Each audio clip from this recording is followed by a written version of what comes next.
Ladies and gentlemen, a box arrived just as it was supposed to, just after I finished my live stream yesterday, and as my brother Jim called me up to congratulate me on a good show. So inside this box is my belt from Davao that Daisy went way out of her way.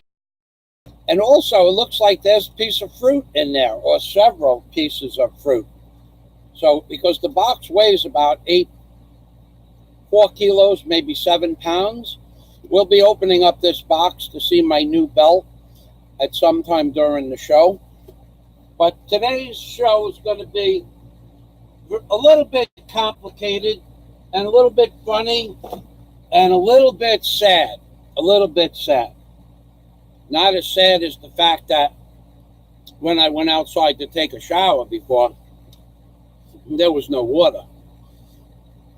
And I got up at 5 o'clock this morning to turn the water on. Nobody has had water on this block for 4 days now, maybe 5 days. Now I had a big barrel of water. I do have enough water, rainwater, from last night and this morning. I have enough rainwater to take a bath, but we have no fresh water. Today's the 5th day, no water. When I say no water, I mean no water is coming out of the spigot at all, anywhere on the block. So, let me get to my channel and see who's here. Welcome a few people, that my early bird special people. And then we're going to get on with the show. I started out with 4 pages of show notes this morning. 1 page of show notes. I started with 1 page. And after listening to several videos,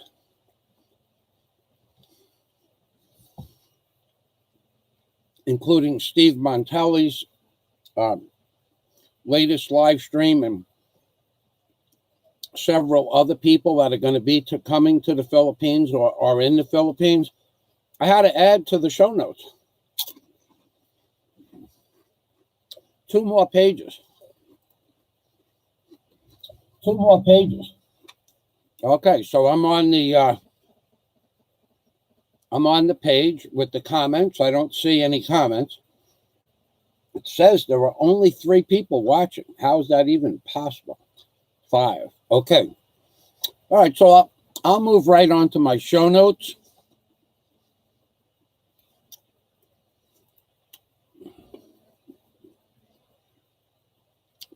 "5:30 this morning, and I'm just eating breakfast now.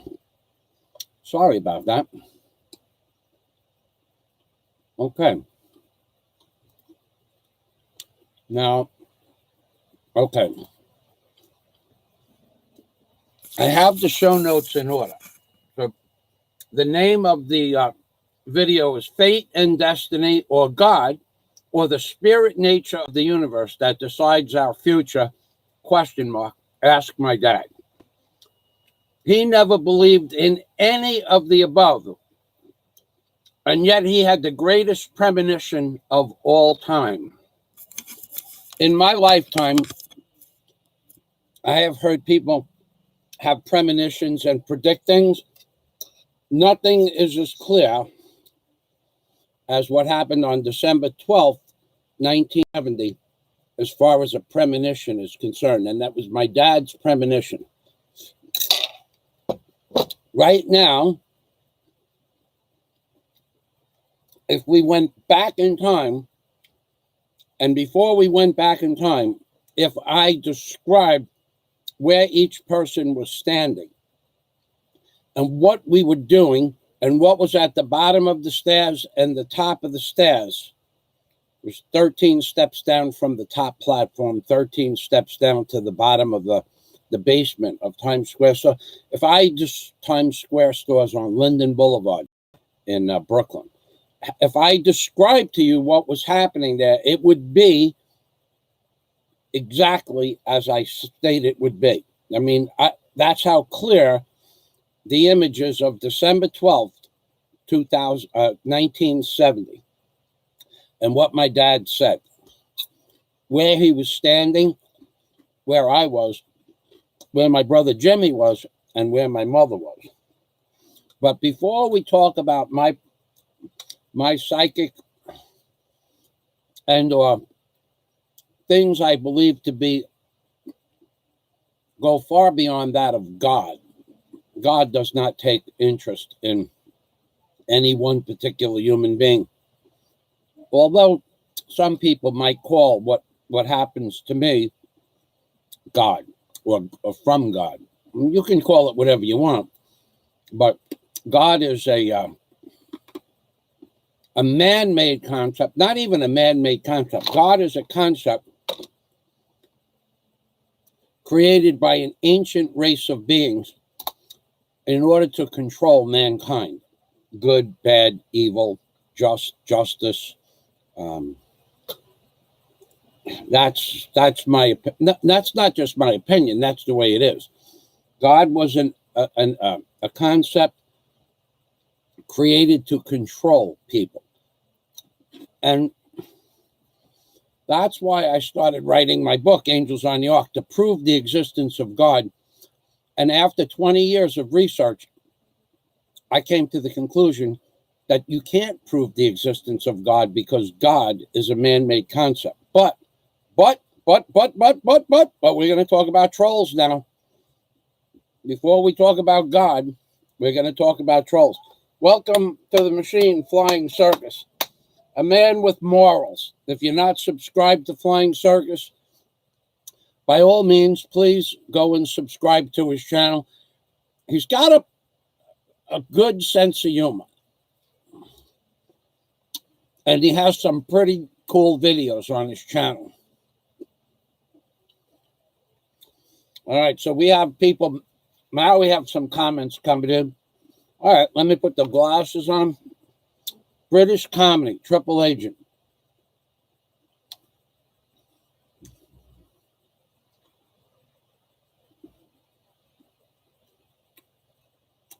Boomski's Good Day, Michael. All right, so here's what's going to happen.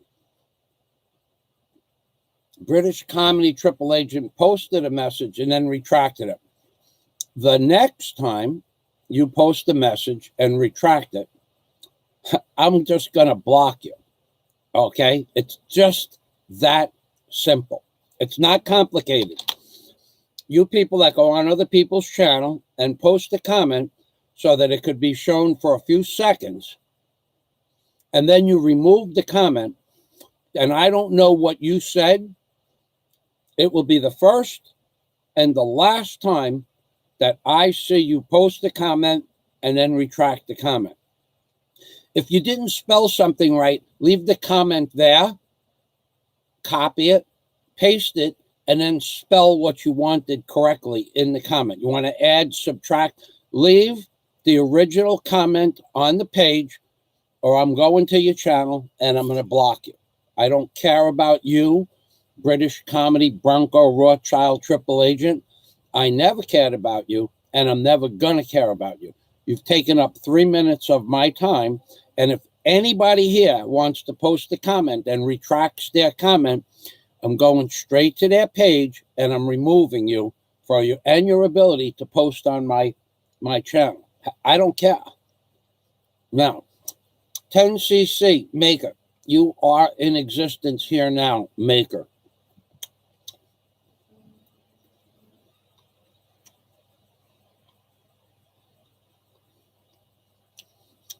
Thomas Group, thank you for stopping by. Boomskis, yeah, my following has grown quite a bit since you last tuned in. Thank you, Boomskis. I remember your name, and thanks for stopping by. Merry Christmas, or Happy Holidays, or Happy Hanukkah. I'm not sure what you profess to believe in. So now, thank you very much, everybody, for stopping by. Now I want to talk about trolls. Before I talk about God okay, British comedy, Bronco, Rothschild, Triple A. Ancient creatures. No, I'm a small cell phone. I am on a small cell phone, no larger than, okay. Okay, ancient creatures, ancient beings of that have the spirit nature equal to or more so than humankind, not creatures.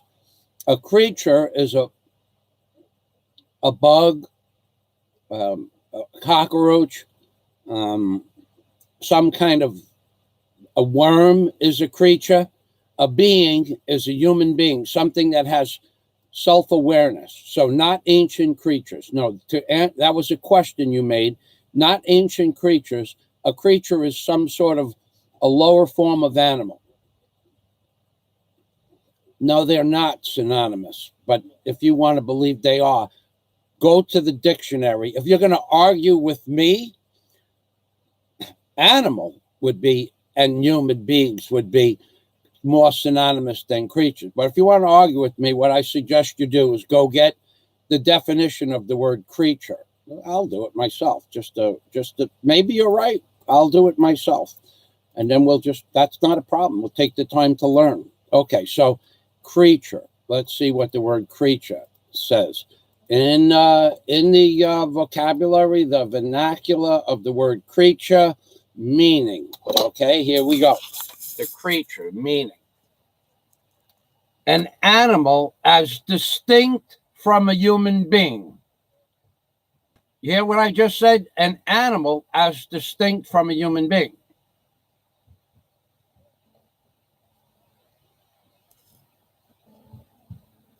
A fictional or imaginary being, typically a frightening one. A creature from out of space. So that means that what is considered a creature? Creature is basically every living or breathing or undead or construct thing big enough to be considered at least. It is important to note that creature does not get a precise definition in the rules. However, it can be both the species creature they encounter. What is the meaning of living creature? And especially an animal, something that has been created, whether animate or inanimate creature of the imagination. Now here it says a human being, person, used as scorn or pity of endangerment. So, in fact, it could be a human being over here, but it is a person used as a term of scorn, pity, or endearment. All right, I'll give you that one. But I wouldn't use the word creature. I would use the word being. Okay, so I'll give you that one. Thumbs up. British comedy, Bronco Rothschild, triple agent. Now, what I would consider a creature would be political people like our presidents. They're creatures. They're human, but they're also known as political animals. So we got to give you that a creature could be a human being, but it's not of a high quality nature human being. You wouldn't say that Gandhi is a creature. You'd say he's a human being. But you would say that some of our past presidents have been political animals, like Mr. Obama. By definition, the word political animal is any congressman, senator, any head of country, any head of state. Political animal is a term used for politicians. So Mr. Obama, in the respect of political animal, he's a political animal, but I wouldn't call him a creature. Some heads of state may be creatures, but Mr. Obama was a political animal. So we had a good discussion about that. Thanks for posting. Okay, so British comedy says, no, I'm on a small cell phone. You are on a larger computer. Calm down. Same comment. I don't care about you either. Ha, ha, ha. Happy to be removed. I return the favor. Umping per me. All right, so he's back again. No, that's okay. So beings or creatures, almost synonymous. All right, you're going to argue. We're not going to argue. Too much going on, and I'm late to the stream. One of the greatest, Scott the Fuego, the wordsmith. Too much going on and I'm late to the stream of one of the greatest YouTubers to ever hit the interwebs. The one and only blue-collar genius with a New York City attitude, Mr. Michael Fazio. Epic stream now. We're going to have an epic stream now. Don't play semantics. British comedy, dude, you couldn't even begin to understand it. You don't have 1/10 the knowledge of words and what they mean as I do. And I don't care if you make one more derogatory comment, block. Somebody just block you. A creature is not a human being. It's a different thing. A creature would be an ant, a snail, a slug, a bug. And by definition, it could be a human being. But it is not necessarily. You would not call your mother a creature, would you? Would you call your father a creature? Would you call your daughter or your son or your child a creature? Semantics? Don't play semantics. Then learn what the English language defines as a creature. Or go and express your opinion to anybody that you love. This is my daughter. She's a wonderful creature. Go ahead and use the word creature in that syntax of a sentence.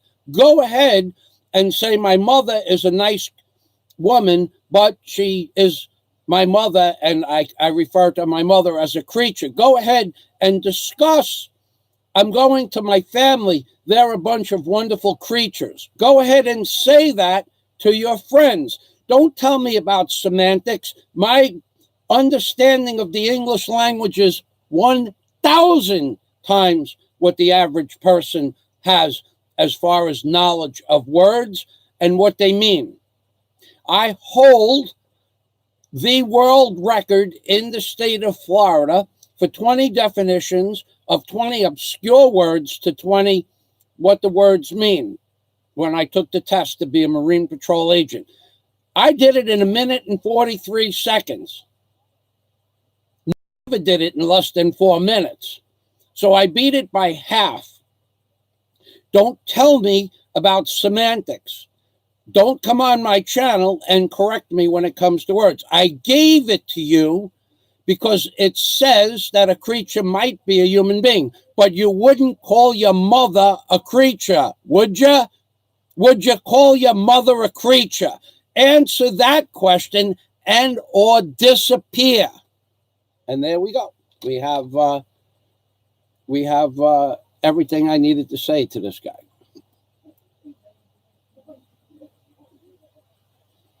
Okay, with all due respect, British Scott Del Fuego. All right, so this guy's just taking up way too much time. Way too much time. With all due respect, Scott says, British comedy, Bronco, Rothschild, Triple A. We are here to learn from Michael's experience. Don't dilute this experience. Do a stream if you wish to convey your information. Thank you, Scott. B-Bots only. We are this channel. I'm telling you right now, I am going to delete your message. We're not going to talk about other people's channels. We're not going to mention other people's names or nicknames.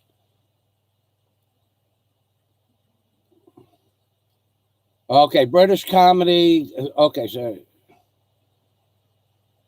Canoy in the Philippines. Hi, Michael.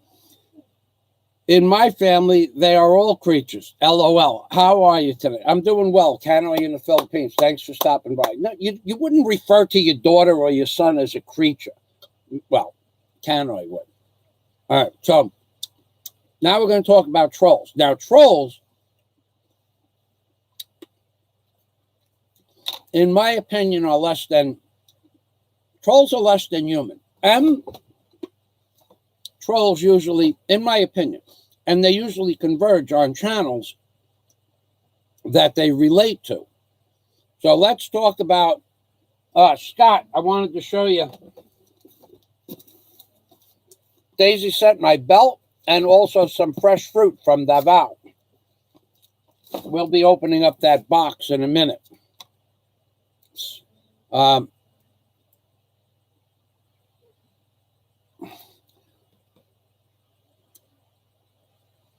10cc says, my research begins with ancient civilizations of Fertile Crescent of the Mesopotamia, Good Samaritan.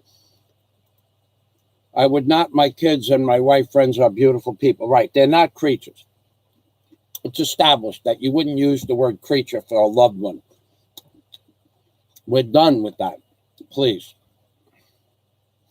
Okay, so let's talk about the trolls and whose channels the trolls converge on. No names.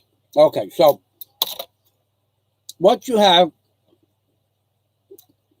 and then we're going to talk about the spirit nature of the universe, because in my opinion, the trolls who have never accomplished anything of any great value in their life, they feed off the negativity of the channels that are on the same wavelength as themselves. Also, channels that have creators of the channels that have never done anything worthwhile in their existence in time. Okay? Now, a person of zero self-worth would find it a form of power to be a troll, where you see his name up on the screen. And a person of no self-worth would encourage the trolls. That's what my opinion is about the trolls and people who encourage the trolls. Now, there's another kind of channel that allows the trolls because they want the views. If that's the case, that's something else altogether. To just watch the trolls do what they do, that, like Steve Martella, he watches the trolls, bypasses most of their comments, lets them post so that he gets the satisfaction of denying them their airtime that they need. Now, other channels will talk to the trolls. Those channels typically, along with the trolls, have no content, nothing of any value that they have ever done, created, owned, built, formulated an opinion or an idea or a concept, wrote a book. They've never had a business. They've never done a payroll. They've never owned a construction company. They've never owned a card factory, a little business card factory. They have done nothing in their entire life from the time they were born, of course, till the time they die. They will never have accomplished anything that they could say, oh, I did a wonderful thing. I have a card company and I have 3 employees making business cards, 10 hours a day. Those people that allow the trolls on their channel, typically, they have nothing to contribute to society today. Typically, they have not contributed anything to society for the most, let's say 10 years, the past 10 years. They have not contributed anything to society. They haven't created any worthwhile YouTube content to start with. No videos of wherever they are and what they do in life. No videos of anything they ever did before they became a YouTube so-called personality. And they never will have any videos because they don't have a personality big enough to create or to build a channel with what we call content. They're not content creators. They take up a lot of time and space, but they have nothing of any value. Some of them have very pretty faces and, figure 8 bodies. And you go, I have a few people that I was subscribed to. I unsubscribed from them. They have a beautiful body and a nice smile, but you go to their channel and they have a picture, a 15-second video. You get to notice this person made a video. You go, it's a 15-second video with a girl going like that. What is that? What is that? Unsubscribe. That's what that is. Go to another channel and you hear somebody crying.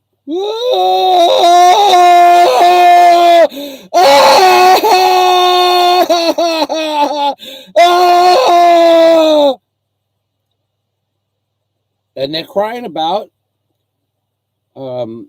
somebody like, I don't know, some arbitrary face. Say, take Chris and Sabu. They're crying about Chris and Sabu, who makes a generic blog, pretty much of the same genre every day, of a place called Fuente Circle. Would I watch Chris and Sabu's videos? I watched one, but I don't want to watch the traffic in Cebu. But other people enjoy watching the traffic in Cebu. And other people enjoy it so much that they give Chris and Sabu money. So what is wrong with giving Chris and Sabu money if you want to watch the traffic and he provides you with live streams of the traffic? Why are you going to cry? Why are these people crying?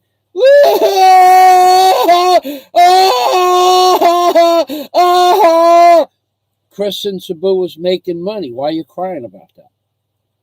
I don't understand why you would cry about it. I won't watch Chris and Sabu's videos. He don't make any money from me.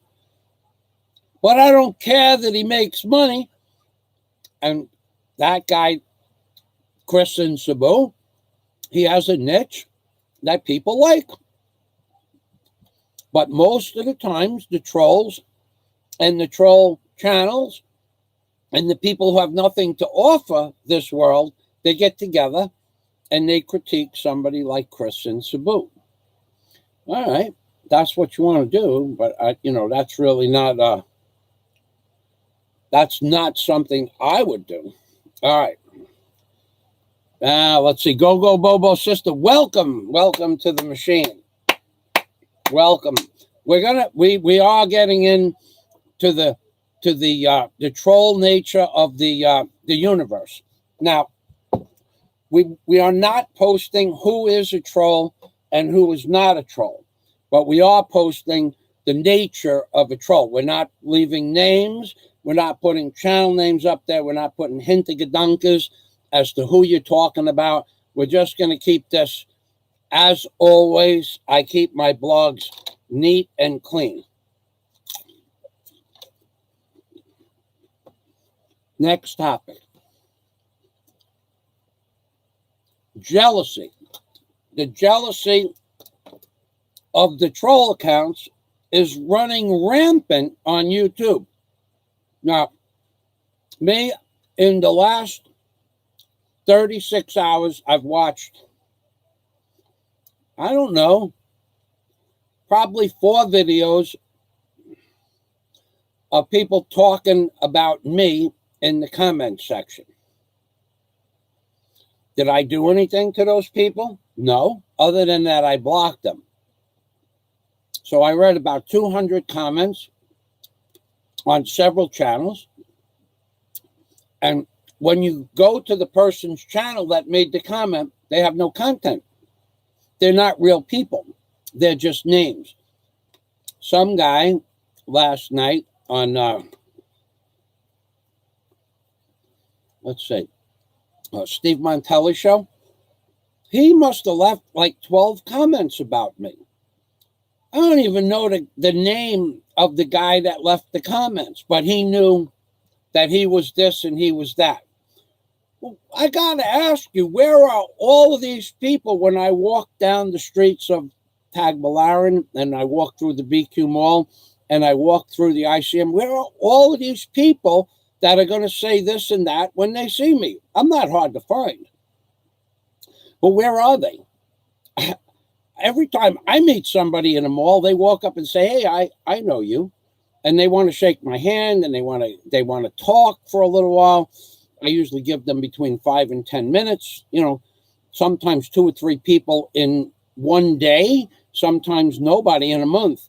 But I don't have hours, but they will sit there for hours and talk about my old videos and Mr. Obama and blah, blah, blah.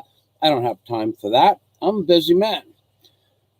So that's the jealousy and the trolls and the people who run channels that are jealous of the channel content that I have and my ability to bring across ideas and concepts, and the fact that I have made legitimate discoveries about the pictographs on the dollar bill. They all like to make fun of my discoveries. and the pictographs on the dollar bill. But I have a standing 10,000 US dollar bet that if you take, let me see if I could find the dollar bill that I had here. If you take a dollar bill out of your pocket, I'm trying not to move anything. If you take a dollar bill out of your pocket, the things I show you in my video on my homepage, they're there. Not only are they there, but how I describe them and what they mean. They are actual things.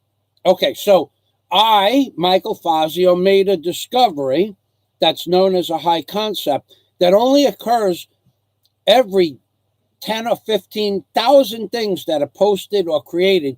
Maybe there's one possible high concept. I did 3 in my book, Angels on the Ark. Nobody can say that. No human being that has walked the face of the earth, unless they have a name like Picasso or Dante, that where they have written something or made a piece of artwork, something like that. Einstein, okay, people like Pythagoras, they made new discoveries. Those were people that actually made that. That's what I've done in the 20th and 21st century. But nobody else that posts garbage about me, all the troll accounts, none of them have ever done anything. Go to their channel, you might hear them go blah, blah, blah, blah, blah, blah, blah, blah, and then people are giving Fazio money because he bangs a pot. Well, I created banging a pot, make a lot. I created an industry around banging a pot and making a lot. Nobody else ever banged a pot on YouTube and collected money for something so ridiculous. I did that. If you would have did it, maybe you would make some money, but you have no content. And you meaning all of you. You get mad because people send me money because I bang a pot. You get mad because I take these 2 plastic containers and put water in them and put the water from one tank to the other. You get mad because people send me money for that. That's because you people have no accomplishments, never accomplished anything in your life. Maybe your whole life. Maybe you never will. Maybe it's not your destiny or fate. Which brings me to my next topic.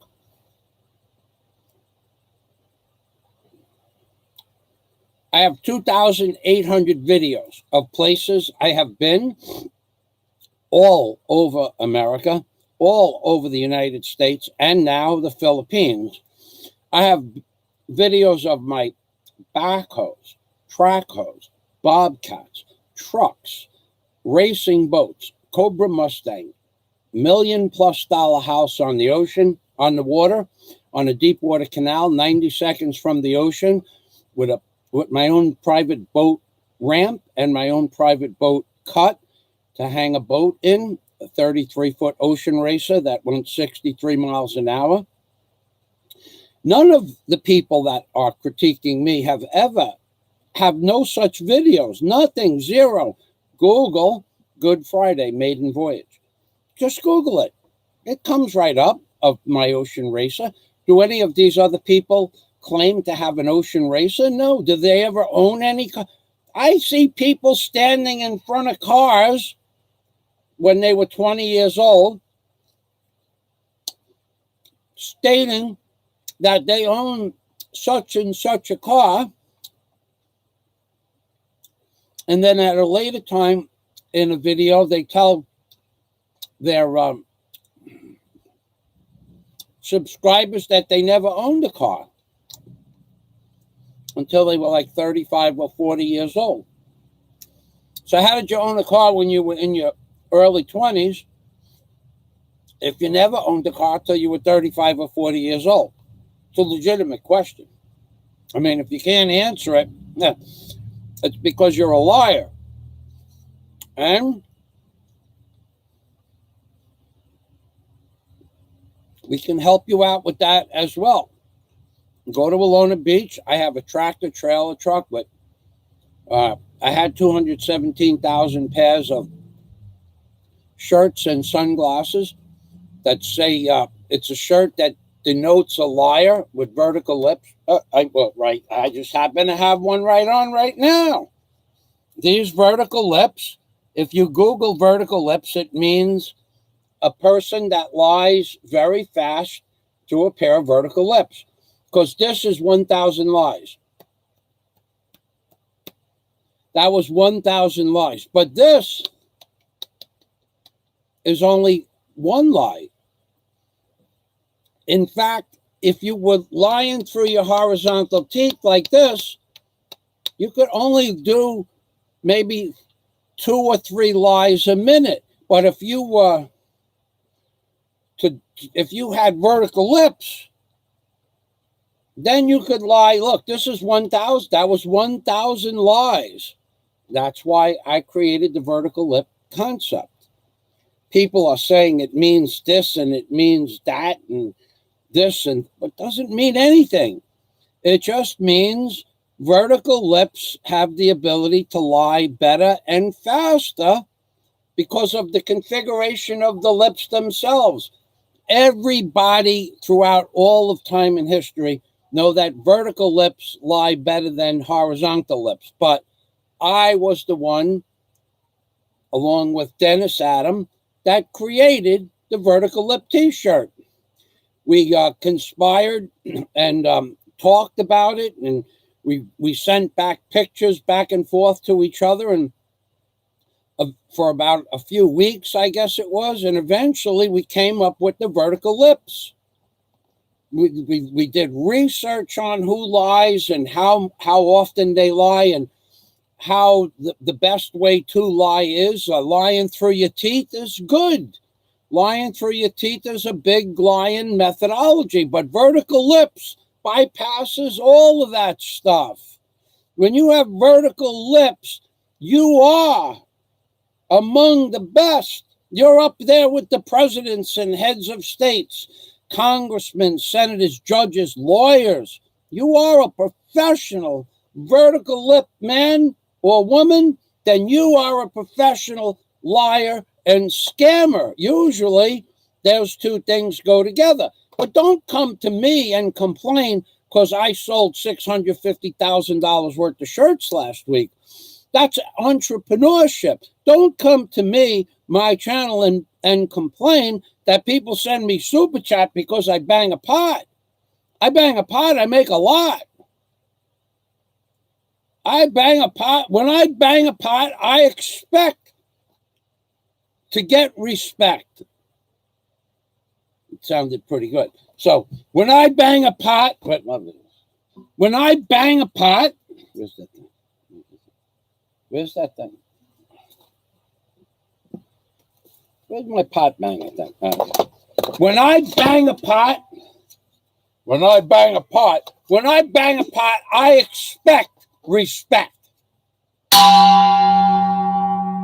I don't expect any money, but I expect respect because I, Michael Fazio, created the bang a pot, make a lot. I deserve the respect that I earned by creating the bang a pot, make a lot industry. Okay, you don't like it? Go cry yourself some crocodile tears. All right, there you go. I'm going to go back. I'll go to the comments now. We still have to talk about the spirit world because in theory, I should not be here. Now, of course, we have the, let's see. Mr. Willis, mein Buntag Pod, Mr. Willis. You are a blessed being. Thank you, Mr. Willis. To go over so big in the Philippines. I actually do have quite the following in the Philippines. And I'm sure it'll just continue to grow. So let's talk about God. Okay, first of all, God, throw God out the window. If you wanted to talk about God, whose God would you talk about? Up.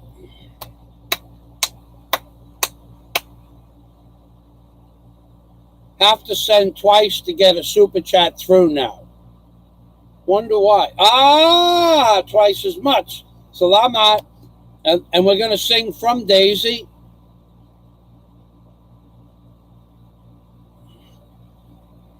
Thank you, thank you, thank you very much. Gato Fuego, Salamat, from Michael Fazio and Daisy May. Oh, yeah, I did. I showed you the box. Daisy sent me some fresh fruit and my belt. We'll open that box up at the end of my live stream. Okay, so I don't know, MP. Your name sounds familiar. Yes, I'm still in the Philippines. Have no idea who you are. Haven't heard from you in years, but I do remember your logo. Welcome to the machine. So let me get back to my show notes.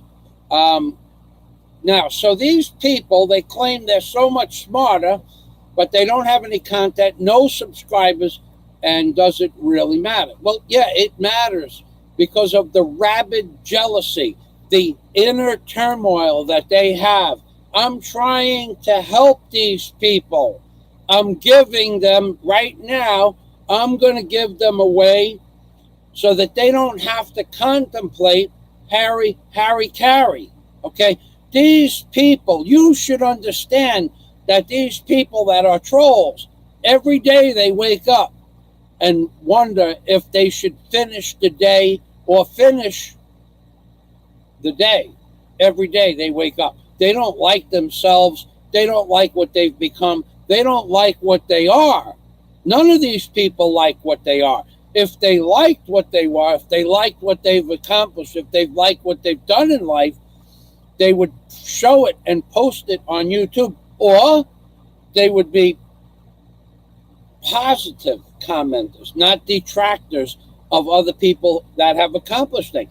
Why is it so hard for these people that can't give other people compliments? Well, it's hard for them because they've never accomplished anything, and those people that are constantly negatively stating this, that, and the other thing, and crying, those people are born and bred and will remain narcissistic and or psychopathic for their entire lives.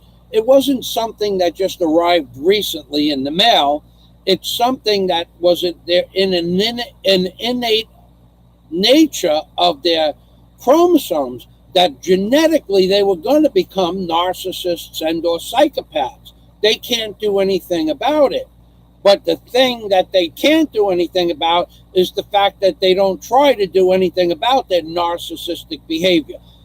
How many of these people on YouTube have channels where 5,000, 10,000 people a month make negative comments on their channels? And they don't get it that no one likes them? How many people are there on YouTube that have live streams and don't allow comments and go blah, blah, blah, and blah, blah, blah, and they don't allow comments? Or if they do allow comments, they're only approved comments, because 99 out of 100 people that make comments are people that don't like what they have to say. That's a narcissist. That's a psychopath. They believe they have the right to say whatever they want, but they don't believe anybody has the right to criticize them. Now, I remove the people that are coming to my channel and criticizing me because there's really not much to criticize me about. What are you going to criticize me about? Go ahead and leave a comment. Welcome to do so. But if you've been blocked, it's because I've had enough of your worthless comments and you detract from what I have to say, which brings me to my next topic. I don't allow trolls on my channel, and they are blocked, so I can't see, nor do I care to see what they post on my channel, because they have already proven that all they want to do is come to my channel and break up the course of my my conversation. So to all of those trolls and or detractors, Merry Christmas. Happy Hanukkah. And have a nice New Year's. And now we're going to talk about what Daisy makes. No, that's that box. We're going to open the box last. Let's talk about December 15th, 1970. Okay, so that was the first day I died. Literally, physically, actually died. Dead. Deadoa. Okay, dead. All right. So, but as it's in the title, ask my dad about the spirit world, and he'll tell you that the spirit world doesn't exist. He'll tell you, well, he won't tell you anything now because he's dead, but he would have told you he doesn't believe in God, and he doesn't believe in the spirit world, and he doesn't believe anything happens to you after you die. So, and he's maintained that attitude no matter who asked him his entire life. But,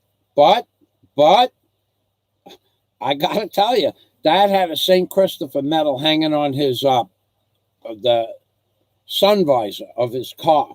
He had a 1966 Oldsmobile Cutlass. It was the fast one. It was the fast one. It was a red 1966 Oldsmobile Cutlass. I don't know what engine it had in it. It may have been a 400, or it was a high performance. The Cutlass, the two-door Cutlass with the 3-speed automatic in the middle. It was a fast car. And he had that medal since, and that was in 1966. So I was 10. I remember it in that car. I don't remember after that. So he flipped that car. He was in the car.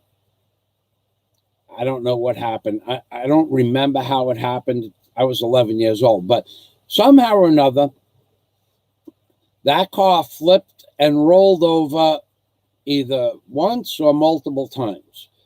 And the roof was crushed down almost level with the top of the seat. And the two people that were in the car was my father, and there was a guy. Why do I remember this guy? I can't tell you why I remember the guy, but he worked with my dad. He was my dad's deckhand.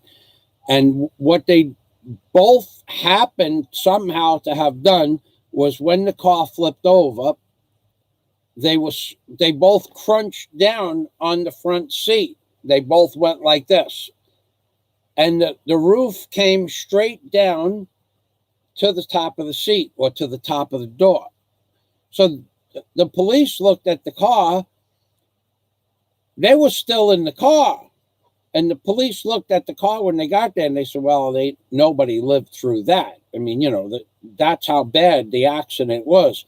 And yet they were screaming, like when the police got out of their car, and, the people around it were going, there's somebody in the car, and they're going, there's no way anybody lived through that. Both the men got out of the car, my father and his deckhand. But he took that St. Christopher medal off his visor. Then he bought, what did he buy after that? He was an Oldsmobile man. He bought another Oldsmobile. He never bought anything but Oldsmobile till much later on in life. Bought a Ford Torino. But he bought every car that he ever had. He put that St. Christopher medal in, and most of them he didn't have an accident. But he did believe that St. Christopher protected him.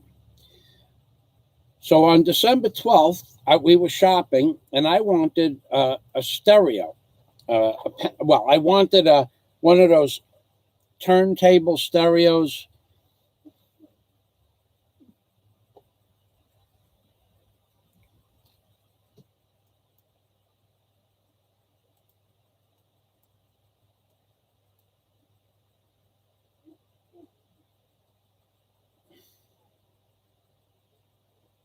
And what I wanted for Christmas was a turntable, cassette player, and AM/FM radio all in one unit. dude, you can post anything you want, but I'm not going to interact with your understanding of whatever it is that you want to express here. Okay, if you think that I'm going to go start learning your concept of numerology, not going to happen. You can share all the secrets you want as long as you keep it clean. But nobody understands what you're saying, 10cc. C's foundation glory equals 240. And now you're going to tell us what 240 means. Okay, you go ahead and post all that stuff. And if you can find somebody that understands what nobody's going to understand what you're talking about. But post it if you want. Psalms 2:4. I don't want to know. I don't really want to know. You just keep posting, and one day when I have time, or later when I have time, I'll read it. But nobody else is going to understand 240. Okay? You need to post it all in one sentence. Learn, or what, better yet, get yourself a channel, start making videos, make some show notes, make a video of whatever it is that you think is in existence, and I'll let you post your video links on my page. But all this garbage with C's foundation glory equals 240, all that garbage, that's garbage. Nobody understands what it is that you're saying. So it's theoretical, it's garbage. Okay? I'm trying to help you, dude. Psalms 240. Yeah. Okay. In 1 million years, in 2 million years, in 35 million years, in 672 million years, C's foundation glory equals 240. Nobody would ever put that together with Psalms 24.0. Nobody. Only you did that. King sandwich, tomato, and mayonnaise. Okay. Adios. So, getting back to in fact, you know what?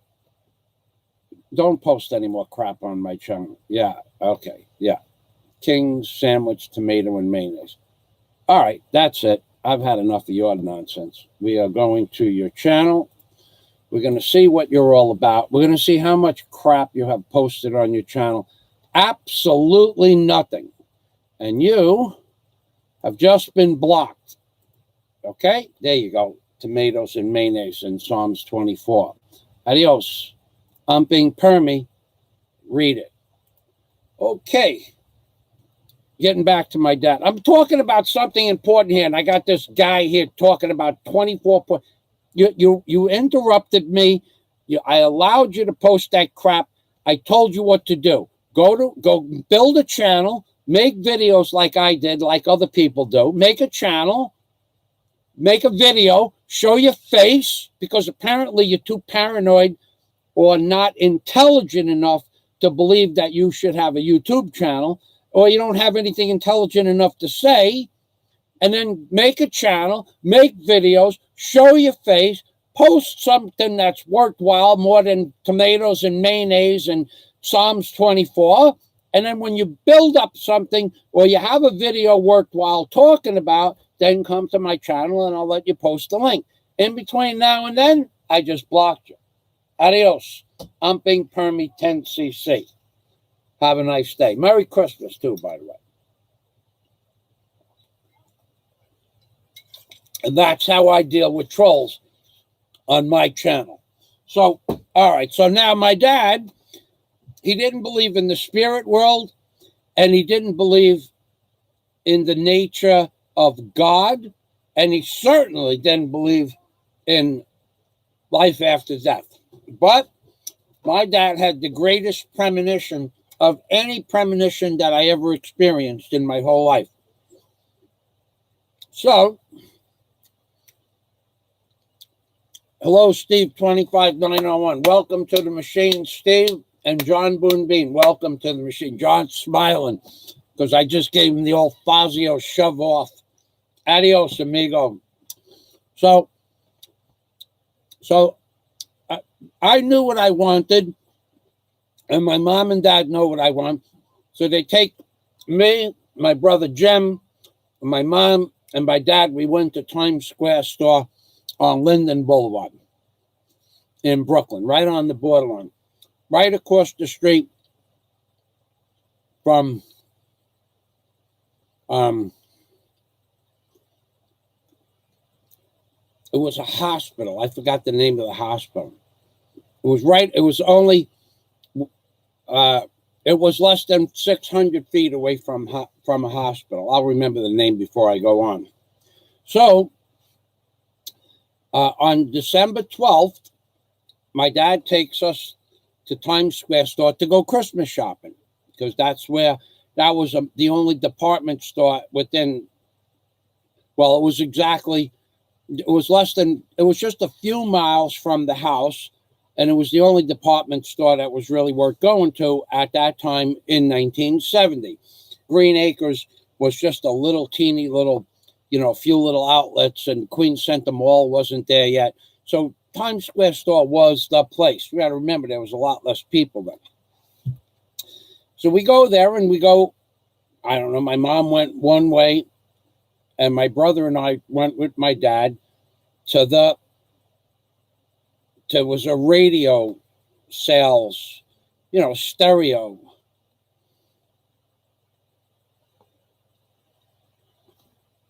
John Boone Bing. And all good ones, just big a while. BG, John. Okay. So, hello. I don't know what that means, BG a while.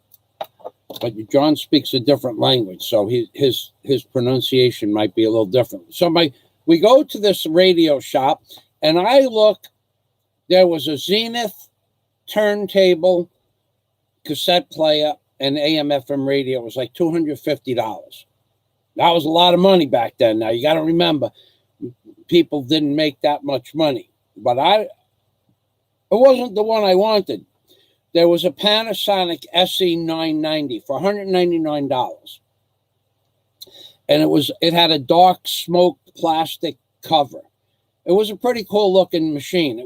The Zenith had a big square box on top where you put the record, but the Panasonic SE990, it had a very smooth, rounded cover, and I liked that one. Not because it was less money, but because that's the one I liked. My father always wanted to get the better one, no matter what it was, the better car, the better house, the better boat, the better this, the better that. And I kind of take after him like that.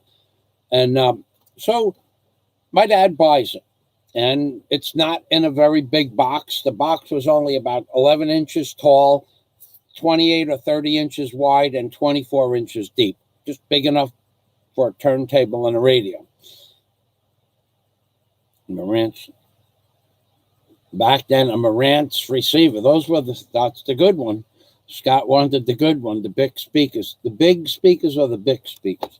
Scott wanted the Marantz was, I think that was among the best at that time. Marantz and Bose speakers, but big speakers. I don't know what big speakers are. Please elaborate. BIC, B-I-C. What does that mean?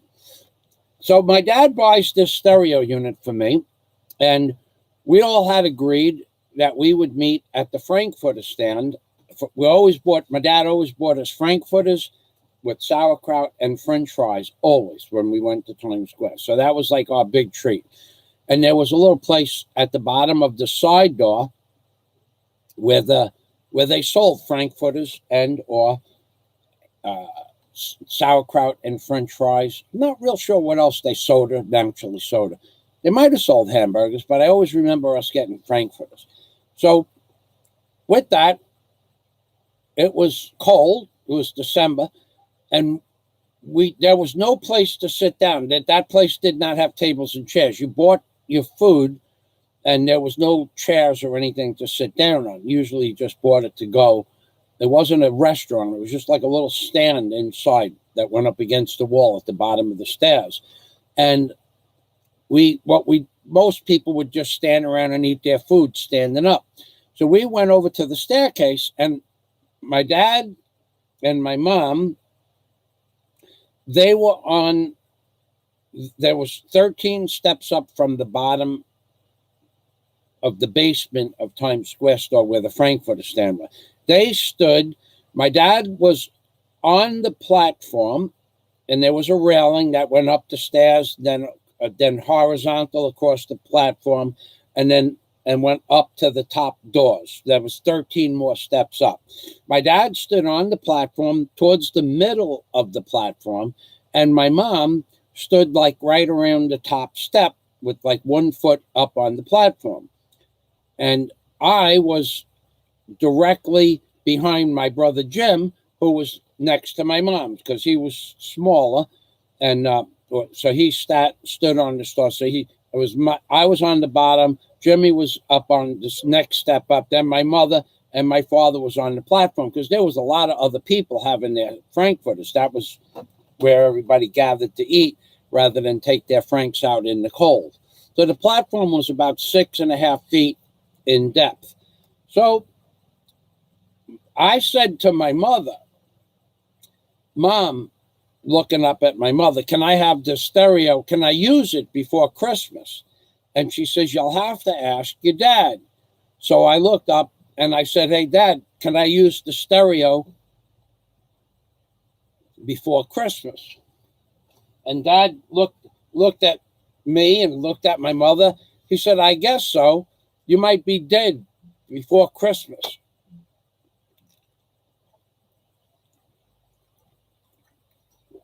And my mother looked at my dad like, why are you saying he might be dead? Hello, Michael McFarland. Welcome to the machine. Why would you say he might be dead before Christmas? She was not the happy camper. You know, you got to remember now, I was just turned 15 years old. That was an impressive statement. You might be dead before Christmas. Who would say that to a child? Nobody would never say that to your child. But he said it. Well, when I got home, the next day or the following 2 days after that, there was a big party, and we put the stereo on the dining room furniture, and we put the speakers up, and we turned the stereo on. We listened to Christmas music. So I was allowed to use the stereo in the dining room, but I couldn't take it downstairs into my room in the basement just yet, not till Christmas. So December 15th comes around, and we wanted to do some more Christmas shopping. And my dad waited in the car while my brother and I went into the store to buy my dad his Christmas present, which was a drill. And I have the drill out in the shed, actually. So we went in, and I bought this drill. And while we were leaving, we were in the hardware store. There was a little hardware area, and like a Black & Decker type. It's a Black & Decker drill, pretty sure. But yeah, I think it is a Black & Decker. It's having. I opened up the box once in the last 25 years. Anyway, we bought the drill, and we were going to leave through the side doors, but there were 3 black guys that were following us from the store. So I said to my brother, let's go upstairs. We'll go out through the front door, because where the car was, it was between the bottom side doors of the building and the front doors. It was like on the corner of the building. So either way, you walk 125 feet and you're at the car.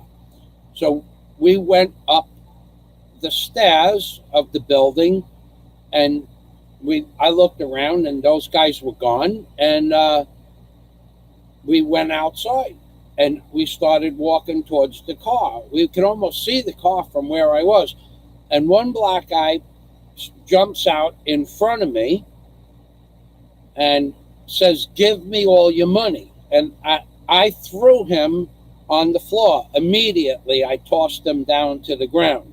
And it wasn't no conversation. I just grabbed him and threw him to the ground. And 2 guys came up from behind us. 2 other black guys came up from behind us. And one slashed my back open, put a slash about 10.5 inches long on my back. And the other one stabbed my brother twice, in the lung and in the kidney. And Now, when he slashed me, I felt it as if it was a punch. It felt like a punch in the back, but it was warm. And I knew when I put my hand around to the side in the back like this, when I did this, I could feel my ribs. So I knew I was, and I could feel the warm blood. And then as soon as the guy slashed me with a razor blade, I guess it was, and the other guy stabbed my brother with a straight knife, as soon as that happened, they ran away. They didn't want our packages. Well, they said, give me your money, but they didn't stick around. They didn't take the packages. They didn't want the packages. They wanted our money. But I think they would have stabbed us and cut us anyway. And so soon as that happened, we ran around to the side entrance, not to the car, because there was a security guard on the top step. And that's the same guy that was there when we had the Frankfurters 3 days earlier. So when I ran in, I said, call the police, I've been stabbed. And he didn't believe me. Well, I said some really nasty things to him to make him. I said, listen, you stupid, blah, blah, blah, blah, blah. And I have been stabbed. I need an ambulance. And I turned around and showed him the blood that was just running down my back. I mean, it was down into my socks and into my sneakers. And he looked at me. Apparently he had military training. And he grabbed me and threw me on the floor and grabbed my back and squeezed the meat together. So he had military training. And with that, they had a phone, and he reached up to the phone, the security phone, and they called the police and an ambulance. When the police came, they were there in less than 90 seconds. Wherever they were on the premises, 2 police officers. So my brother was standing there screaming. He didn't even realize he had been stabbed because it was a straight blade that went straight in. He thought he had gotten stabbed, and he was, but he didn't feel it, or not yet. So with that, the police comes, and the security guard said, we need to get an ambulance. So the ambulance would have taken several minutes. The police officer said he'll be dead before the ambulance comes here. So this guy was huge. I don't remember how big he was, but he was over 6'4", 6'5". He grabbed, there was a security guard, was a black guy also. He grabbed the security guard where the security guard had his hand holding the wound closed. He put his hand on top of the wound and squeezed it closed also. And then he put his other hand under my body and picked me up like a pancake, walked me over to his police car, which was just 8-9 feet outside the door, and slid me onto the back seat. And then he picked me up and put me on his lap. Okay, so we only had to drive 600, 700 feet to the emergency room. And the emergency room was ready for us when we got there. So the Peninsula General, that was the name of the hospital. So the emergency room doctor on call was Dr. Sirota, Sirota, Dr. Sirota. And he immediately comes down and starts asking my dad questions if I have allergies, this, that, and the other thing. And then they put my brother on the table next to us because by this time he realized he had been stabbed. And Dr. Sirota started doing some weird stuff, punching me full of like a pain number, because I was pretty much upset that I had, my back was wide open. Whatever he was putting in my back after he asked my dad if I had any allergies, I guess it was for the pain, because the pain a little bit subsided, but it still hurt a lot. So with that, now I know at this time I'm going to die, but I mean, I know it in my head. So I kind of, I kind of knew that was going to happen.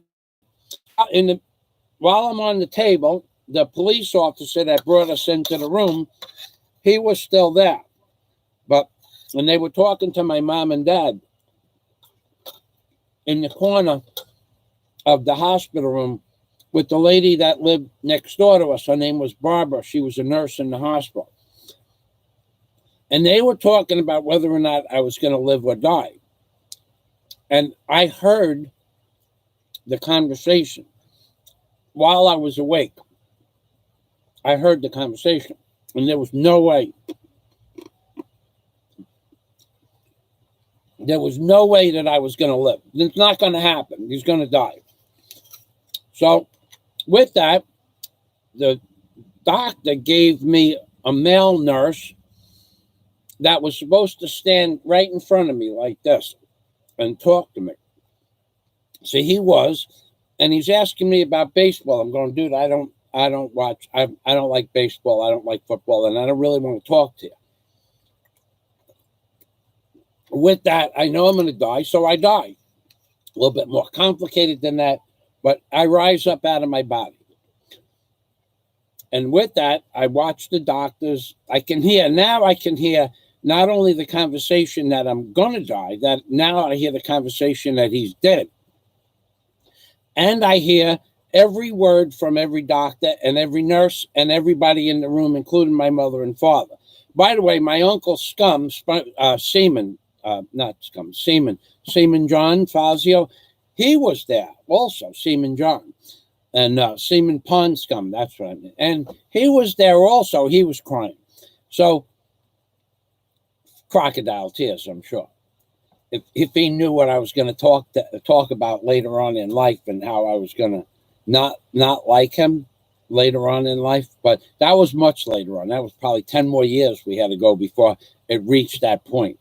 What a sanctimonious hypocrite, man. He was the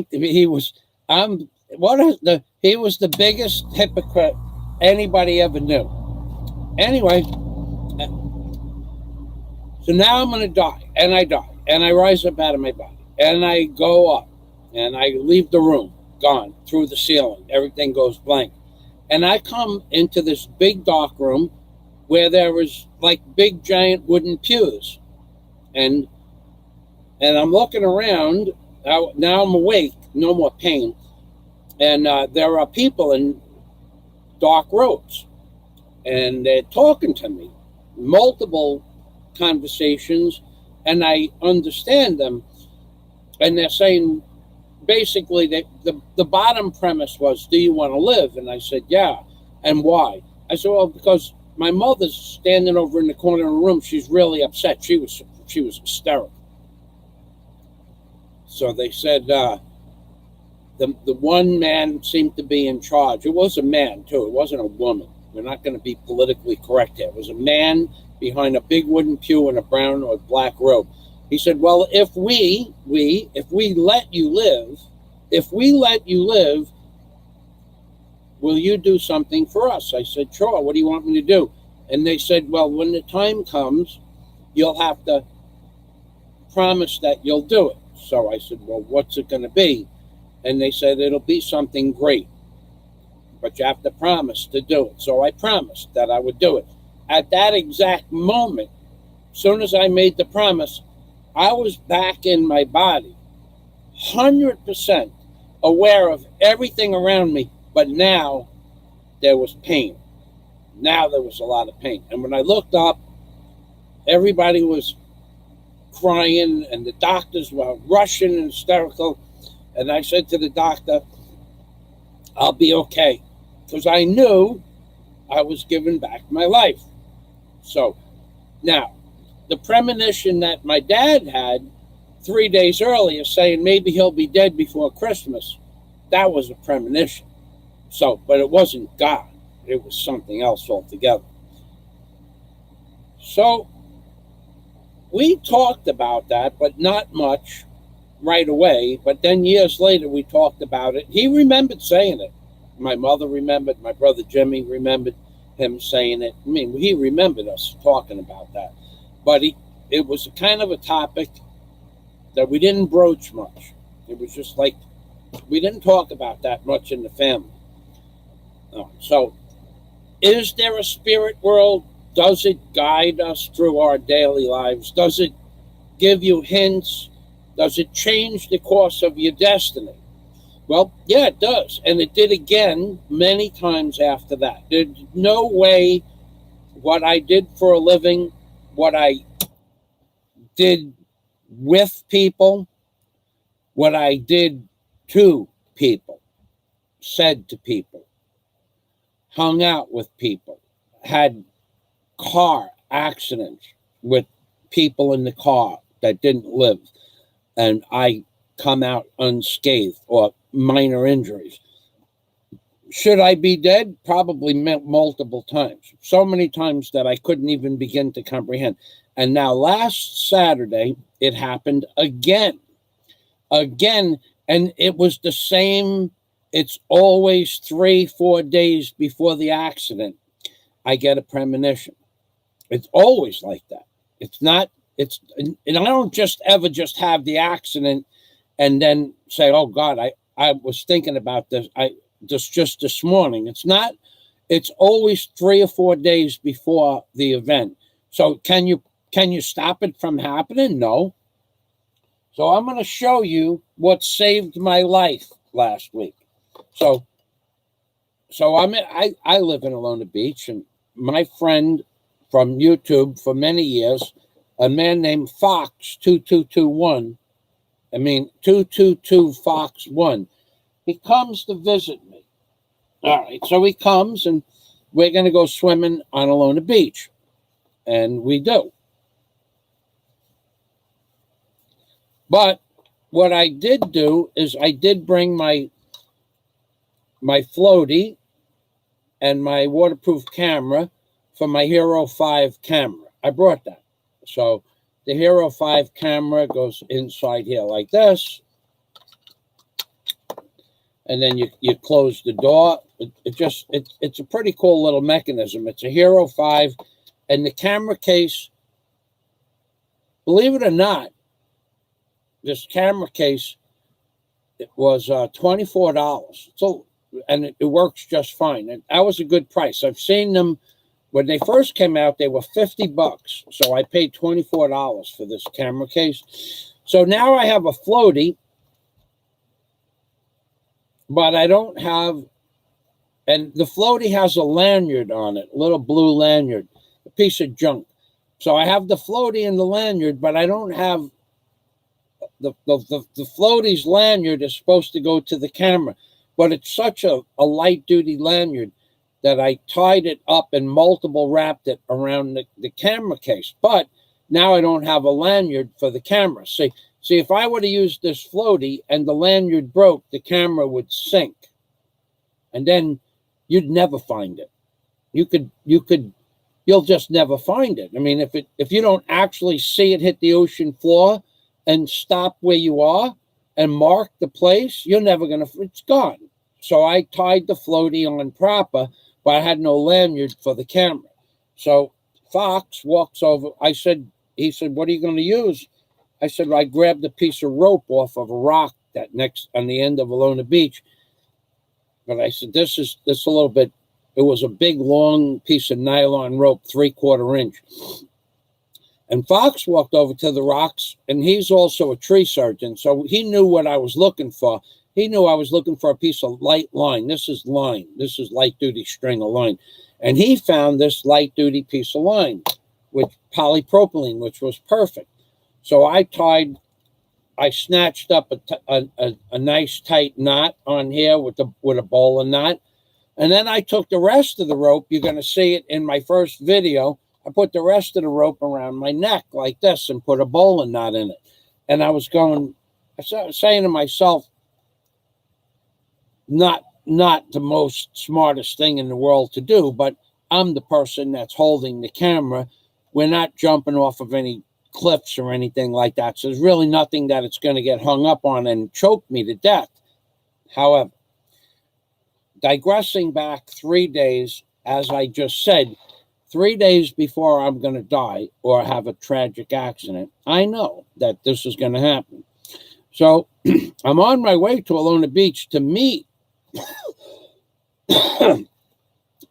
Fox, 222 Fox 1. I'm on my way there the first day that I was going to meet him. And with that, I get on a hobble hobble, which is a motorcycle. I get on the hobble hobble and I asked the guy, does he have a helmet? And he goes, no. I almost got off the motorcycle. I almost got off. I said, this is just not good. This is not good to be on a motorcycle without a helmet. Now, these guys are driving the motorcycle. They have a helmet, but they don't have helmets for the people that are on the motorcycles with them, and that's against the law. But I was late, and I'm going to myself, these guys are professional motorcyclists. They've been on motorcycles since they're 10, 12 years old. I'm going, well, he doesn't want to get into an accident, but I don't like riding on a motorcycle without a helmet. There's no way you're going to not have brain damage if he gets into an accident. That was day one. I go home that day, and I didn't feel, we had done a lot of walking around. I grabbed the hobble hobble on the way home. They're only 15 pesos. And I said to the guy, do you have a helmet? He goes, no. I said, no, I don't want to take your hobble hobble. So I found another one, and I got one with a helmet, and he charged me 20 pesos because I'm in Alona Beach. If I was anywhere else, it would have been 15 pesos. Anyway, I put the helmet on, and I go home. Well, the next day, Fox and I are going to meet again. So I I'm late again. I was doing something, and I'm late, and I grab a hobble. I grab a hobble hobble on the corner, and I said, "You got a helmet?" He goes, "No." I said, "Forget it. No, it's okay. It's not far." I said, I don't want to go.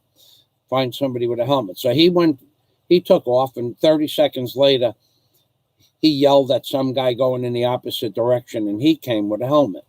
So I took the hobble hobble, and I meet Fox at our designated meeting point. And I don't normally take hobble hobbles, motorcycles, and I don't like riding anything without a helmet. I don't care. My very close friend and neighbor, oh, what a nice young man. Daisy and I were always friends with this young man and his girlfriend. And he went to work. We were talking to him in the morning. That's how it works out. You talk to them in the morning and they die in the morning, or they die in the afternoon. And a few minutes later, we heard he was dead. I mean, like 20 minutes later, he died on the corner of our block. A dog ran in front of him, and he hit the dog, and the motorcycle flipped over, and he was dead because he didn't have a helmet on. So guy gives me a helmet. I go and meet Fox, but I don't want to get on without a helmet. And normally I don't take a hobble hobble. I just walk. It's only 15-minute walk. So I go and I meet with Fox, and now we're going to go snorkeling. Second day, we're going to go snorkeling. So first, we go to his hotel room, which is the Aquatica Hotel, best hotel in Alona Beach, best prices. We go to the Aquatica. We sit there. We talk about tree surgeon stuff, and he's the guy who throws the logs into the chipper and how dangerous the chipper is. And we talk about all this stuff, and we go down to the end of the beach, and I don't have a lanyard, and Carl, his name is, finds me this nice piece of light duty line, and I make a bowling knot around my head. And I'm going, what could go wrong? We're going to go swim in a protected sanctuary in Alona Beach, and that no boats are allowed in the sanctuary. It's got buoys on it, but like everything else in the Philippines, it's a worthless endeavor to have buoys because the people are not intelligent enough to know what side of the buoys they're supposed to be on. So it's supposed to be a coral/fish sanctuary, and there was probably, well, we saw about 4 fish, maybe 4 fish bigger than this, maybe 5 I saw. I don't know how many Carl saw. Anyway, we swim for an hour, and Carl, as much fun as we had together, And we were snorkeling in a protected area, so we really weren't worried about getting hit by a boat. But Carl had a tendency to drift off and not pay attention to where I was. And that's okay. But I am a seasoned veteran when it comes to diving and swimming with other people. You never take your eye off your buddy. Now, because he did it and it wasn't right, I did not correct him because it wasn't important. We were not out in the ocean. He weighs as much as I do, so he floats. So it'd be easy enough to find if he disappeared, because he can't be underwater, because he couldn't dive down underwater, because he requires 20 pounds of weights just to become neutrally buoyant. So it wasn't like I was going to lose him. And he had white skin, like rice white. So I wasn't worried about losing Carl.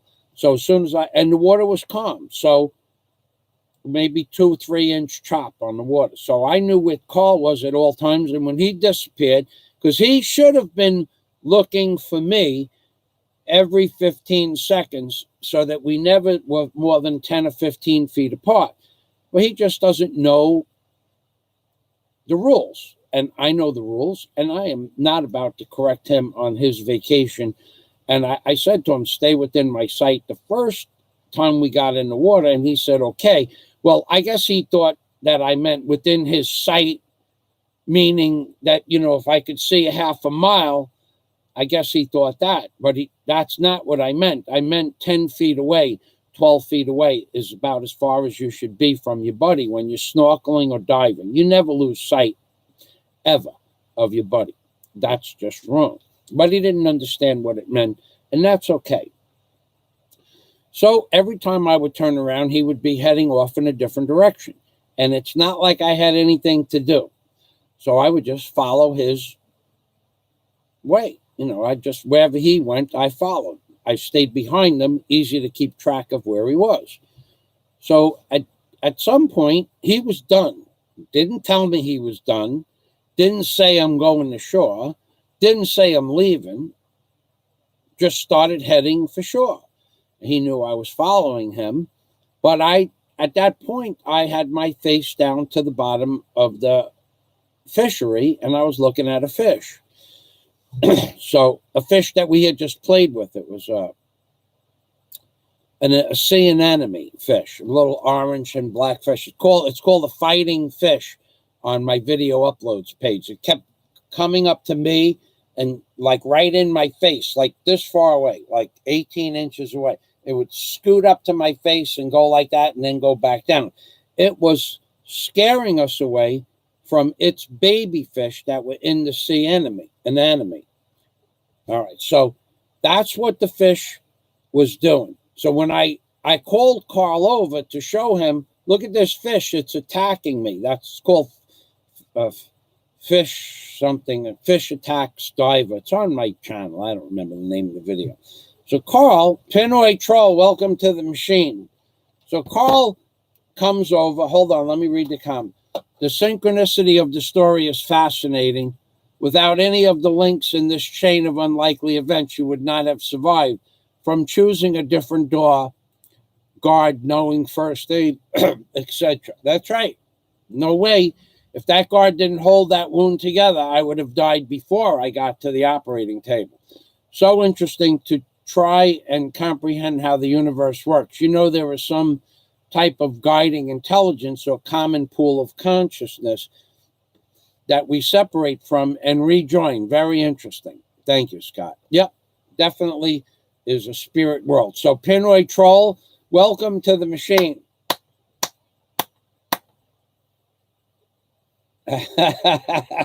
Pinoy, we're not talking about other people here. No names, no nicknames. I'll ask you to remove that comment, please.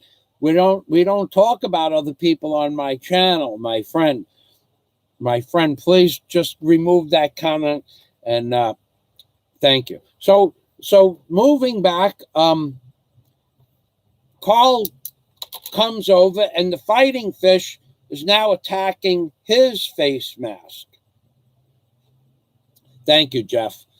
Is now attacking his face mask. The fish is running up to his face and then running down. So Carl and I make a video of that event. I make a video of the fish. It was a pretty cool little video. I don't even know if I posted it. So I make the video, and what happens is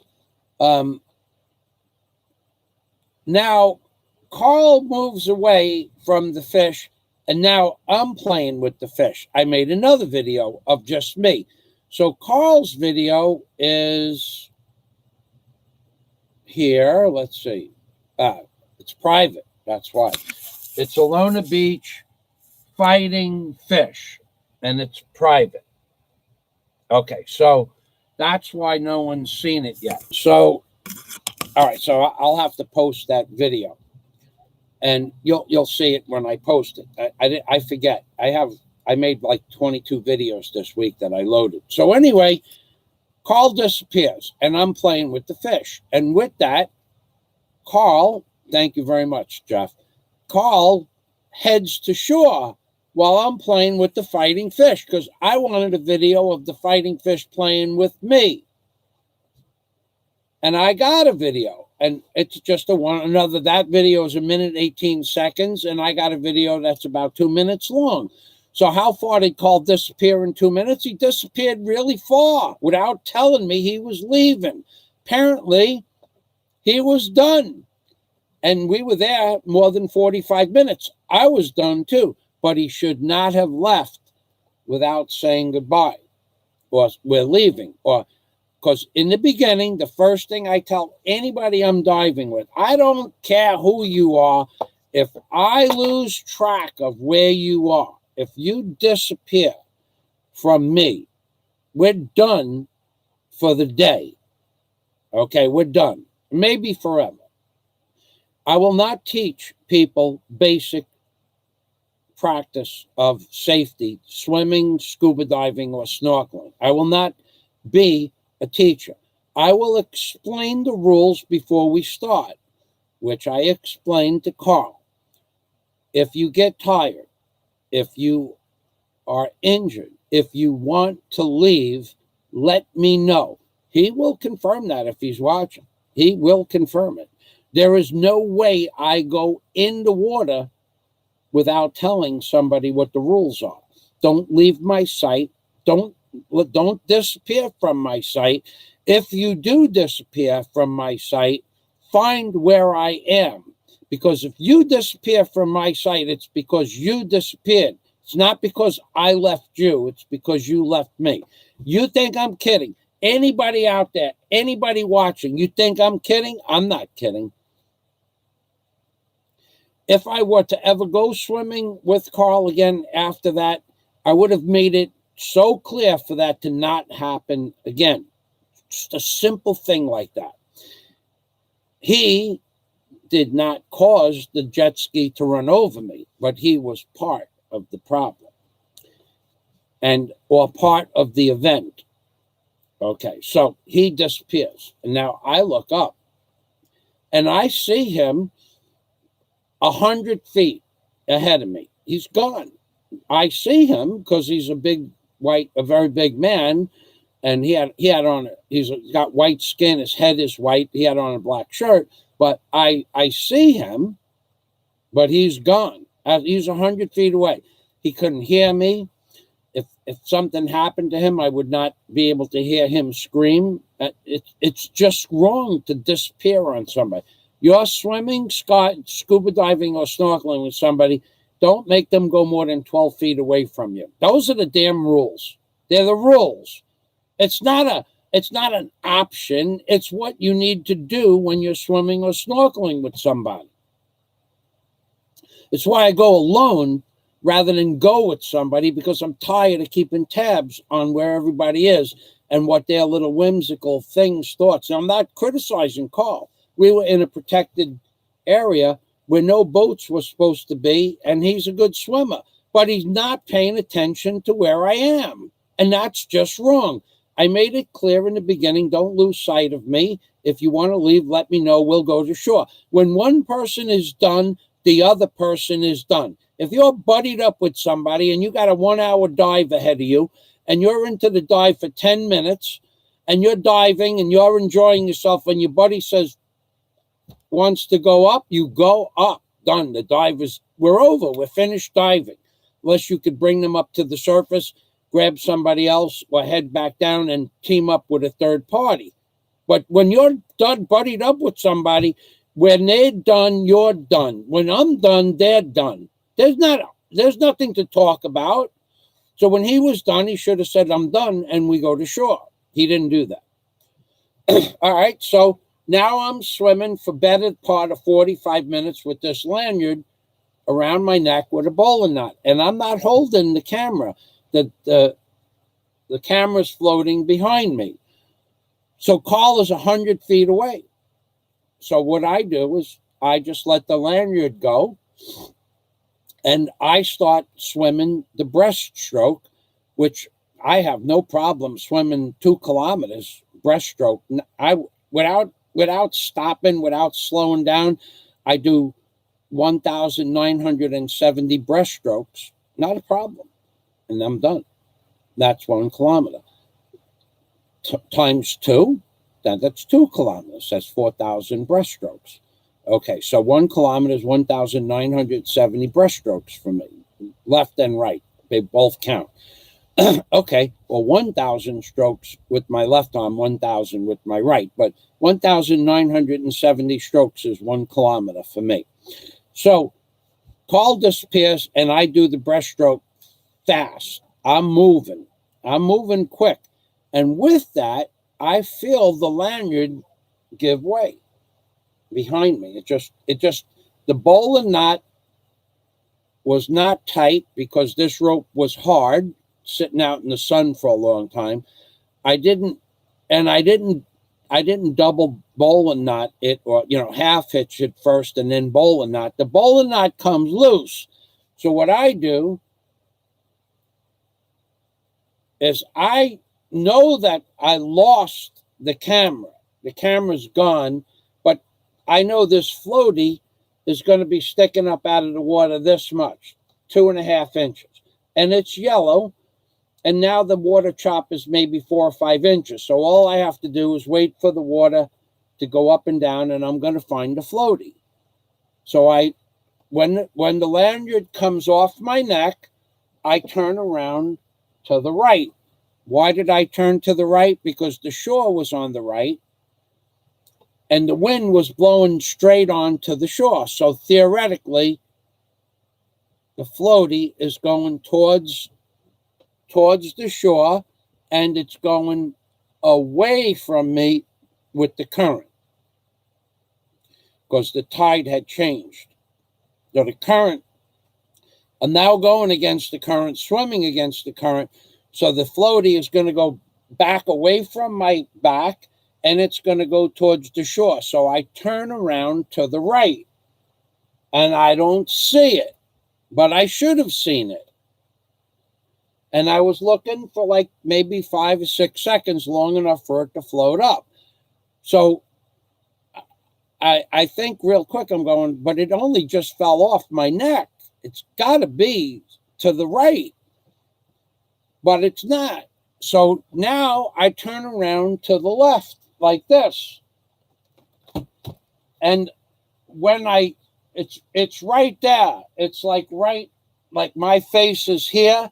And the floaty is less than, it's within reaching distance of where my head was, but it's to the left side of my head because that's where it fell off. It only was off my neck for 2 or 3 seconds. And when I'm looking at the floaty, I grab it like this. And out of the corner of my eye, straight in back of me, there's a woman, a big, heavy-set Chinese woman. I could tell she was Chinese because she was only 15 feet away from me on a jet ski headed straight towards me and not slowing down and going every bit of 30 to 40 miles an hour. So I grabbed the floaty. I had the floaty in my hand, and I had my right hand down, and I put my right hand down, and I pulled water towards the surface. I'm still looking at the jet ski, and when it's coming, I rolled my head back like this, and I pulled myself down with one stroke. That's how long I had. I had one stroke to pull myself down. And with that, the jet ski smacks me on the left side of the head at 35 or 40 miles an hour. Now, I heard it. I don't know if she heard it. And that idiot, that woman, that moron, knew she ran me over. I was looking at her eyes when she was running me over. Her eyes were trained on me going under the jet ski. And that idiot, that moron, that worthless human being ran me over and didn't stop. Then she almost ran over Carl, who was now 75 feet ahead of me. And she went straight to shore, which was another 250 feet. And she was looking back, and she knew she ran over me, and she continued going to shore without stopping. Had she knocked me out, of course, I would be floating, but I would be knocked unconscious and probably drowned to death. So she goes to shore. Later, when the police came, and we did have the police there, later when the police came, she said she went to go get help, and she panicked. And she did panic because she had no brains. She panicked. She froze up in the clutch. You know how many people would be dead if I panicked under the clutch while I was operating heavy equipment or cranes or barges or tugboats or boats?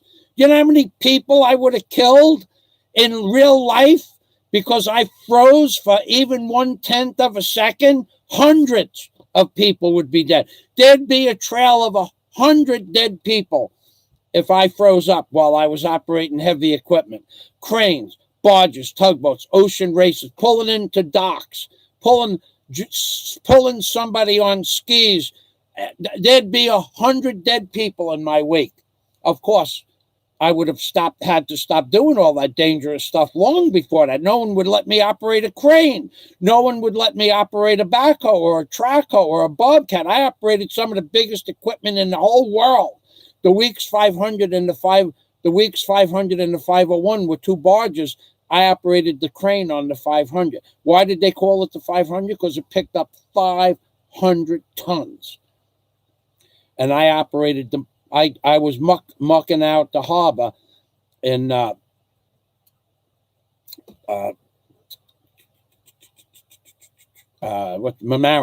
I was mucking out the harbor in Mamaroneck with that barge, and a 65 cubic yard muck bucket.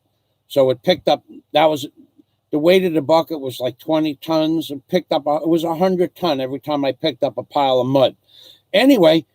If I froze in the clutch, there would be so many people that would be dead. Not like these blah, blah, blah guys on YouTube. They're blah, blah, blah, blah, blah, blah, blah. I'm a YouTuber. I have content. No one gives me super chat. You're nothing. You people out there have nothing to offer. You have any good stories? Anything you've ever done? Barges, cranes, tugboats, pile drivers? Did you operate the Weeks 500 barge? No.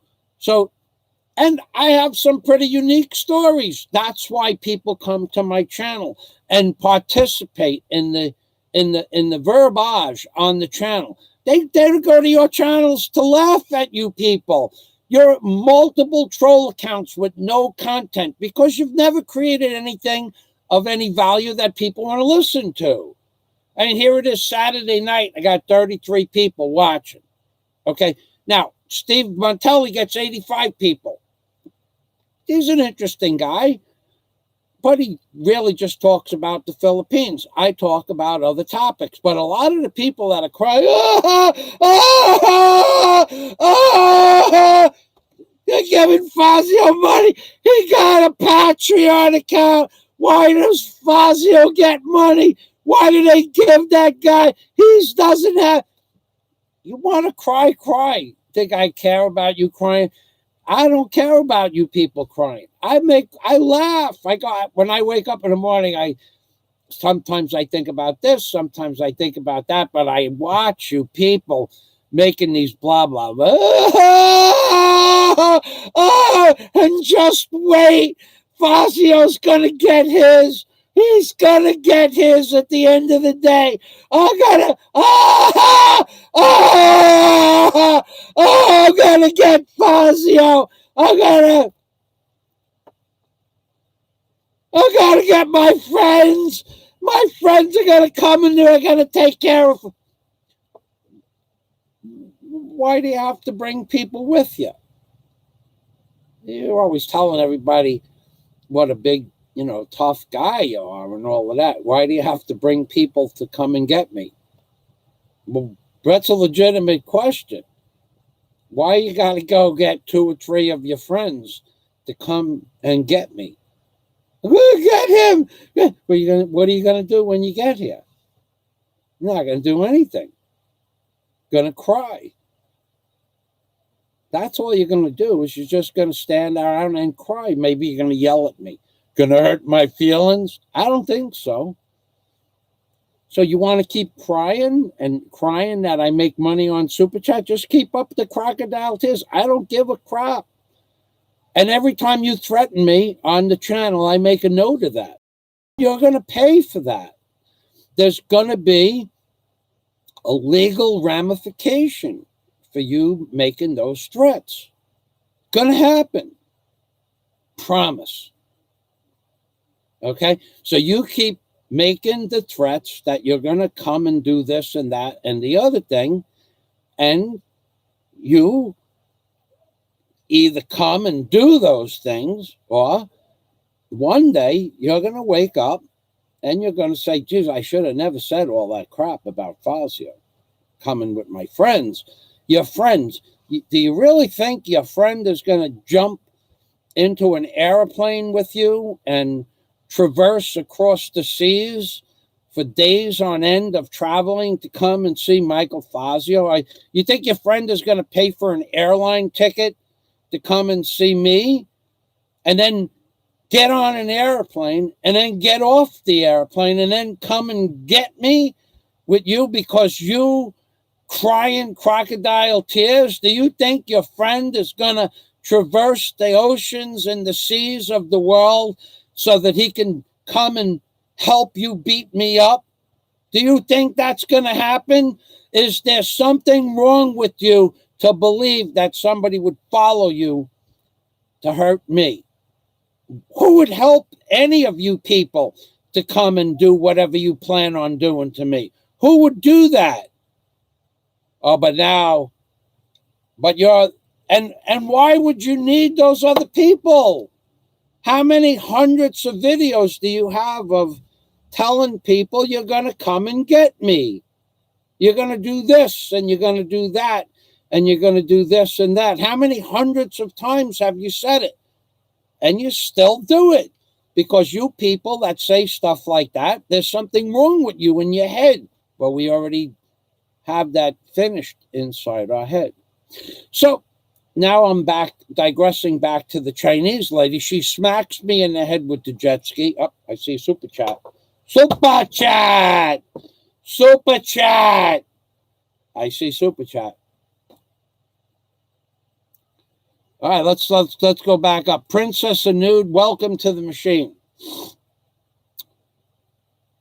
And Pinoy says an unexperienced jet skier, Michael. She was an idiot. She had never been on a jet ski before in her entire life. She said she would never go on a jet ski. She didn't speak a word of English. We had to get an interpreter. 2 police officers came to hold the entire group together so they wouldn't leave the beach. Although 3 or 4 of them did leave the beach, or they left my ability to see where they were. 7 of the family of the Chinese state, including the mother and either her baby or the sister's baby. Oh, there was a big scene on the beach. There were people crying, people screaming, people on the Chinese woman literally got on her knees and begged me for forgiveness. Not the woman that hit me, her mother. I think it was her mother. And of course I did, but before I did, I said, no, you need to get an interpreter here, or I'm gonna file a case. So the police that came, one of the men, somehow he got the point across that we need to get a Chinese interpreter. Wherever you get that person from, whatever it is, wherever they are, you need an interpreter on the beach. So I get smacked in the head. I'm screaming because I don't know how bad the injury is at this point, but I know I got smacked. And I don't know if my head, I felt, but no blood, but I had a lump within seconds. I had a lump. But I didn't know how bad I got smacked because you go into shock. Now I'm screaming for 222 Fox 1, and he don't even come back. But he don't know what to do either. He stands up in 3 feet of water, and he's looking at me screaming instead of swimming back out to me.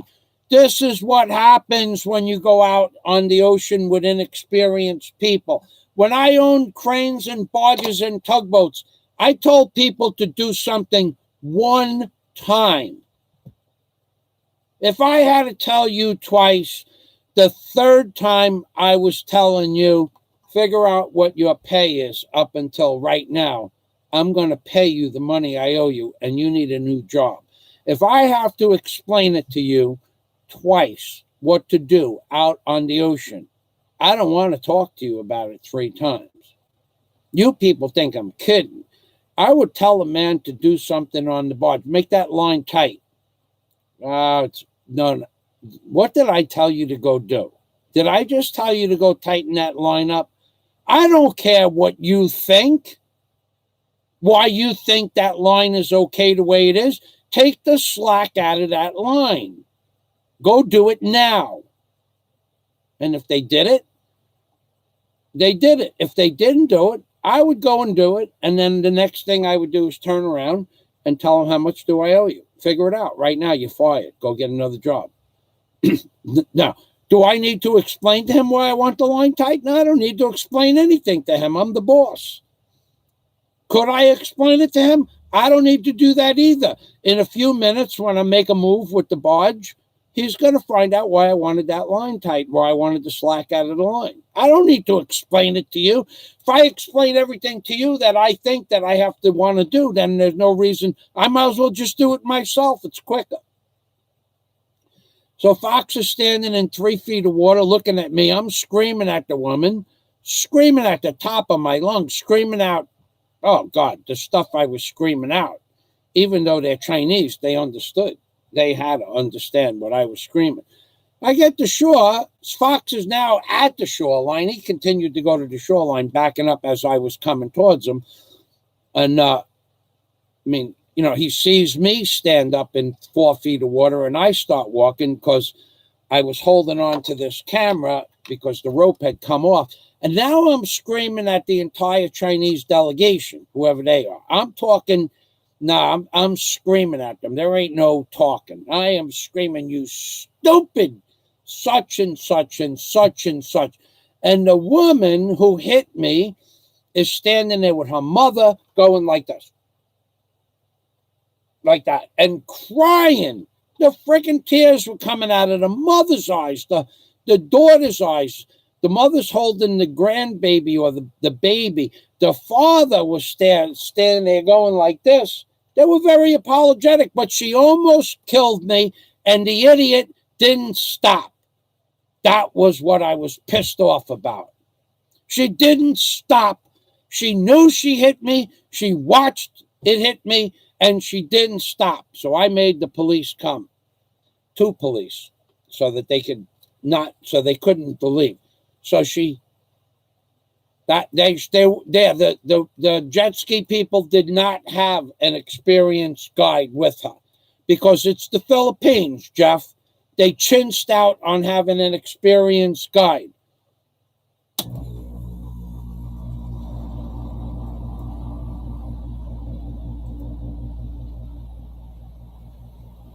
Al. He's hoping to see me in Alona Beach on New Year's Eve. Where are you going to be staying, Al? So are you a troll? Are you one of these trolls, or are you I don't know who you are. Um,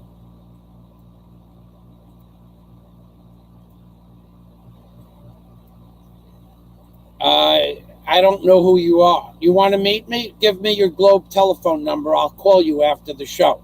You want to meet me on Alona Beach? I got no problem with that. I don't care who you are, what you want to meet for. I'll probably be on Alona Beach New Year's Eve. So send me your telephone number. Send it here. Send it on one of my old videos, Globe, and I'll give you a call if that's what you want to do, because probably that's where I'll be New Year's Eve. I'll just let you know what part of the beach I'm going to be on. Okay, so Pinoy Troll. Yeah. Being an expert living in the Philippines and take adventurous journeys, you have to look after yourself, first rule of thumb.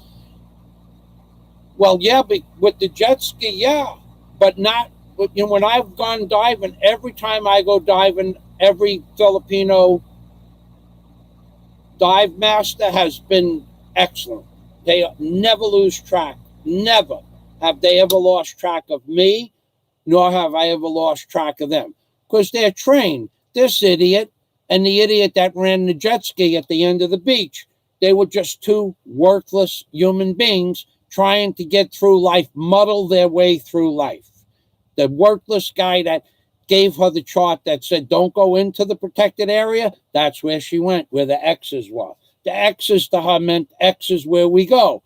So she went into the protected area, which is what eventually we found out through the interpretation machine. So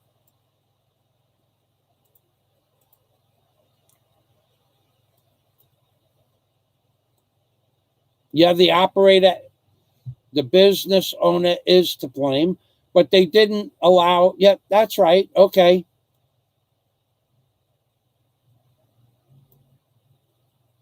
Slack on what line? No, I don't need to explain anything when I'm on a barge, Jeff. I don't need to explain a damn thing. This isn't a democratic barge. I tell somebody to go take the slack out of the line. I don't have to explain anything. I explained what I wanted. Maybe in the tour boat industry, you have to explain to some inexperienced person. But I run a professional company. They do what I tell them to do, or they go get another job. With you, it might be different. But if they are a greenhorn, I still don't explain anything to them. I don't have to. If I'm going to sit there and explain to take the slack out of the line, the next time I tell them something to do, and it's important that they get it done right away, because I got another boat coming or a barge coming up on me, or I got a current that's going to push me into something, a dock or a boat. I don't need to explain anything to anybody. You can disagree, but this isn't a multi-billion-dollar operation where I have to be politically correct. I work with men. Men do what I tell them to do when I tell them to do it. If I have to explain to them, it might be too late for the problem that's coming up. And I got 3 or 4 or 5 things I'm watching. I'm looking at current. I'm looking at wind. I'm looking at an upcoming boat. I'm looking at crushing $1 million fiberglass boat with a 350,000 ton barge. I don't explain anything. Just go do it. I'll disagree with you. If I have to sit there and explain it to you, now I'm going to tell you something, Jeff. You could disagree with me. You run tour boats. Maybe you're on tour boats. Maybe whatever that is. You have multiple people. They put them through school. I work in a man's industry, a man's man. You do what the captain says. Okay? I don't have to explain anything to them. No, it's not a maritime rule and law to explain to the men. The rule is you do what I tell you to do. If I have to explain it, it's too late for the problem that I'm trying to prevent. You can run that all you want about maritime rules. The rules are when the captain tells you to do something, you go do it, Jeff. I don't know what's on your mind. I don't know and I don't care. I got 350,000 tons of barge that I need to have the line tightened up on. I don't need to explain to you why I want the line tightened up. And I will fire you.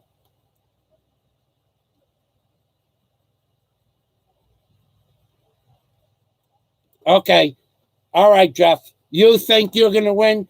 I'll win. No, I'm right and you're wrong. Okay. Period. The captain tells you to do something, you go do it. Simple. That's the law.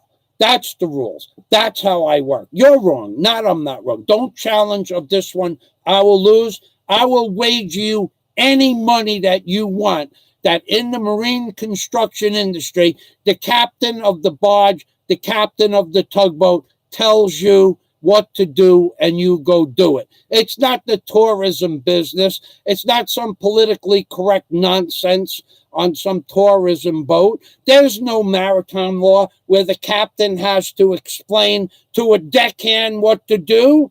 Just go make up the line. You're wrong. You could say nope all you want. That's right. Wes Sleeman, there's no time to screw around on the captain's barge. You're wrong, Jeff. You could be wrong. No, okay, nope, Fazio. Last time I'm going to say it. $10,000 says you're wrong. You got 10,000, you want to wager on it? 10,000 says you're wrong. Captain, marine construction, I tell you what to do, you do it. Okay, there you go. Now we're done. Go ahead. I don't care about the rules. I care about what the union and what the dock builders captains say. You're wrong, dude. Nobody has to explain to a deckhand why they want them to go do something. Nobody. No captain. Captain of the barge. Captain means just that. You're in charge of the operation. 100% in charge. A deckhand making 1/3 or 1/4 of what. I don't care about the union. I don't care about nothing with the union. When the captain tells you to do something, you do it. It's not complicated. The captain doesn't have time to explain. The captains I could be 75 feet away from the deckhand on the barge, screaming at the top of my lungs with another vessel coming down on me or the wind pushing me into $1 million $1 million piece of plastic fiberglass boat, and I got to stop and explain it to a deckhand? You're wrong. Why don't you just give it up? Nope. Okay, Pinoy, Amping, go take your thought process and stick it where the sun doesn't shine. You want to argue with me? You're wrong. This isn't a politically correct event here. Doesn't matter what you think. It matters what the captain wants. The captain's 75 feet, 100 feet away. You got 6,000 or 7,000 horsepower of motor between you and him, and you got to explain it to him. Why? No. Keep saying nope. You want to be an asshole? Then be an asshole. Okay? You just keep saying nope. You want to piss me off? You pissed me off because you don't know the rules.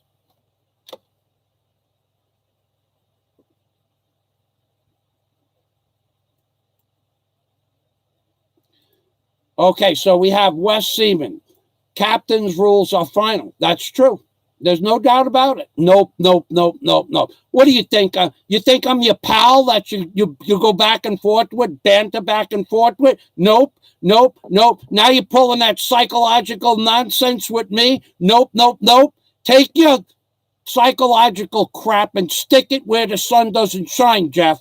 I thought you were smarter than this. But if you want to piss me off, you got me pissed off because you're arguing with somebody that knows what the rules are, and that's how I live my life, and that's how we work in a man's world. I don't know what world you work in. I gave you a lot of credit in the past, but if you have to sit there with your stupid and ignorant methodology that I have to explain to a deckhand 50 or 75 feet or 100 feet away, screaming over the sound of motors and propellers and wind and waves, if you think that you're nuts, dude. So now you got me pissed off because you're ignorant when it comes to whether or not the captain's in control of his barge, his crane. Captain tells you what to do, you do it. You say, nope, nope, nope, nope, nope. 10,000? You want to go 20,000? When the captain tells you what to do, what do you want to do? Where do you want to go with this? You're going to lose.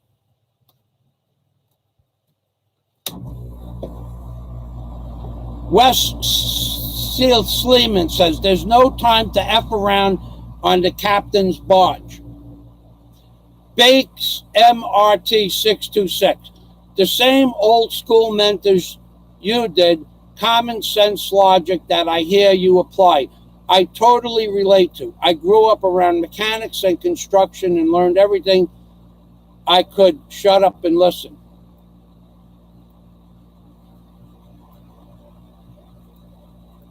Wes Sleeman. See, now, Wes, people are going to die if you don't listen on a barge.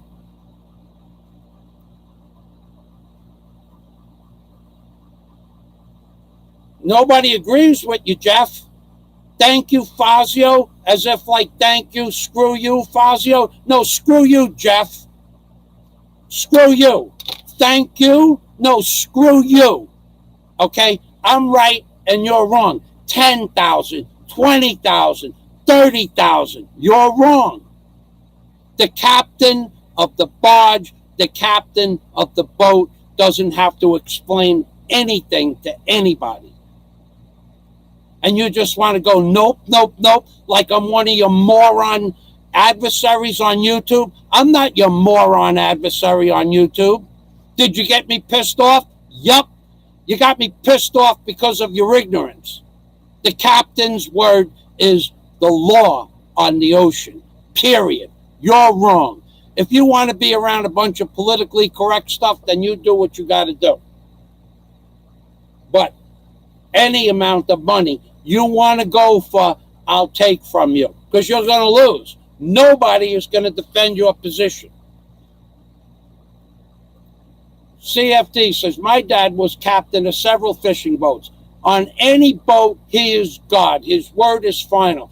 There is no discussion when the captain tells you what to do. Bakes MRT 626. I learned like you and was successful in business. Most people who aggravate you never did anything but punch a card. You sound like me trying to jam logic down the throat of idiots. Thank you. Now that makes sense. And Pinoy Troll loves to get under people's skin. And he got under my skin, except that now I'm willing to wager you $10,000. You said, okay, let's do it. Let's find somebody that will defend your position, Jeff. You want to be my adversary? You're going to have to wake up a lot earlier than I do. You're going to lose. Nobody is going to defend your position on a work barge.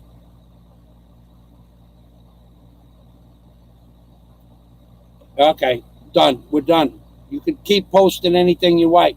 You can keep posting anything you like, Jeff, because I like you, but I disagree with you here. I'm a certified diver since 9. Okay, bake. All right, so here we have people that have been on the water their whole life. Bakes, MRT 626. I'm a certified diver since 1982. You are 100% right. Safety first. I know, thank you, Bake Smith, I know I'm right. There is no question in my mind whether or not I'm right. I worked for the Dock Builders Union. There is no arguing with There's nothing to talk about. When the captain says to go do something, you just go do it. It's not a question of safety first. We're not talking about the captain telling you to jump in the water and take a rope off a spinning wheel. We're talking about making a line tighter up on a barge because he knows that that slack, eight or 10 inches of slack on the end of a 300-foot car float is going to allow for 40-foot of swing on the back of the car float when the wind grabs it from the side or the tide grabs it. So that 8 inches of slack the captain wants made up at the end of 300 feet might be 40, 30, 40, 50 foot of swing. And now if you're going through a bridge, you got a barge that's hanging out sideways to the bridge 30 or 40 feet.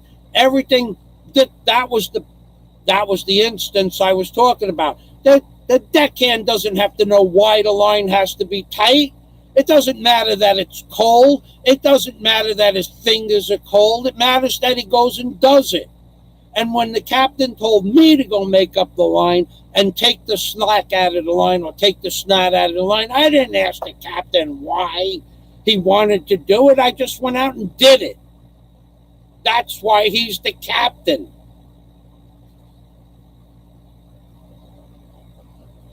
I don't care about the Admiralty law. I'm talking about real life. Yeah, okay. So you're going to be out there arguing about whether or not the deckhand should take out the slack. It's a stupid argument, Jeff. You'll lose.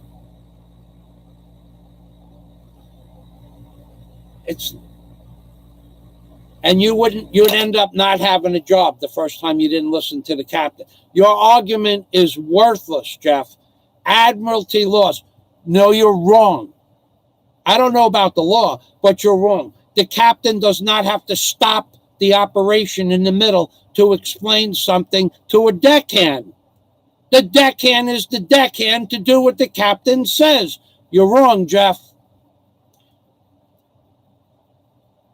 The barge laws. Yeah, okay, we're done, Jeff. Me and you were done.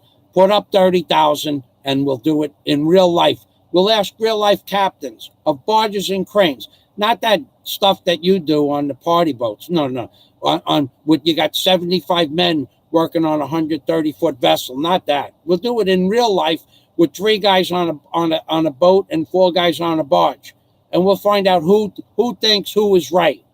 Captain's right. Captain tells you to do something, you do it. Nobody that heard this argument will take your side. Nobody that lives or works on the water. You just happen to be somebody that gets under somebody else's skin, and now you're just being obnoxious because we're not talking about admiralty laws. We're talking about real life experience. You can go by the admiralty, whatever that means, whatever you know the rules. Now you're just being obnoxious, Jeff. Really, really unbecoming of you to do that when you know damn well you're wrong. And you couldn't wager enough money to prove you're right unless you paid people off to go on your side. Nobody would ever take your side in the marine construction industry. Nobody.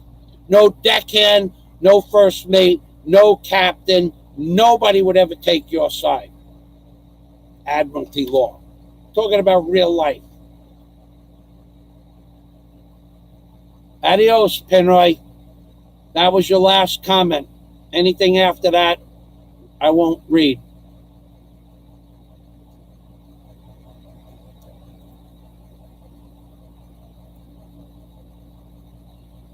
CFD says you do what the captain tells you to do or you're left on the dock.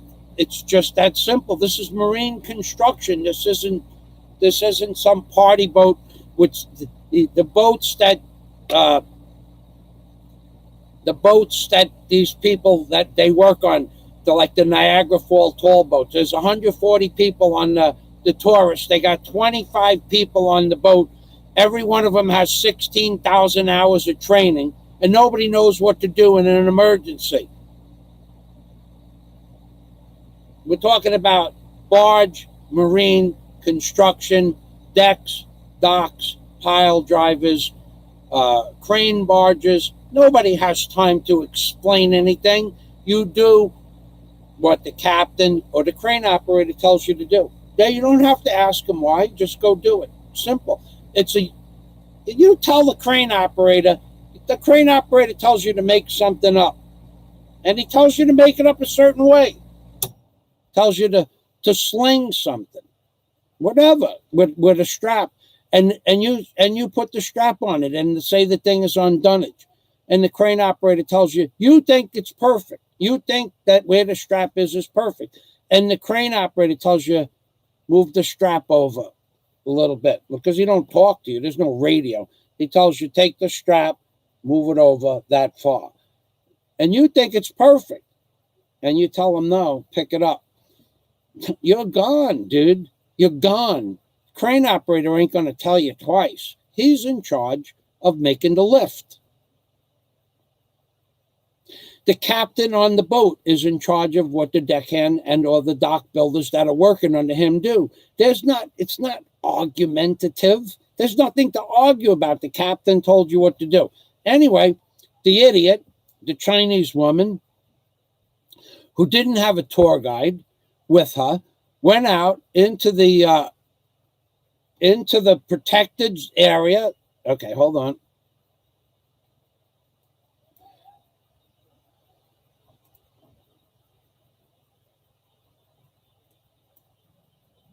Tony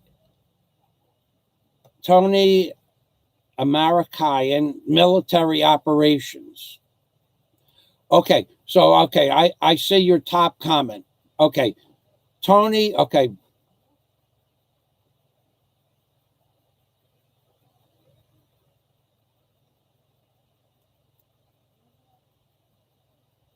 Tony American barge, is the barge still connected to the land? No, we're talking about working out on the ocean.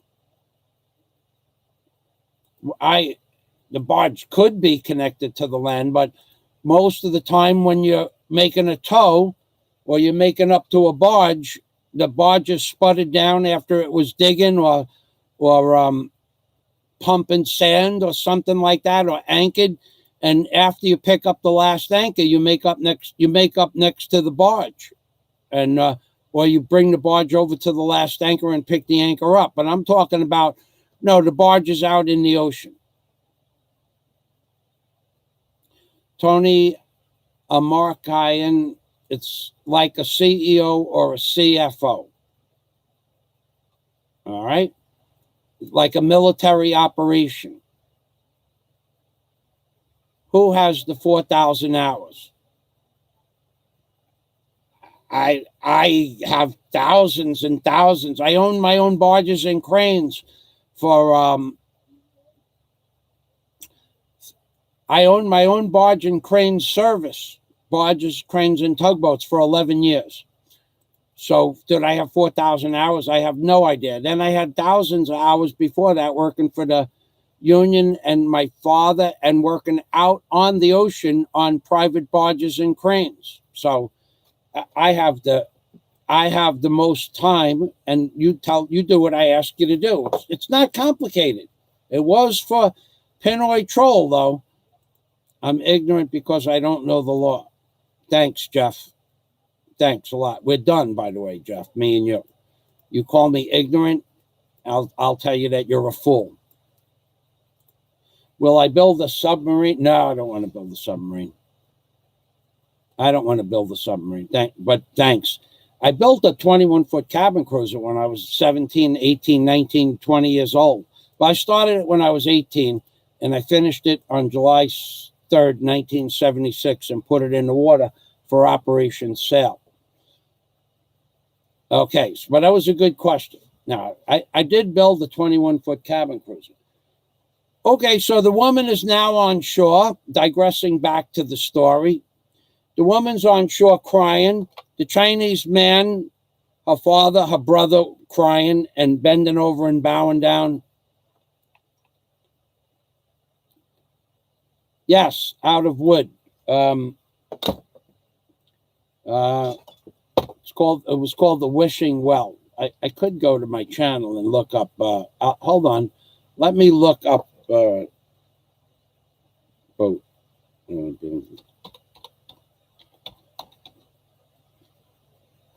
Now, you know what I'm going to do? Cabin. C-A-B-A-N.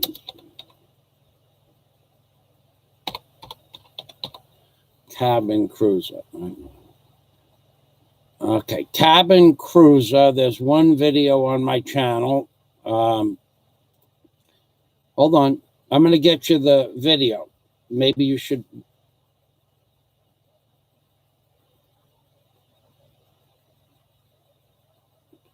I don't see it. All right.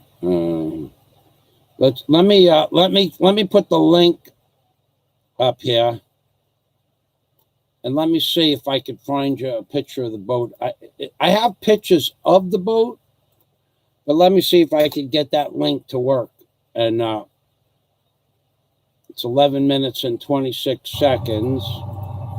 Those were the. All right. Yeah. Okay. In this 11-minute video that I'm going to give you the link for, you're going to see the 21-foot cabin cruiser that I built and put in the water operation cell. You're going to see some,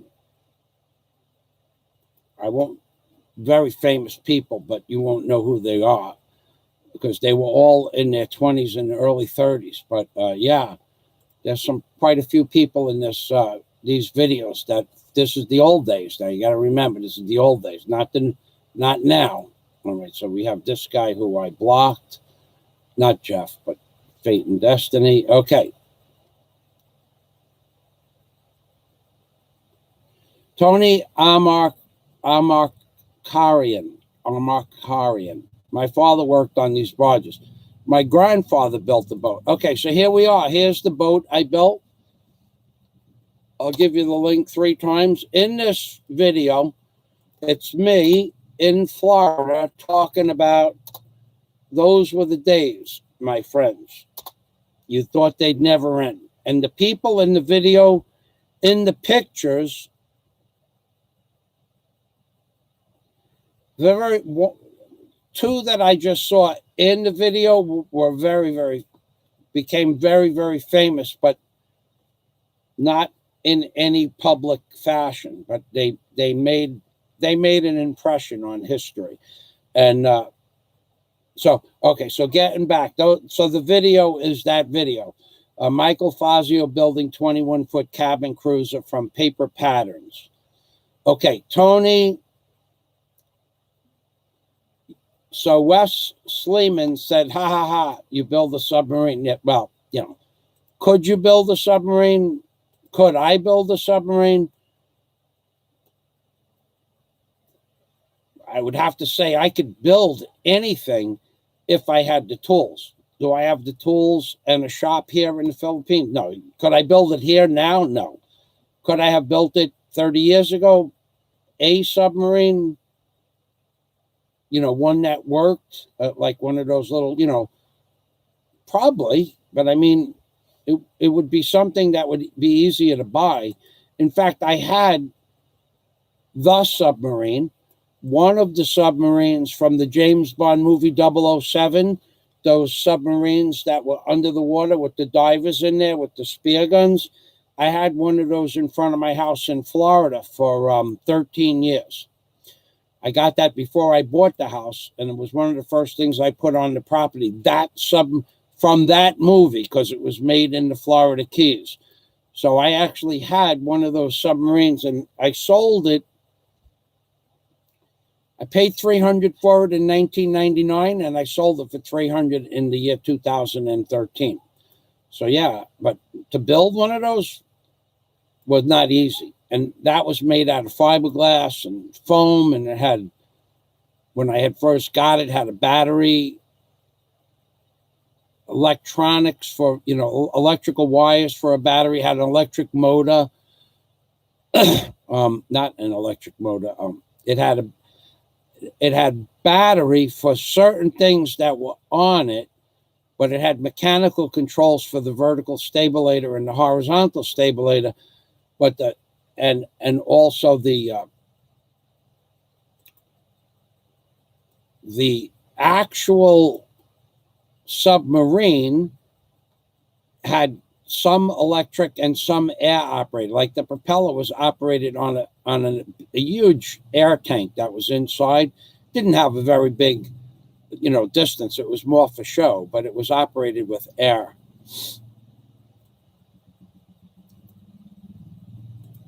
Tony Mark Orion. Yeah, that's what well, no, I worked on barges and cranes and tugboats. We would muck out New York Harbor.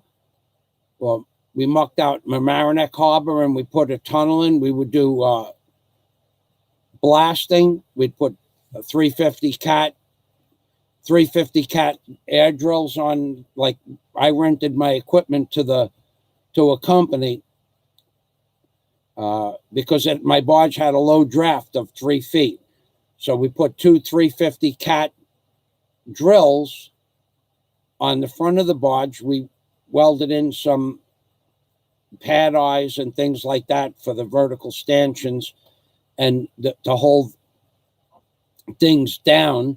Like we put a 1600 CFU Ingersoll Rand compressor and 1 500-gallon tank on top of the compressor for a backup tank. So on the two what a 350 cat drill is, for those of you who don't know what a 350 cat is, it's an Caterpillar drill that will drill up like 1.5 inch rope steel. They call it rope steel.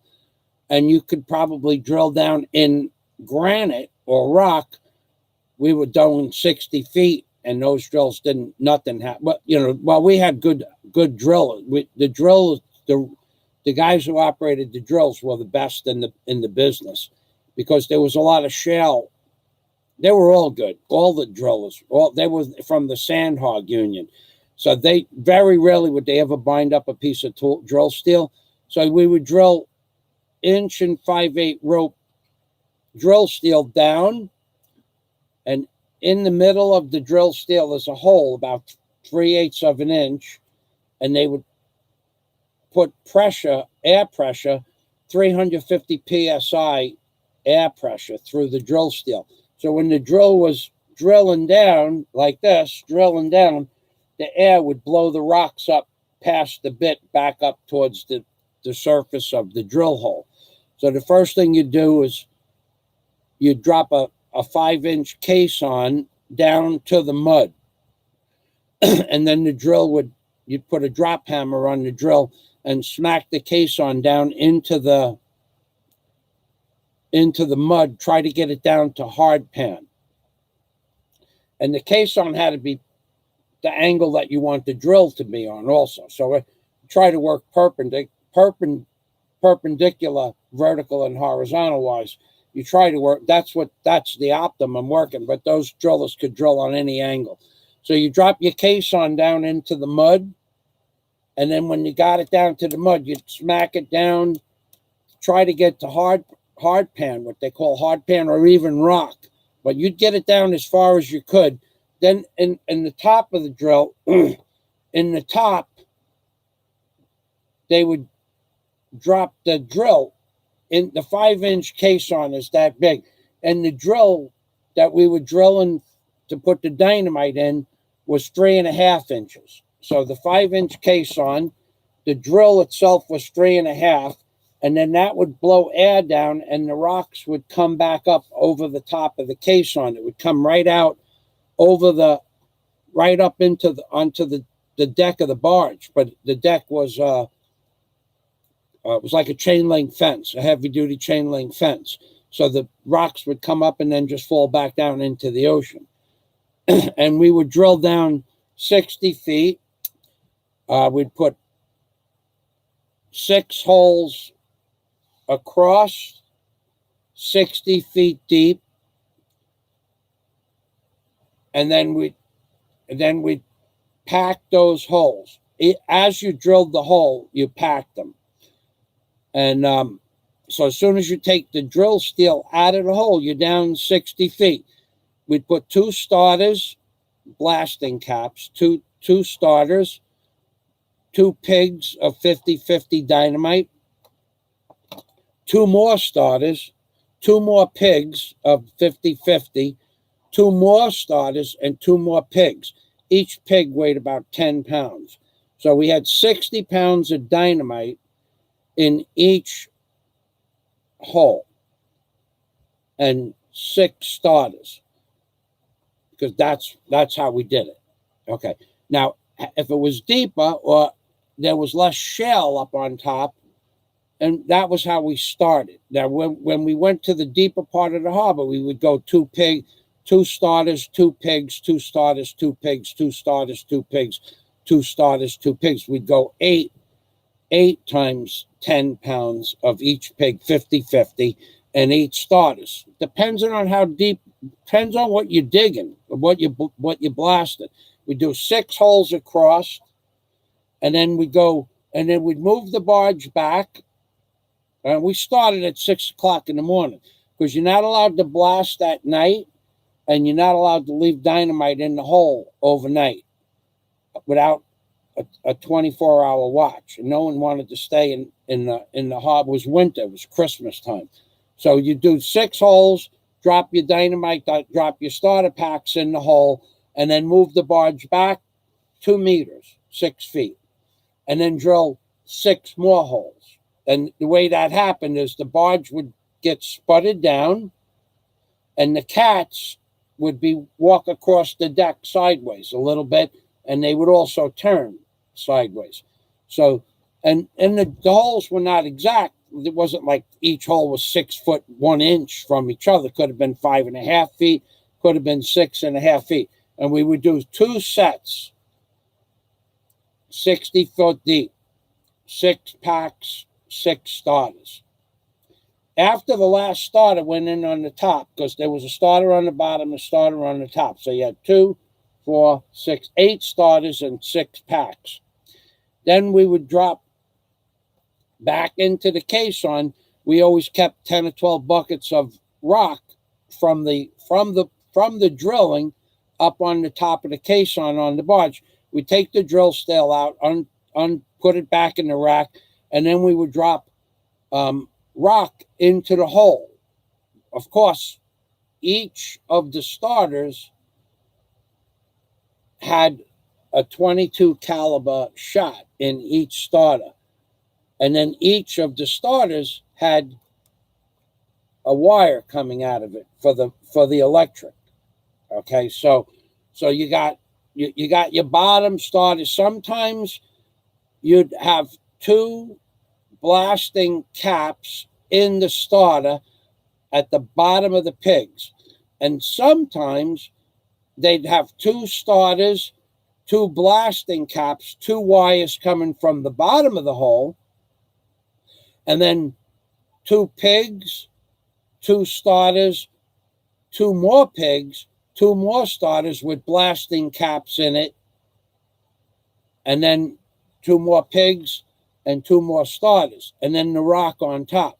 Sometimes the blaster would decide how many blasting caps he wanted in each hole, and there's a reason for that. Okay, they want to make sure the dynamite goes. They don't want to have the dynamite. They want the dynamite to blow up. They don't want to have a misfire and have dynamite, especially in a shallow harbor like we were in. We were drilling 60 feet of water, but we were drilling in 60 feet of rock, but there was only 6-7 feet of water on top of that rock. They don't want to have dynamite in the harbor without. It's a big problem, big problem. Okay, so you'd have the 2 starters, and then we'd back up and do another set of holes, another line, and we had to have all this done before dark. Okay, didn't matter what time dark was. After dark, you're not allowed to make a shot, and it takes a half an hour to set up for the shot. maybe 40 minutes, because after you get those 2 sets of holes done, they put the wires to the side, and the wires are on a cradle, all the wires, and then each wire has a spool to the wire. Okay, so every time you put a blasting cap in with an electric wire to the blasting cap, you have a spool for that blasting cap for that hole. So if you had 2 wires coming out of each hole and you had 12 holes, you had to have 24 spools of wire, or you could splice the wires together at some point and put it in a waterproof crimp. They have these things. It's like a gel, and you put the gel on it and you crimp it, and it keeps the water, it keeps it dry. It doesn't matter if it's dry or not. The shot's going to go, but it should be a dry fitting. So we back up, and then now the barge had to be 1,000 feet back from the shot, because that was what they called the shot. And then there had to be a work boat at the mouth of the harbor to keep any boats from coming in. And then you're supposed to have 2 workboats, but we had 1 workboat because it was wintertime. And the workboat's supposed to make a circle around the shot, make sure there's nobody around. But this was Mamaroneck Harbor, so no one was around. So I would go on the far. It was my barge, my cranes, my workboat.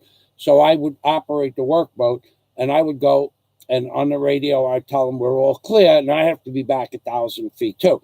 Then when you make the shot, you got to be on the deck of the barge. Nobody can be below the deck. Nobody. If there's a tugboat on the scene, everybody involved with the shot, everybody that's on a barge that's 1,000 feet away has to be on the deck. Those are the rules. And the reason for that is because a lot of times boulders, now, when you might think of a boulder as something the size of, I don't know, this, a little boulder the size of this phone, but, to me, a pebble is bigger than this bucket. To me, this is a pebble. Boulders the size of refrigerators would go up in the air 1,000, something half the size of a regular refrigerator, a 3-foot boulder, would go up in the air sometimes so far it would disappear. But that's not the problem when they go straight up. The problem is when you're looking at the shot and the shot goes and the boulder comes up and arcs towards you. It's an optical illusion that it's just going up and down, when in fact it's traveling directly towards you, but in this direction, and you can't see it. It's dark. It's getting dark. The boulder is gray. The sky is gray. The water is still splashing down like rain. So you got to be on the deck of the barge on rock watch. Okay, I'm not joking either. I've seen on Christmas Eve we sunk, I don't know, $4 million boats, $4 million boats. We sunk them, but multiple $1 million boats and a $4 million boat and multiple other boats. We probably sunk 12 boats on Christmas Eve at 2:00 in the afternoon. And we had the Federal Firearms and Trade Commission all over on Christmas Eve of 1990 or 1991, I guess it was. There were 100 people. There were the boats. I'm losing track of my count. The boats, $1 million boats, were sinking at the dock in Mamaroneck Harbor. I don't know that you'd be able to find a newspaper article about that because it was New Christmas Eve, but $1 million boats were sunk everywhere. By the time we got to the dock, the boats were all like on an angle and everything like that because we had to pull up the spuds and had to start the motors, and I had to get the workboat back. What a joke that was. It was a fun day. So let's see what we got here. And then I'll tell you what happened when we got to shore. So Tony, all right, so Tony Amarkarian, Admiralty venue is military.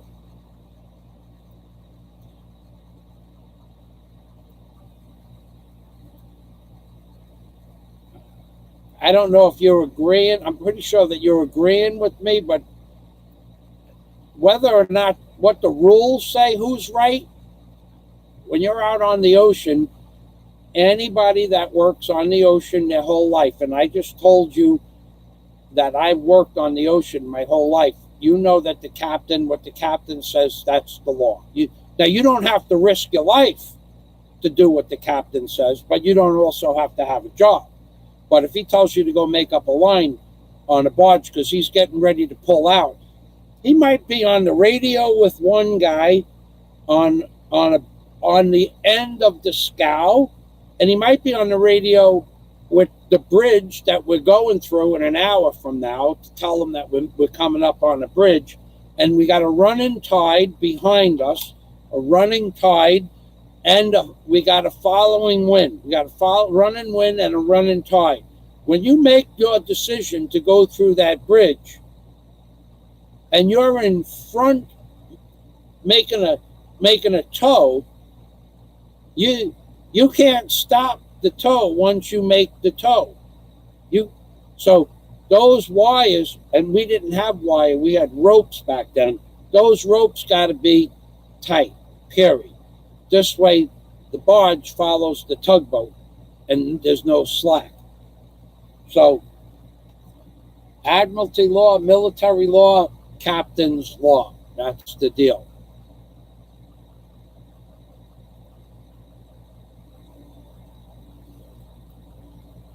Yep, rocks would hit them. Rocks hit the boats. That's right.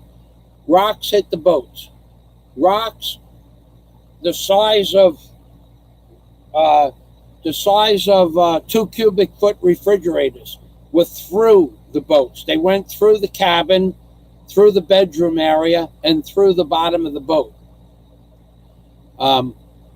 Rocks the size of this pot were through the roof of the house where we parked the barge, through the living room floor, and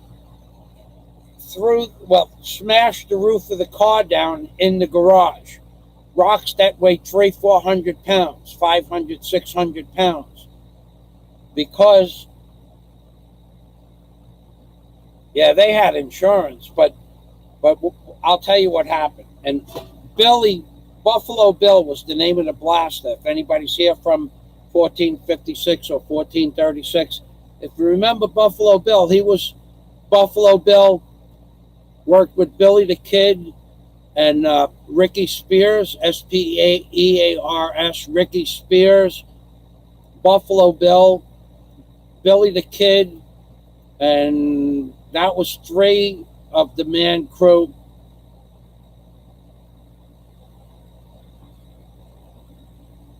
Oh, really, Scott? I didn't know that. Thank you for telling me. So the real Pinoy Troll channel is gone. So it's not even the Pinoy Troll. There's no way. I didn't think Jeff would argue. And if it is Jeff arguing with me, he's still wrong. But thank you for that, Scott. I never even bothered to check. Thank you for... Okay. Yeah. Okay. So it was a troll, and he got me. I can't imagine Jeff arguing that point with me. But if it was him, he's still wrong. It doesn't matter. Okay, so Tony Amakarian asked me, was there insurance? Wes Sleeman said, is there insurance? Oh, there was insurance, Wes. All right, so what happened? All right, so we did 1,500 feet of blasting from sometime around. It was August when I brought my little barge there. It was a 30 by 50-foot barge. It was probably July or August. Actually, it could have been July because I was doing. She was freaking.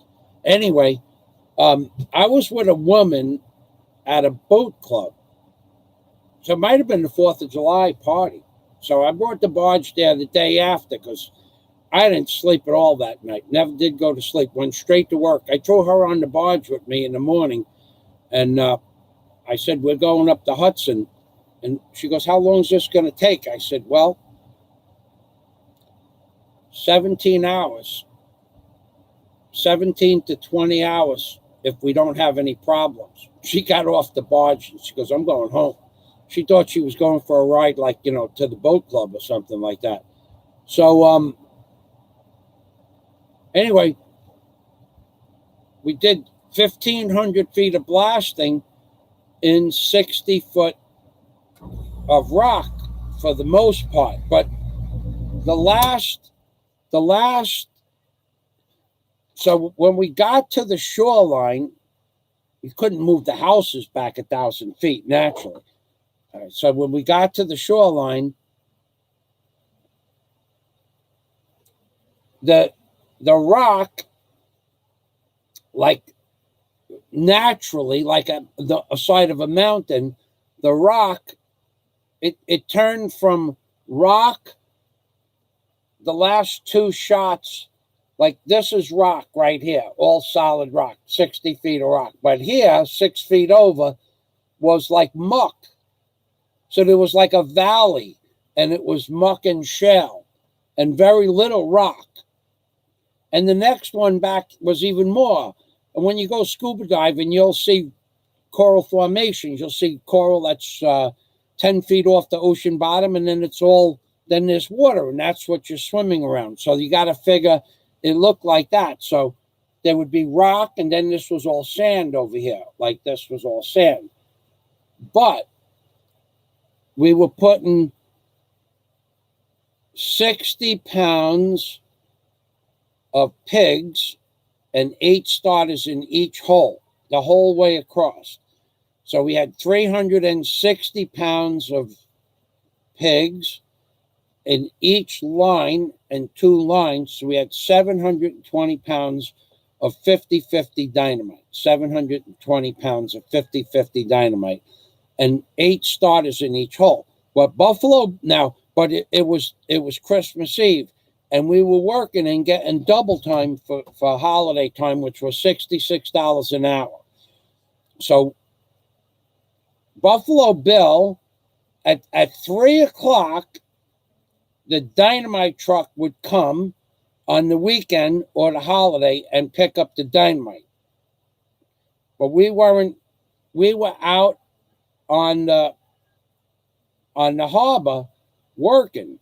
So what we had on the barge was we always brought extra in case someone dropped a pig in the water, something like that, or a box of the pigs fell in the water one time. I had to go down and do cold water diving. Anyway, so we had like 800 pounds of dynamite, and we had maybe 40 starters, 50 starters, besides what we needed. So we had an extra 80 pounds of pigs. The starters we could put in, we put the starters in the hold in the bottom of the barge. Totally illegal. We put the starters down there. We put a couple of boxes in them. But the pigs, Buffalo Bill decided to use. So we put 800 pounds of dynamite in normally what we were doing 720, but the shore was, I'm the barge, the drills are here, the shore is that way. And the house where we parked the barge is that way. And right next to the house is Mamaroneck Harbor Marina. And we dropped the 720 in the last couple of holes. He dropped an extra couple of pigs in each of the last holes. So now instead of having 360 pounds in the back, which is what we had 400 pounds in the back and 400 pounds in the front shot. And the shot is on a micro charge. And Bill was one of the best blasters anybody's ever known. All his shots were perfect. He'd move the shot left, he'd move the shot right, he'd move it forward, he'd move it back. His shots were perfect, except it was Christmas Eve and he had a drinking problem and he was drunk. So we put the wires out. I backed off the barge. I went and had the workboat, and I got in the workboat and I went to the front of the harbor where I was supposed to be. And we were still 200 feet offshore, but we weren't at shore yet, but we were 200 feet offshore. So the marina was in front of us to the right, and the house where I parked the barge was almost dead ahead, but not quite, a little bit to the left. Well, Bill should have set the shot, front shot first, set back shot last, so that the shot would have went pretty much straight up. Excuse me, I had that backwards. He should have set the shot to go towards the ocean. And he should have set the shot to go towards the left. But he did everything backwards. So he set the shot to go towards the land and to the right. All right, so now I'm back my 1,000 feet and I'm to the right. So the barge is back to the left and I'm to the right. And I give the clear, the whistle blows, you had to blow a horn, big sound on the horn. I blew the horn, the barge blew the horn, and Bill sets off the shot. And the shot goes straight, that's right, Wes, straight to the Mamaroneck Harbor Marina. I mean, and the rock that I saw come out of the ground was about 3 foot in diameter. And I swear to God, it would be if I could go back and make 10 videos, this would be one of the videos. The rock goes like this. It arcs up out of the bottom of the bay. It arcs up like this. And over here in the marina is a 60 or 70 foot high wooden mast from a real sailboat with a 6 foot by 10 foot American flag at the top of the mast. And the rock goes like this, right straight up like this. And now I'm back over here so I can see the arc of the rock and I can see this. And I'm going, there's no way that rock is going to hit that mast. But it was like a dream, because I'm going to myself, he didn't just do that, because this was the first rock out of the water. But there was like a whole shower of rocks behind it. And the first rock comes up like this, just like this, big arc, big, huge arc, big arc, and smacked that pole about 10 feet off the ground, snapped the pole backwards, and the pole fell down with the flag hitting the floor. And I'm on the boat going, what? That didn't just happen. And then the rest of the rocks start showering down on, this is a $1 million boat yacht club. And the rest of the rocks start showering down. You hear. Meanwhile, there's 6 inches of ice. The whole marina is froze. In order to get the barge anywhere, we had to break the barge. I had to break up the ice with the barge. In the morning, I'd run the barge around the harbor because it was a self-propelled barge, and I'd break up all the ice. But I didn't break up the ice in the marina because that's the docks, the boats, the work boats, everything was frozen together as one giant thing. Well, the rocks are smashing the ice everywhere, and you see the ice breaking and the rock smashing the boat. You can hear the fiberglass, because after the shot, it's Christmas Eve, everybody knows how quiet it is Christmas Eve. In real life, it's quiet. Like, the middle of the afternoon, we're in the middle of nowhere, and there's only like 3 houses, no businesses, no trucks, no cars. And you could hear these rocks showering down on these huge boats. So I don't know what to do. I know I got to go back and move the barge to shore, but I also know that now we're not going home. And I'm not happy about this. It's Christmas Eve. It's 3, and it was getting dark. Okay. Bill took the shot at dusk when he wasn't supposed to take the shot, because otherwise someone would have had to stay whatever day Christmas Eve was, plus Christmas, plus the next day. Somebody would have had to stay round the clock 24/7, which would have cost the union 2 men at $66 an hour per man.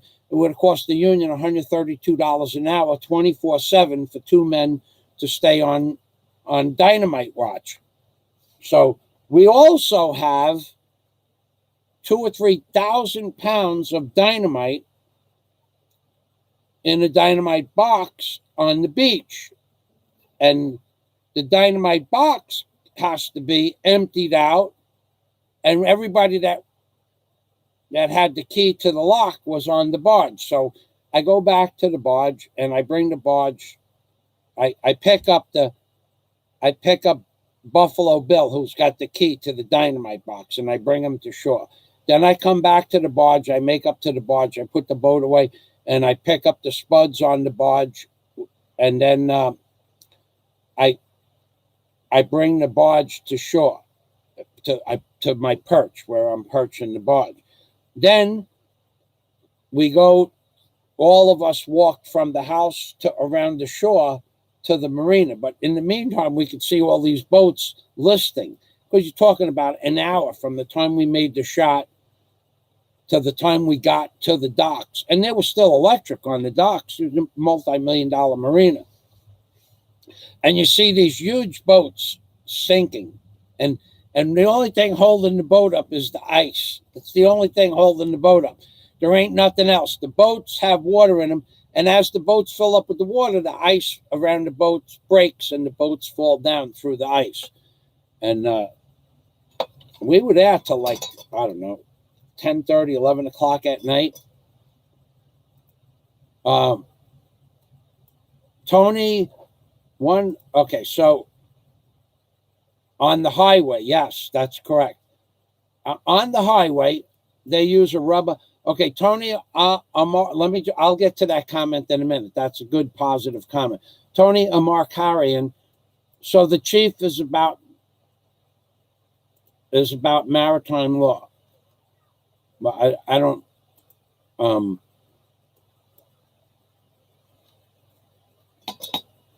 If you asked me what the law was, I don't know any rule or regulation. I know you listen to the captain. If that's admiralty law or maritime law, then you listen to the captain. If it's not the law, then you still listen to the captain. There is no arguing with a captain on a barge, on a marine construction barge. The captain's the captain. You do what he tells you to do. I don't know what the law says. I'm not arguing the law. I'm arguing the point that you listen to the man in charge of the barge or the tugboat. That's the law. Okay, so Tony Amarkarian, what were the barges being built? We were blasting the 36-foot wide trench, because you're not going to get a full on at the end of each shot. You're not going to get the it's going to taper down. So we were blasting a 36-foot trench wide by 60-foot deep long, because in the harbor it was more of a mountain of rock, and the trench was never going to get to be 60 feet. If you were going down 60 feet from the top of the water, which was only just a few feet. Oh, and by the way, that shot was taken at dusk at a super full moon low tide, so there wasn't even any water on top of the load, on top of the shop. All right, so what we were making a trench 36 foot wide, 1,500 feet across, to put the pipeline for the Mamaroneck Sewage Treatment Facility that was going to put a 4 foot or a 5 foot diameter pipe 2 or 3 miles out into the ocean. So the harbor was the only part that had to get blasted. The rest of it, we could lay the pipe on the ocean floor, which was why. So they were basically trying to get the rock out of the way to lay the pipe in a smooth downward spiral from the plant. They couldn't put the pipe in the harbor because the harbor was only like 6 or 8 feet deep. So they had to bury it. And typically a pipe like that, they put on several feet of gravel. And then, so you're going to lose 8 or 10 feet of the trench. After they find out that the trench is uniform, they're going to have to pick a desired spot and fill the trench back up with crushed stone. We had big, huge rock crushers. So the rock that, after the blast was made, then I'd bring in another crane with a 60-yard bucket on it, and I'd pull the material out of the hole. And then I'd put the material on a barge, and then the barge would take the material to the shore, and then they'd offload the material and put it into a rock crusher, and they'd store it on the shore and as crushed stone, ready to set the pipes in. Then after we got the hole, they'd figure out how much material they needed, and we'd start dumping barge loads or bucket loads of material into the hole until it got pretty even, and then we'd send the pipe down and with some hard hat divers, and they'd lock it up, and we'd drop rock. We'd get them out of the water, and they would tell us how much the rock to drop, and the pipe would set on cribbing, dunnage on the bottom. They would just drop rock around the pipe, but it was crushed stone, like 3-inch crushed stone. So when we'd bring the bucket down, we didn't drop the whole load into the but they'd open up the bucket slow, or I'd open up the bucket slow. So we were putting in the septic discharge line for the Mamaroneck septic water treatment plant. Sewers and septic water would go 2 or 3 miles out to the ocean. That's where the outlet would be. That's what we were doing. Good question, though. What were we doing? Forgot to tell you. So I get back to shore. To digress, I get back to shore. The Chinese lady's crying. The Chinese woman is crying. The man and the Chinese woman and the Chinese lady are going like this. Sorry, sorry, sorry, sorry, sorry, sorry, sorry, sorry, sorry, sorry. And she was crying. And I'm going, she's really sorry, but she doesn't understand what she did wrong. I got to make her understand this. So I get the police to shore, and the police come. Let me get some water. The police come, and they stop what was left of the entourage from leaving. And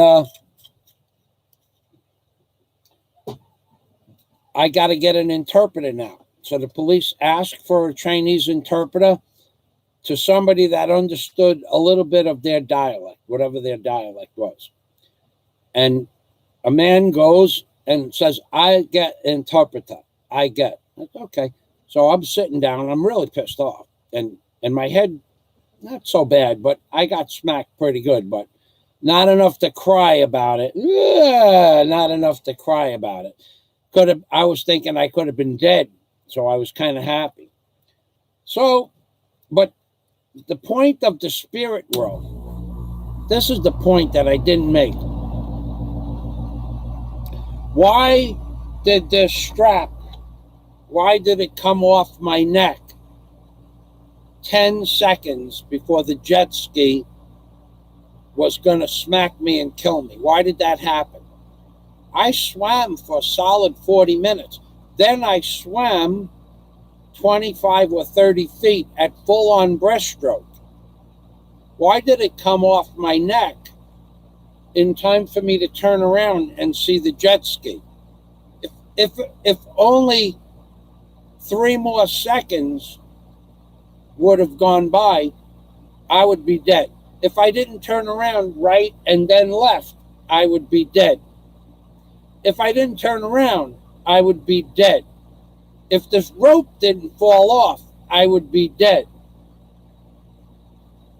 Something, after 45 minutes of swimming around and diving to the bottom and snorkeling and playing, with the fish and this, that, after 45 minutes, the line falls off 3 seconds before the boat is going to kill me. Why did that happen? That's the question. Because there is a spirit world that pays attention and guides certain people's lives and or futures. The water dwindies were protecting you. Yeah, something was protecting me.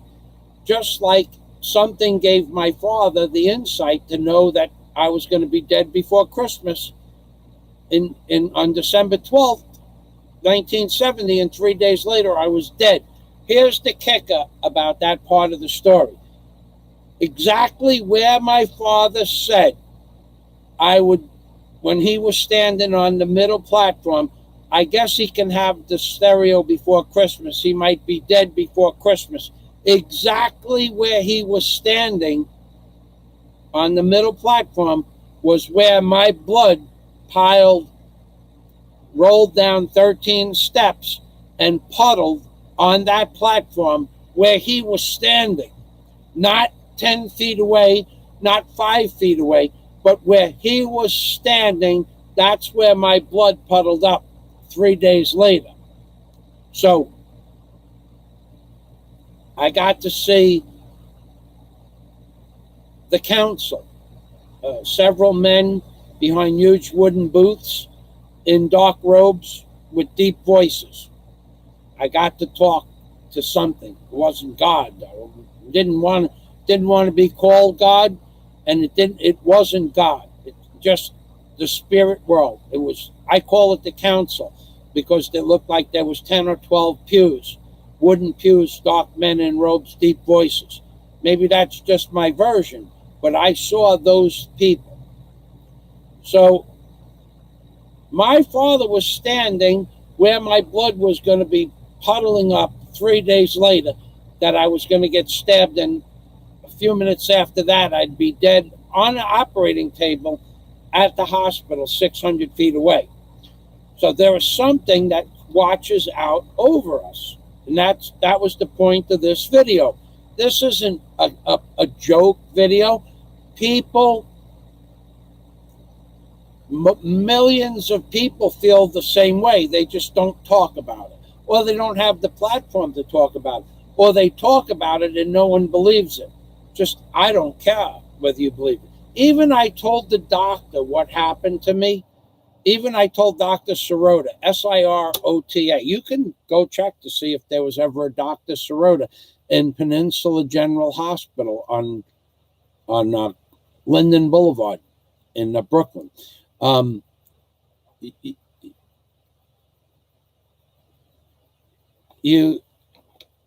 The doctor didn't believe me because back then they didn't know about afterlife experiences or OBEs.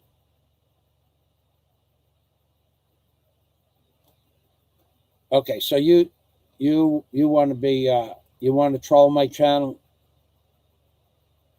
Well, it's kind of a troll thing. Okay, so I didn't see Captain's Annex. Hide that comment, Scott, please. Thank you. I didn't see Captain's Annex. And a little bit of levity here. So thank you for that. So the spirit world does exist. Now, would my father ever admit that he got a psychic experience? No, he just said it was a lucky guess. All right, so we got an interpreter, and let me show you a little bit about the interpreter. I'm going to show you the strangest looking interpreter you ever seen in your life. I don't really want to show you the whole video. I'm going to post these videos. I'll probably post them Sunday night. Okay. Let me say I'm going to post these Sunday night. So for now, I want to show you the lady who hit me and how she's crying hysterical throughout the whole thing. So I want to show you this lady, and I want to show you the interpreter. I thought this was an amazing thing that happened. Okay, so why won't it won't load? I hate this new classic. All right. I hate this classic. I just hate it. I despise this classic.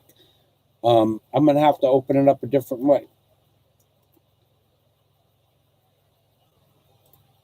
I can't even open the video. I clicked it twice, 3 times. Maybe click if I click the video.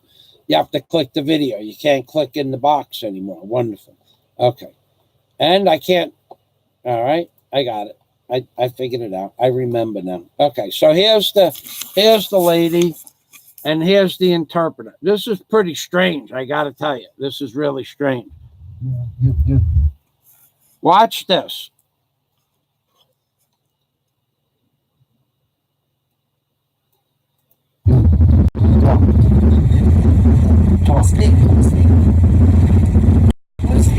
Yeah. 然后我看到你的时候就比较近了，然后我一下子就慌张了。And then I saw you closer, and then I panicked.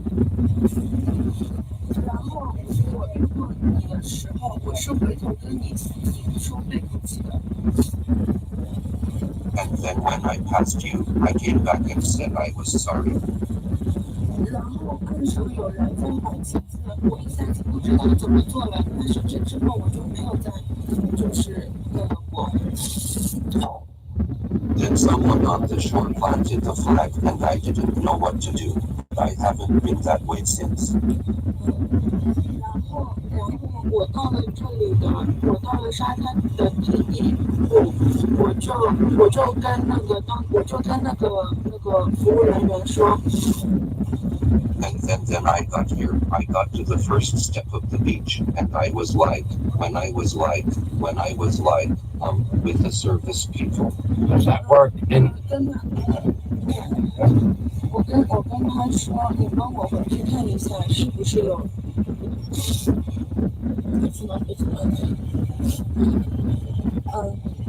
我就跟那个红衣服的人说。Well, when I said to the man in red, you go back and take a look at it for me. 然后我马上是往海中间走的，因为我会游泳，所以我只能走到那。She's sending somebody out 350 feet out in the ocean to look for me because she panicked. But it's a little bit more I want to show you. Then I went right to the middle of the sea because I couldn't swim, so I had to go there.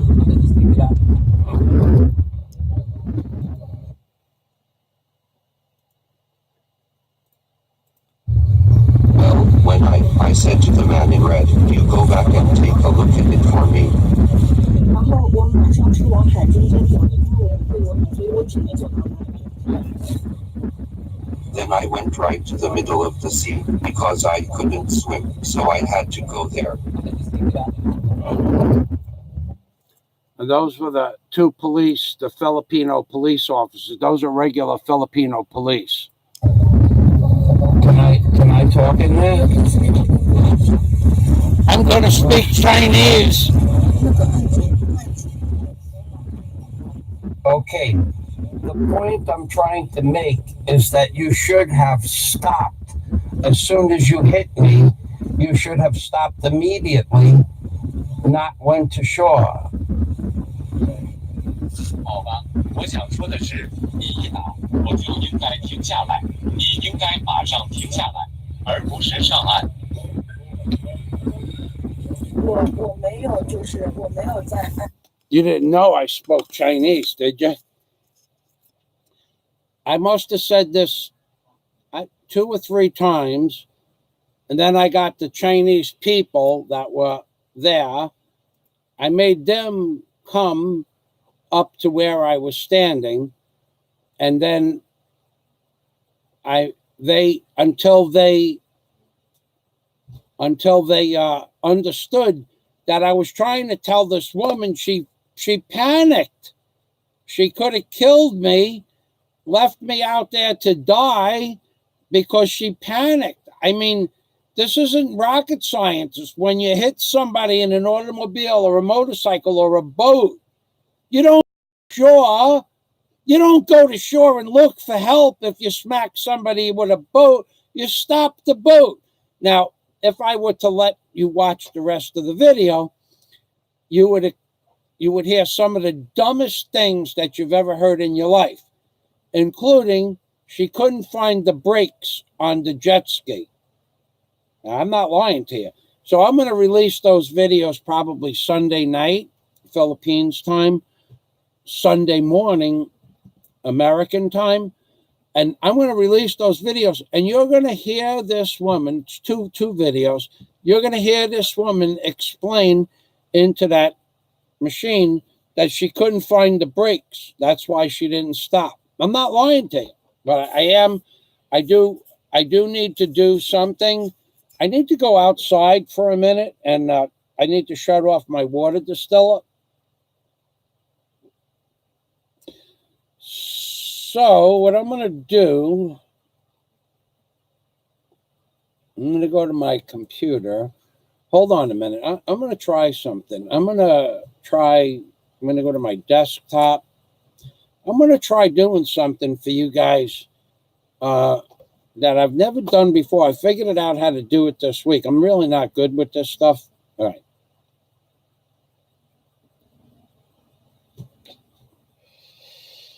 Okay. Oh, boy. You're going to have to hold on a minute. I got to hold on. Hold on a minute. Be right back.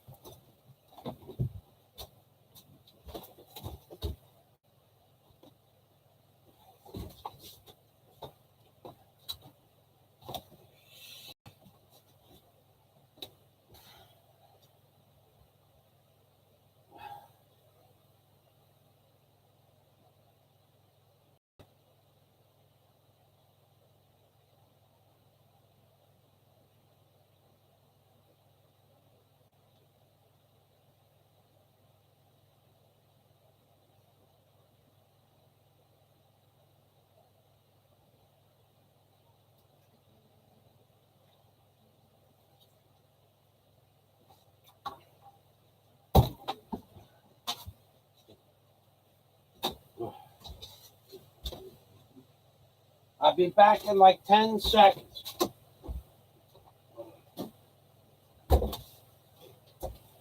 Five, 4, 3, 2, 1. Anyway. So let's see. This is the house that people tell me I never owned. I wonder if I could do. Let's see if we did a slideshow. Ah, yeah, there we go.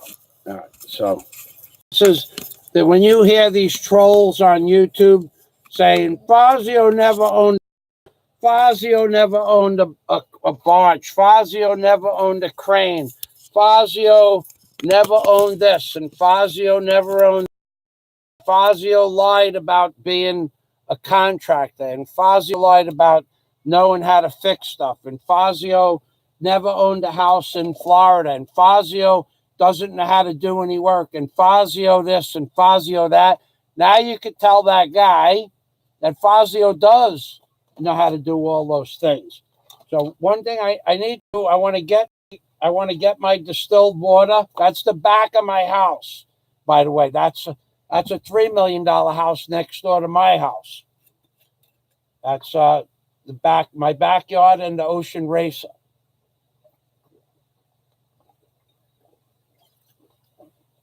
That's my support equipment for the backhoe and the bobcat and the truck. I want to just check one thing, and then I'm going to go get the water. Now, you should be able to see that. Okay, I'll be back in a minute. I want to get the water, and I got to load the water again also. And I don't want it to run dry, so it'll be about 90 seconds. So when Fazio don't know how to do this, and Fazio don't know how to do that, and Fazio this, tell that guy Fazio knows how to do everything.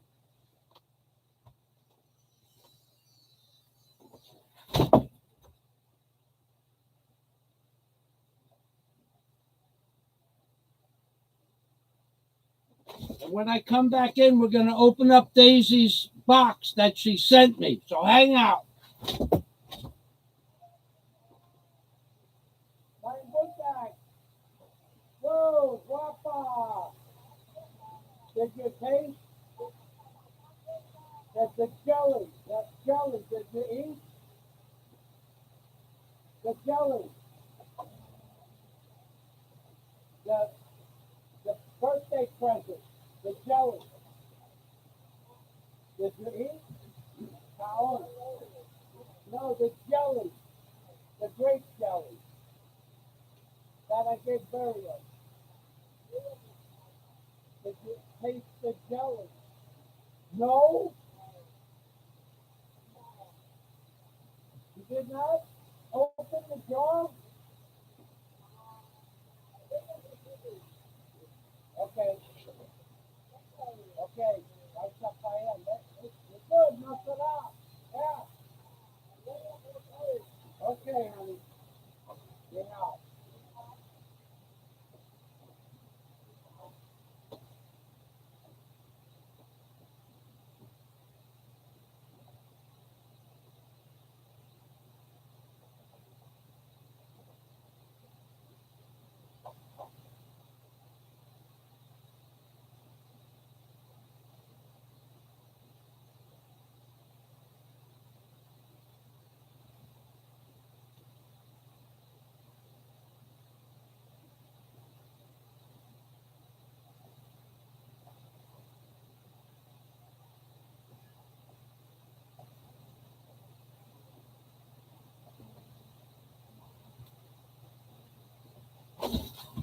All righty, I'm back. Yep, Fazio never did this, and Fazio never did that. And Fazio don't know nothing about tools, and Fazio, blah, blah, blah, blah, blah. I did all that work. The rocks, the vertical columns, the gate, well, all the welding for the bracketing for the gate. I did all that by myself on my property, on my personal properties. I pretty much work by myself. When I do a commercial job, I'll let some men work with me on the commercial jobs, but I won't let a lot of people. And nobody that doesn't listen to what I tell them when I tell them one time stays with me. They don't last that day if they don't do what I ask them to do. It's not a democratic job site I work on. In fact, I make the rules. I tell people what to do, and they either do it or they don't do it. And I'm even having trouble finding Filipino contractors that want to do the job for the hotel. I went to one, and he refused to even give me a price to build the hotel because his foreman and I know each other now 5 years. And on a previous job that we did together, but I was in charge of the job.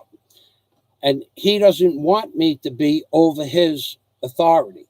And I said, well, he doesn't know as much about construction as I do. So he'll either do what I explained to him to do, or they won't do it. I'll just let the guys go.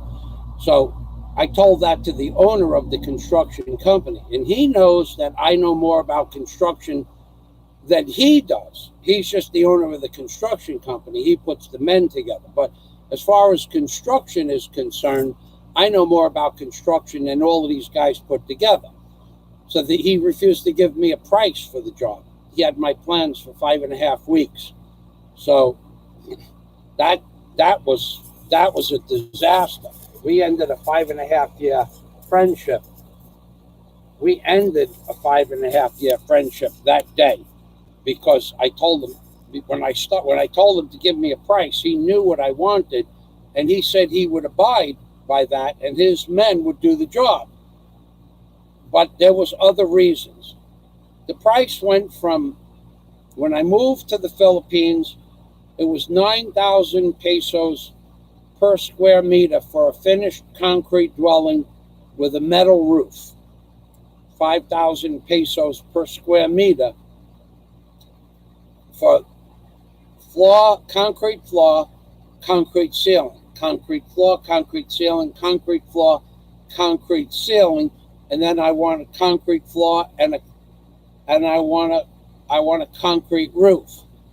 And he said that the law won't allow me to have a concrete roof because it makes it a 5-story dwelling. I said, well, I don't really care. By the time we get to the 5th floor, I'll get the permit for the 5th floor or for the concrete roof. He goes, well, it doesn't matter. My foreman doesn't want you to be in charge of the job. And as he said that, I said, we're done. Give me the plans. We're done. We're done. He goes, excuse me? I said, we're done. We're done. I'm not going to let you bid on the job at all. And he goes, well, I didn't get a work up a price yet. I said, so you had my plans for 5.5 weeks.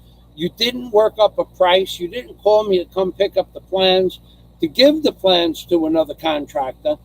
And now you're telling me that your foreman wants to be in charge of my construction project. Mine, not yours and not his. I'm the person paying the bills. I'm the person that's in charge. He goes, no, he doesn't want to do it that way. So we're done. He goes, well, are we going to go out for Christmas like we did last year? And I said, you mean last year when I invited you and your wife out to Christmas? His wife was dying of cancer, and she was able to eat, but she was very sick. And last year, Daisy and I, we had some business with him to do, something else altogether. And he said to me, why don't we go out for dinner? Or I said to him, why don't we go out for dinner? He goes, okay. I said, you can bring your wife. He goes, okay. I've known him for 4 years at the time, and I never met his wife. Talked to her on the phone, but I never met her. And what he did was, instead of bringing his wife, he brought his secretary and her 2 sisters, who were very, very arrogant women. They were, for the whole time we sat down for dinner, they never said 2 words to me. And when the bill came, or when we were done eating, they didn't even say thank you. He walked to the bathroom when the bill came, and I waited for him. They handed him the bill because they knew him. He handed me the bill. He went to the bathroom, and he didn't come back. And they kept coming over to the table and asking me, will you pay the bill? I says, I'm waiting for Keith to come back. And they said, sir, we wish to get paid. I says, get paid when Keith comes back. He stayed in the bathroom probably better than 15 minutes. And they brought the bill. And where he was in the bathroom was where the cash register was, the hallway where the cash register was. He was waiting for me to pay the bill. Now, I didn't mind paying the bill for him and his wife, who ended up being a secretary, but I had no desire to pay for the other 2 girls. But I ended up paying for them. There was 3,600 pesos for the bill. 600 pesos per person. So he brought himself, his secretary, and her 2 sisters. That was 4, and it was Daisy and I, 3,600 pesos. I paid a bill. No sooner did they walk back to the cash register, he pops out from behind the wall. And I said it was 3,600 pesos, and he goes, thank you. Well, I don't, I'm thinking to myself, why are you saying thank you? Why don't you reach into your pocket, you cheap bastard? Why don't you reach into your pocket and take some money out of your pocket? I didn't invite those 2 women. You invited them. When I got to the restaurant, there was 4 of them when there should have only been 2. So he doesn't reach into his pocket. He says thank you. And then the girls get up and leave. And Daisy said, where are you going? And in Visaya, and they said, well, we're going to leave because they lived right around the corner from the BQ Mall. And I says, Daisy goes, you need to stay. You need to come back here and say thank you to Michael. So they came back and they gave me some half-hearted thank you, which really, really upset me. And so when Keith said to me, "Are we going to go out for dinner?" After I took the plans back, I said, "We're done. Give me the plans." I says, "You mean like last year when you invited 2 people, didn't pay for their food bill, and then they didn't say thank you until Daisy made them say thank you? No, we're not going to do that again, Keith." And I probably won't ever talk to him again.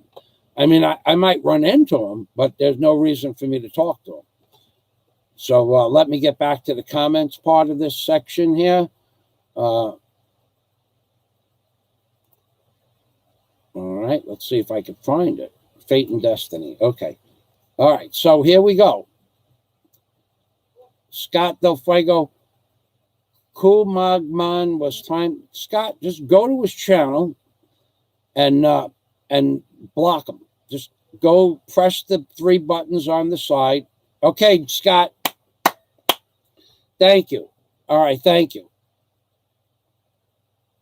Okay, thank you, Michael. Thank you, Scott. Thank you for your assistance. And thank you for stopping by. And I'll talk to you. Warren is supposed to call me this afternoon. He's getting moved to the out of the ICU. So he left me a message this morning, by the way. Oh, I wanted to show you. Wait, Scott, are you still there? Say you're still there. I'll open up this box that Daisy.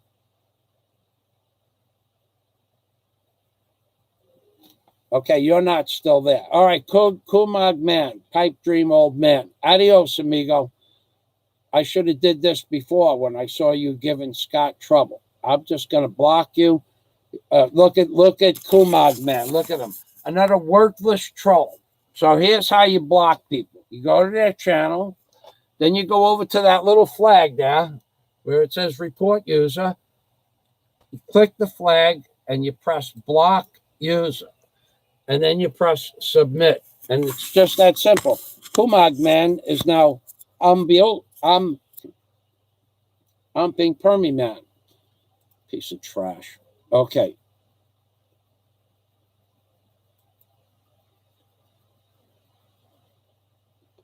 Okay, so we're done.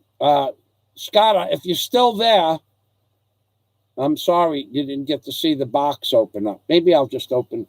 I did want to open it up. I wanted to show you the belt. Are you still here, Scott? No, he's not here. Otherwise, he would have blocked that guy.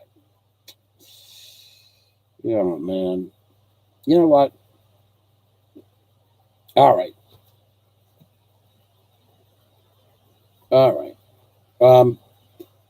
Wow. Anyway, this is the box that Daisy sent me. And let's see what we have in the box.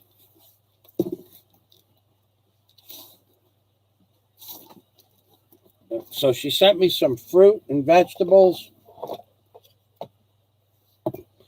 Let's see. I'm going to open this up now. And hold on. Let me, I want to see what you can see. Okay, you can see what I see. Okay. You can see what I see.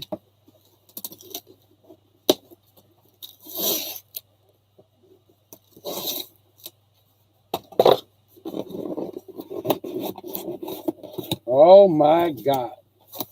Oh my God. Oh my God. Oh my God. Fresh pineapples. Fresh pineapples, baby. Nope. Oh, I know what this is. This is one of my favorite fruits. I forgot the name of it. Wow. Way cool. Daisy, thank you. All right. So I forgot the name of these fruits, but these are delicious. And my belt. I see the belt. We have 2 of those fruits. So we have 2 here. 1, 2, 3, 4, 5, 6. 6 fruits. And the belt.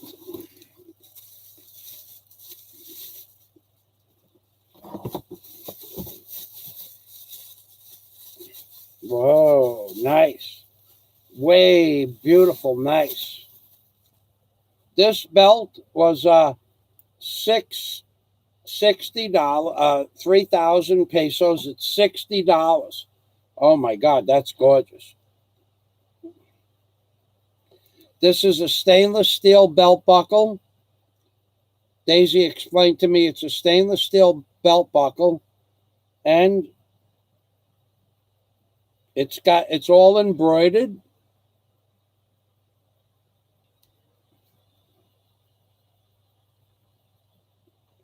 And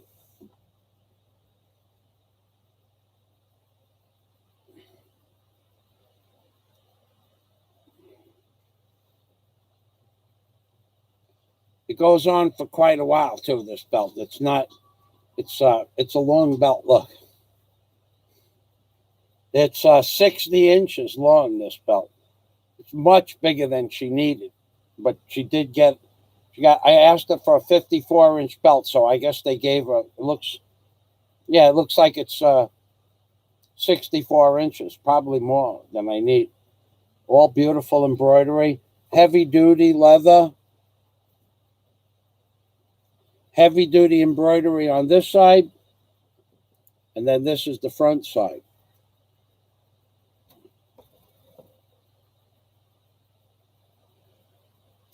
And the rivets are not rivets, they're screws. They're screwed. On this side is the female, and here's the male.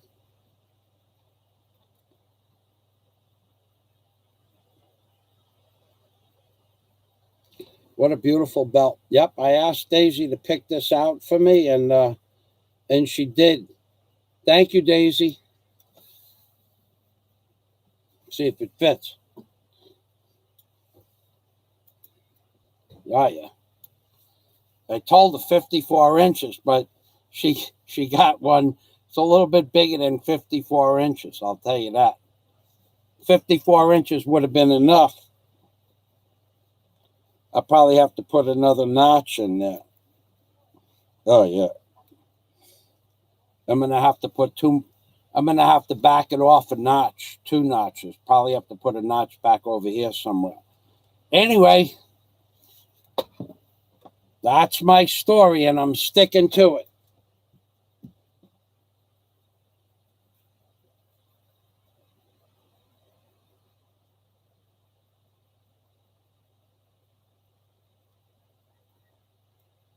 What a beautiful belt.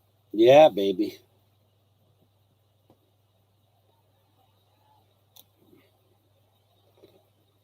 That's the front, and that's the back. Yep. And this belt was,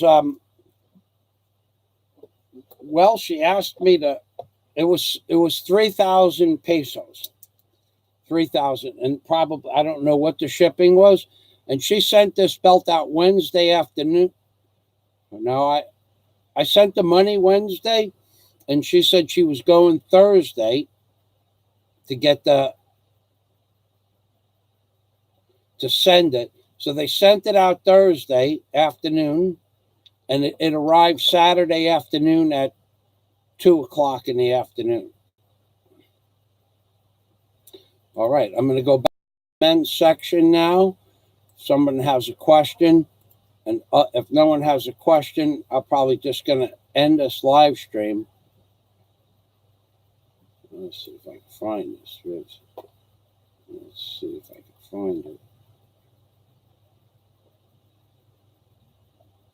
I can't find the video now. Alona Beach Chinese channel videos. Why can't I find it? I'll just have to open up a new page. Hold on a minute. So, here we are. We're coming up on the comment section. Scott went to sleep, but of course I'll show him the belt in a new video. I might even just make a video on the price of a belt in the Philippines. I could always do that. Of a belt in the Philippines. All right. So now we are. All right. Sleep well, Scott. Good night, Scott, in case you get to watch the end of this. The Breaks. Wes Sleeman. The Breaks. LOL. Holy, so stupid. She swore that she couldn't find the brakes. That's why she didn't stop. I mean, this is the kind of ignorance that you have when you let somebody out. First of all, whenever I went out on a jet ski anywhere, in the Philippines or in America, they always want to send a guide with you so you don't make those mistakes.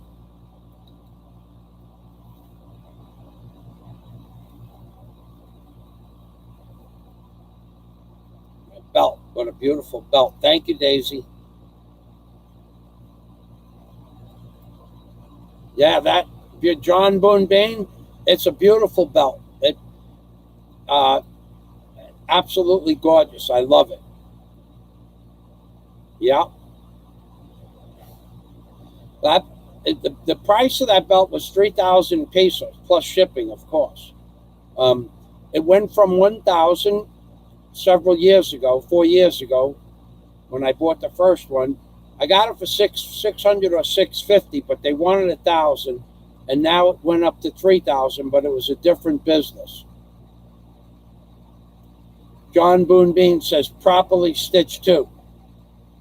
That's right. It is. It's gorgeous. This belt is an amazing.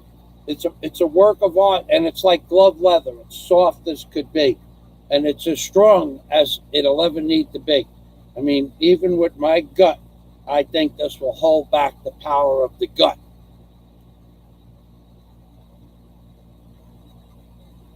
Michael McFarland says everyone has dreams and goals. No dreams and goals, so what is life? Oh, not everybody has dreams and goals. Some people just want to blah, blah, blah, blah, blah, blah, blah, blah. No, Daisy didn't forget the fruit I like. I actually forgot the name of that fruit, but it's one of the few fruits that grow in the Philippines that I really enjoy. It's like a grapefruit, but it's not a grapefruit.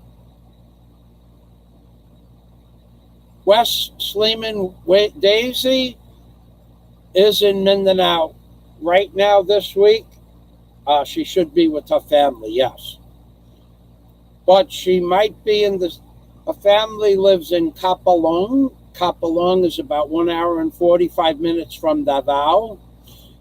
And she might be in the city with her girlfriend Chris, who got married on November 21st. She might be in the city with Chris looking for an apartment. The two of them were going to get an apartment, and then she was going to get a job in the city. I don't know the name of the fruit. I'll show it to you.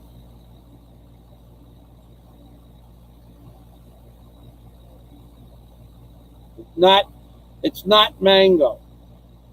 I don't know what it is. John, somebody else should know the name, but I don't know what it is. And it's similar to that of a grapefruit, but it's not a grapefruit. It's not as sweet, but it's as good as a grapefruit. It's not sweet and really juicy. It's sweet, but not real juicy. Fiber's a little bit drier, but it's just as good as a grapefruit.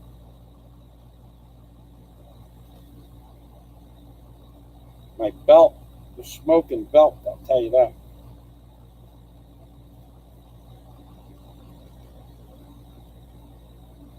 The other belt I had, the buckle was nickel, but this one is stainless steel. Same thing. Neither one of them will ever rust. And the one thing about the other belt I had, I went swimming with it many, many times. I went in the salt water with it, and it never got salt water in it where the salt wore out the leather and hardened up the leather. The Baron says goodnight. Flying Circus, thanks for stopping by. Welcome to the machine. Thank you for stopping by. Pretty sure I covered all my bases with this live stream. I wanted to talk about the criers. You might want to stick around for this flying circus. There are people out there crying because I told them how much money I earn on YouTube and that I bang a pot and make a lot. Now, that's the truth. Now, you got to remember that. There are people out there crying, why does people give Fazio money? What they put the state money doesn't buy. What and why do they give me money? And why do Fazio has a Patreon account. He has super chat. Why do people give him any? He has no content on his channel. He doesn't own a house. He never owned a house. He never owned a barn. He never.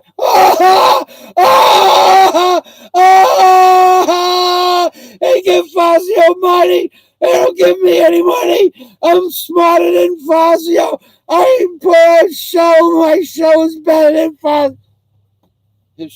And he cries. Sometimes he cries for 15, 18 minutes. Sometimes he cries for 45 minutes. It's an amazing man, how somebody could cry 3 times a day for 15 to 30 minutes a day for 3 years, crying every day, 3 times a day. So here's my solution to the crier, the big crier. There's a lot of crybabies out there, but here's my solution to the big crier. Figure out how to make people laugh. Figure out how to entertain people. Figure out how to do something stupid like banging a pot on your head and making a lot. Figure out how to have content that's worthwhile people to give you money instead of going out to the movies. They'll give you money for super chat. Figure out how not to cry and moan and be like a little girl, like a pair of vertical lips. Stop being a pair of stop crying. Stop crying. Stop crying. Stop crying that people don't super chat you. Stop crying. No one wants to hear a grown man cry.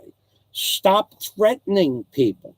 Stop telling people that you're going to go to their house and you're going to go to their island and you're going to straighten them out. Stop doing that stuff. Or say it and then go do it and make a video. That would be a way to earn some money, to tell somebody, because you right now you have about 12 or 13 or 14 or 15 or 16 or 17 or 18 or 19 or 20 people that despise the fact that you make videos. They don't like your content. They watch it for entertainment value, to watch somebody make a fool out of themselves. So right now you have, let's say, 16 to 18 people that don't like you and don't like your videos. And then you have, of those 16 or 18 people, I think you have to leave everyone in their self-worth, even if he be nothing. That's right, John. You're right. I just wanted to make a point to that. It's like a Christmas present to the criers out there, to the guys. Oh, this is a custom-made belt. No, this is custom. That's another good point you made, Russ. Let me tell you. Okay. There is no belt that's not made out of rubber or some synthetic material that would fit me. So, in other words, no leather belt. No people make leather belts on the island of Bohol that I could find. The only belts that were available were about like 3/4 inch belts, and they were like a plastic material. And I couldn't believe it. For about 3 or 7/8 of an inch belt made out of some synthetic plastic. I know you're not going to believe me. $20, 1,000 pesos, $22. Look, to 1,050 pesos, to 2,100. 1,100 pesos.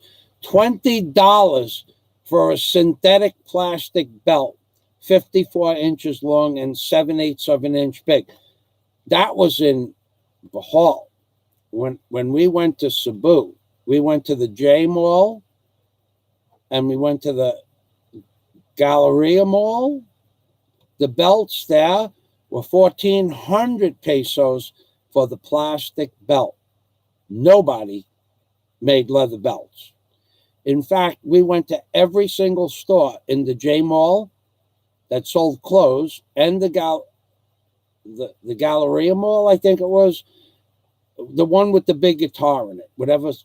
We went to every single store in both of those malls because the J Mall is only 1,500 feet away from the mall with the big guitar in it, the Galleria Mall or Gayasano Mall, maybe. Nobody made leather belts. Nobody made leather belts in Cebu. No one knew where there was a belt manufacturer. And the stores that we went to, the people would say, no, sir. And they would give you that piece of garbage plastic belt. But you need a belt, sir, buy this. And I'm going, I'm not giving you. It's 1,000 pesos for a plastic piece of plastic, 52 inches long. So what I was going to do is I was just going to go to the dive shop and get a regular diving belt with a stainless steel clip on it. And then it wouldn't fit through the belt buckle. So what I was going to do is I was just going to cut 3/4 of an inch off each side of the belt. Like, say this fits through my belt buckle. So this is 1.5 inches. The dive belts are 2 1/4. So I was going to take 3/8 of an inch off the dive belt on this side and 3/8 on that side. And I would buy a dive belt that you put your weights on for about 700 pesos. And that would last forever in the water, out of the water. I might still do that. But nobody made leather belts in Cebu. Davao was the only place that made leather belts. And this is a gorgeous belt. 2 small belts. Yeah, but they were still 600 pesos a piece for a plastic belt, Graham.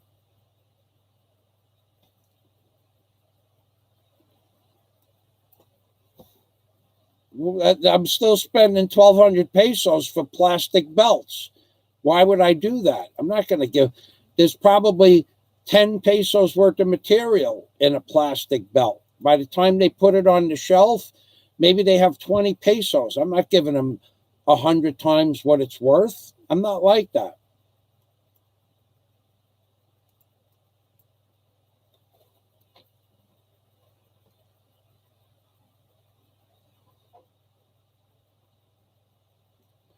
Okay, so we're done. And I want to thank everybody for watching. And Wes Sleeman, I do understand that you are a man's man right now. Not a problem. John Boonbean is also a man's man. He does man work. And that other fella, what was his name? Tony Markarian. If he's here, thank you for stopping by. Another man's man. And Scott Del Fuego, of course. So thanks for watching, everybody. Thank you. I'm going to call Daisy May and thank her for the belt and tell her I got the fruit. I'm going to put the fruit away. I'm also going to call Warren, so I should have an update on Warren sometime tonight. He was supposed to come out of ICU yesterday, but he didn't. Okay, so he was supposed to come out yesterday afternoon.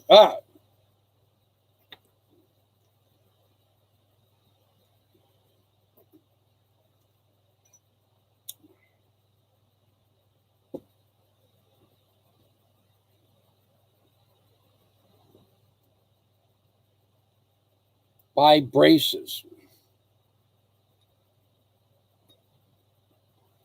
Buy bracas.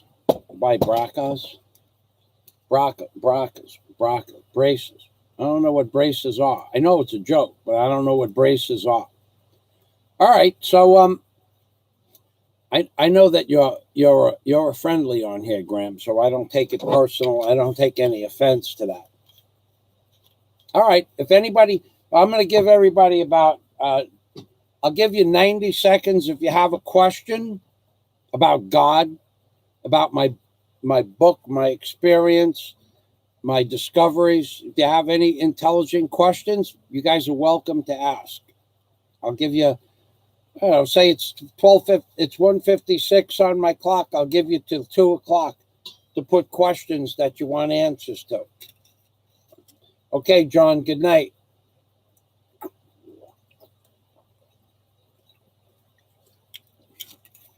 So you got 4 minutes. If you have a question about anything, could be about barges, could be about cranes, could be about tugboats, could be about belts. I'll tell you what. Oh, braces, suspenders. Yeah, you know, I thought about that. I'm just not ready for suspenders. Yeah, I'm not ready for that. I'm just not ready. Although I'm old, like that's like grandpa wore suspenders. And I actually never saw a set of suspenders. Even one time I asked for them. My brother after the stabbing. They did. Okay, so they did he had internal bleeding of his kidney and his lung. There was bleeding in both places, but not enough to make him pass out or for him to die. And they gave him whatever they had to give him, and they put us in the same room. And I was in the hospital 4 days, and he stayed in the hospital 2 days until they checked him out to make sure for internal bleeding. And I stayed in, well, it could have been 5 days. It happened on December 15th, and my school teacher, Mr. Donahue, he taught electric shop in Aviation High School. He brought 2 or 3 students with him to my house from school, directly from school, after school, to visit me. And so it was before I was out of the hospital before school ended, and typically school ended like the 22nd. So I guess I was in the hospital 4 days.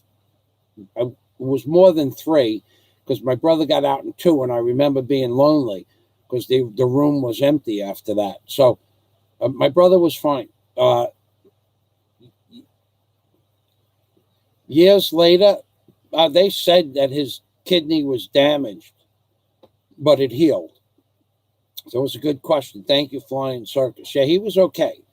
But after that, maybe if you and I were real good friends, I mean, we are friends, though. I mean, there's no doubt in my mind. But maybe if I had your telephone number, I would tell you what I did to feel compensated for that event. I mean, they just walked up to kill a couple of people and they didn't care who they killed. They were just looking to kill people. That was just wrong. But anyway, that happened. And so did the jet ski accident, and so did several other times. All right, so we are at 1 o'clock. We're at 2 o'clock here. All right, so I'm going to say thank you to everybody that's watching.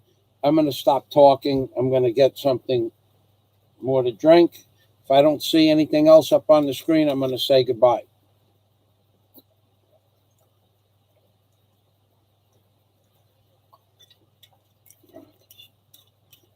Graham with the strange word braces, braces, braces, B-R-A-C-E-S, braces.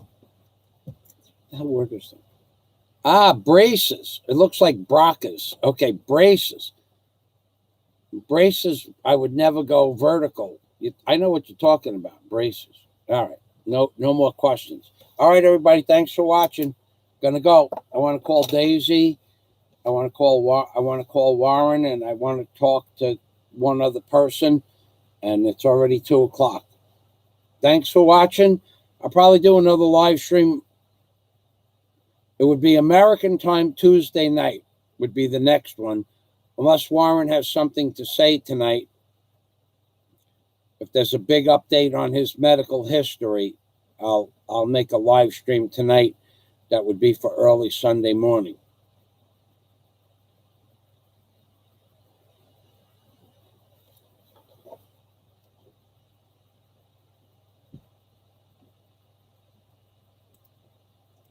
Oh yeah, I could. I've made belts out of rope.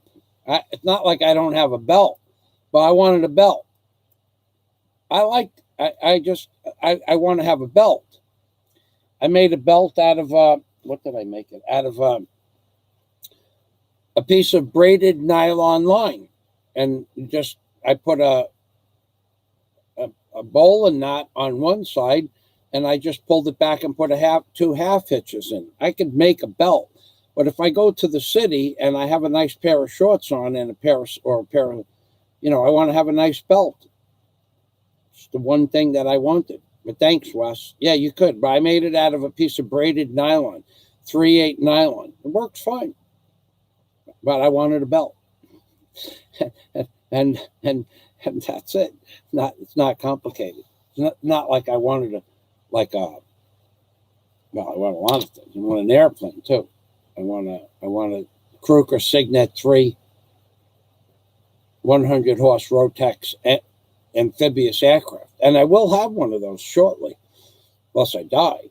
But I will be doing flights around the Philippines, tourism flights around the Philippines, and that will happen either immediately after the hotel is finished and or while the hotel is being finished. Depends on what the house sells for in America. The house sells for enough, we'll be buying an airplane when we start the hotel, because it'll take 12 weeks to get suspenders. That's what they call them, right? Suspenders.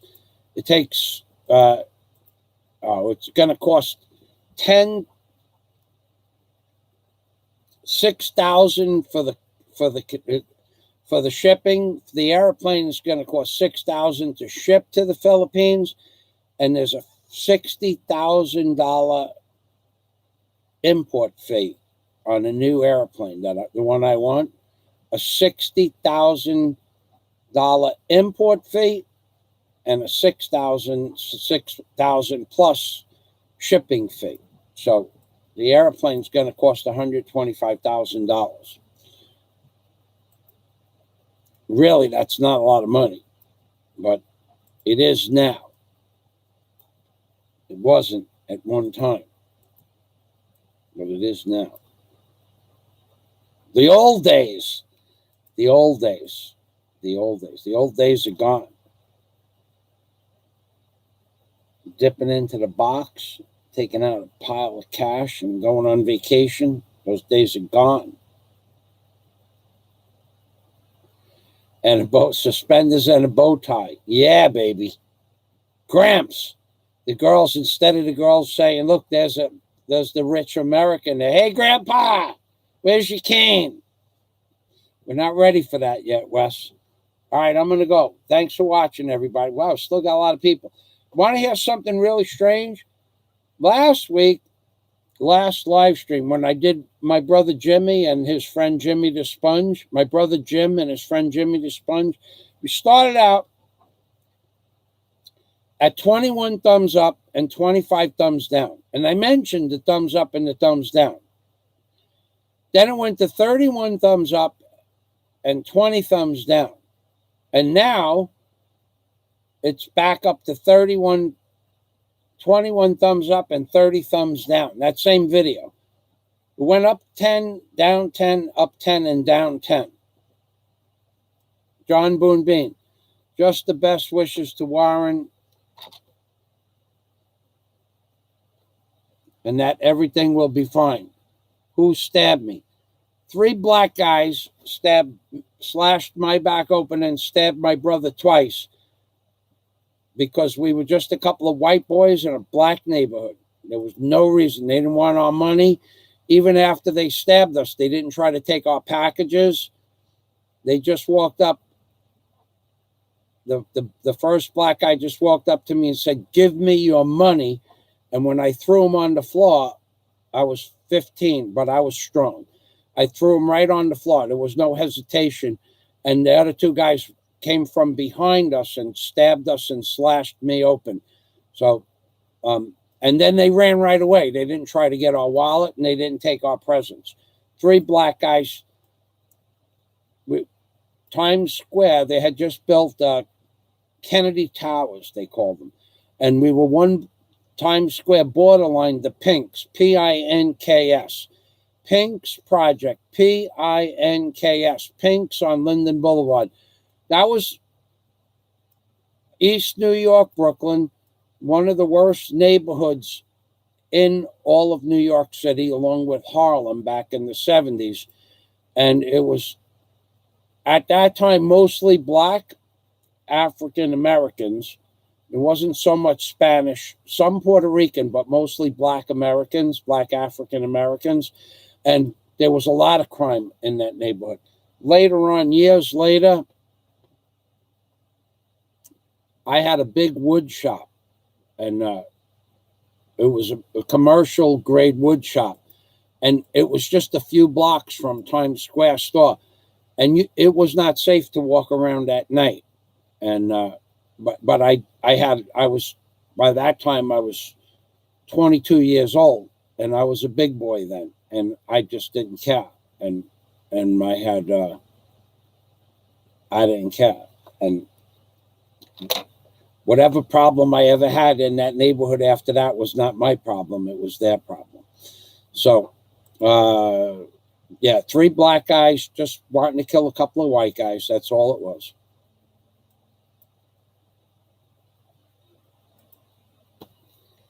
How does the flat earth explain satellite? There are no satellites, Wes, or very few. And the satellites that exist are probably weather balloons. If there was satellite to your cell phone, if there was satellite to your cell phone, and there is not satellite connections to your cell phone, there might be satellite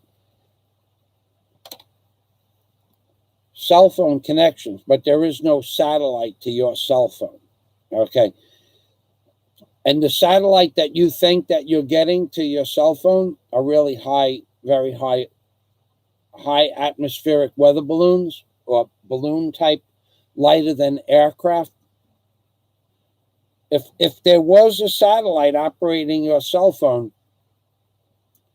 then why, when you're going up a mountain, you have signal on this side of the mountain? Why, when you get to the top of the mountain and you go down into the valley, why does your signal disappear and you have no cell phone signal? If the satellite is up there and the mountain is here, why does it work on this side of the mountain and not this side if it's up in the air? Because the satellite isn't a satellite. It's triangulating off of towers. So it hits this side of the mountain, but when you go over the mountain, it can't go through the mountain. If it was a satellite, the satellite beams would be coming straight down, and it would come down into the valley. There are no such things as satellite. The military might have a different operation going, but you don't get satellite cell phone to your cell phone.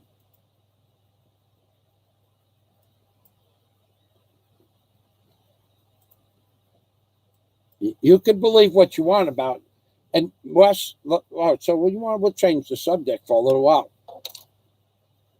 Do you think? I'll ask you a question. Do you think that man went to the moon, Wes?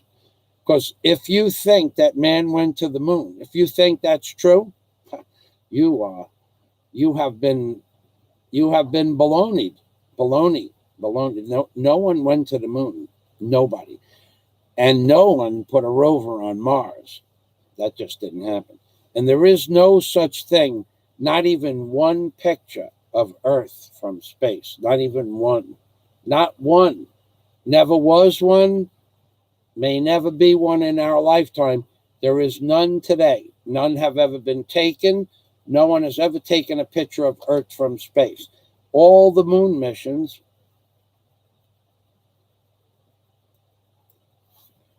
all the moon missions and all the Mars rovers and all, it's all fake. None of it's real. Nobody ever landed on the moon.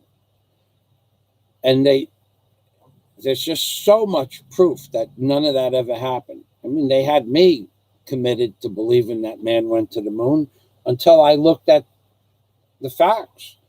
And the facts are that no one ever went to the moon. And the earth is flat. Water seeks its own level, my friend. Water seeks its own level. Okay, so will I pick up guests from Manila Bay? Ha, ha, ha. Well, I could. I mean, Manila's only 250 miles, but it would be a long ride and they'd have to pay in advance. But could I fly that plane 250 miles? Yeah, I could fly it that far. It's a Kruger Signet 3, dude. It's not a toy. Well, I mean, it's a light duty aircraft. Let's see. I'll find you the link. I'll show it to you.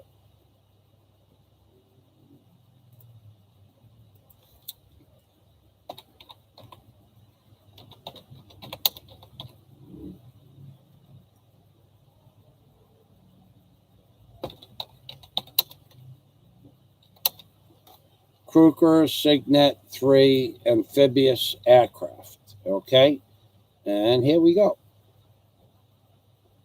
Let's get you a good one. Okay, this one here is one of my favorites. All right, and all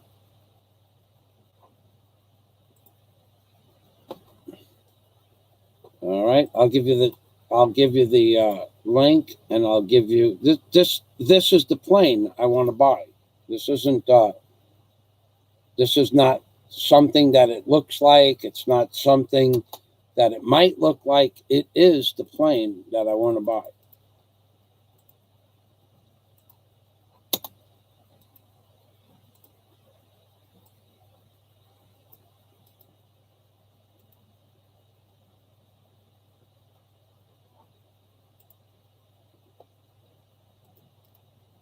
Well, who else would fly it there? When you say fly it there yourself, who else would fly it there? Certainly, only I would be the one to fly it. All right, you're not one of those people that think that flying a plane is hard, are you? Flying a plane would be easier than driving through traffic in Manila, that's for sure.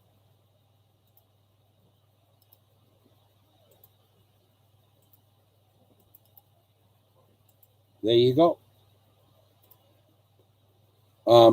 That's the one I want. That exact plane, just in that same configuration. I don't know that I'm going to want all the electronics package that comes with it, because I'm not going to Manila Bay. I'm only going to stay local. Of course, I'll need some electronics. I'll need a radio, but I won't need long range electronics. You can spend 100,000. You can spend 70,000 for the plane, and you can spend 30,000 on electronics packages too. You know, but I don't want any of that. I just want a regular plane.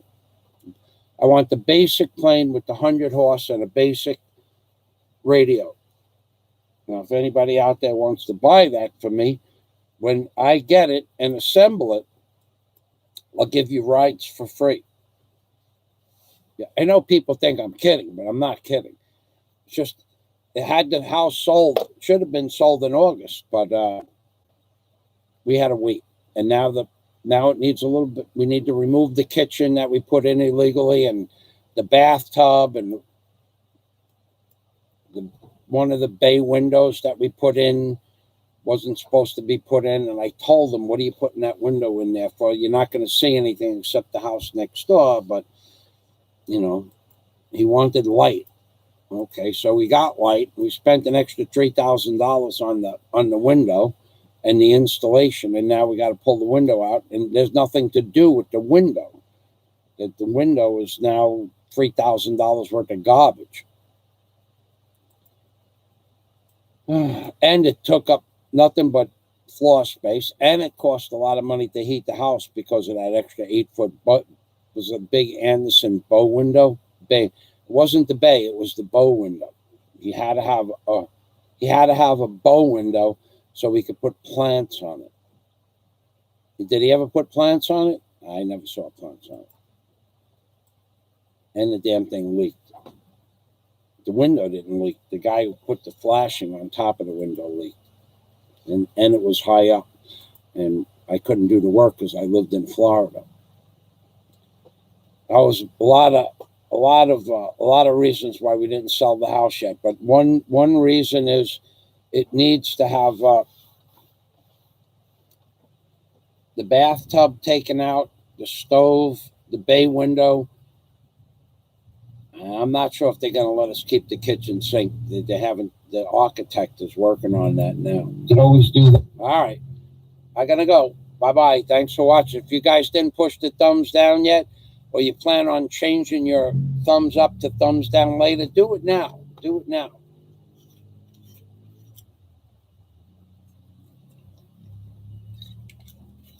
Wes, thank you for all the great comments.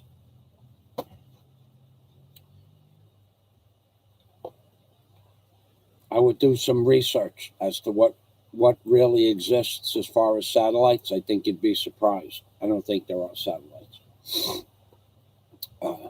And GPS does not use satellites. It's called GPS for a reason. It's called Global Positioning Systems.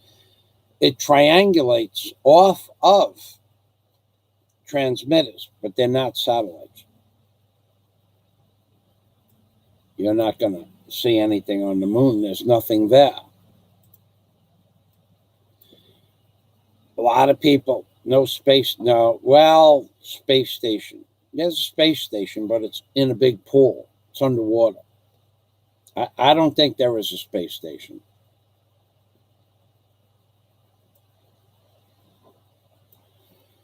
Why does Google drive around in cars? Maps. Yeah, because they want to know. Well, they do that for 3 reasons. One reason is, believe it or not,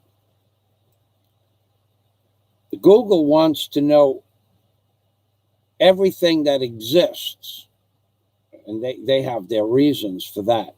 But also, besides Google using those maps, the building department that give plans out in your neighborhood, they look at the Google Street Maps, and they have computer programs that will show you what the street looked like when Google first did their Google Maps, say 2010, and then Google did it again in 2015. Let's say they do it every 5 years. And then they have a program that picks out if there's a new gate or an extension on a house. And it gives you the address, and it gives you the GPS position. Well, the building departments now use the Google Street Maps to see if you built something, a fence, a driveway, remove trees. The Google Street Maps now gives the building department information as to whether or not you built something or removed something or extended something or put up a 6-foot concrete fence where there was a 3-foot chain link fence. Google wants to know that information, and then they sell that information to the building department and to the State Department and things like that.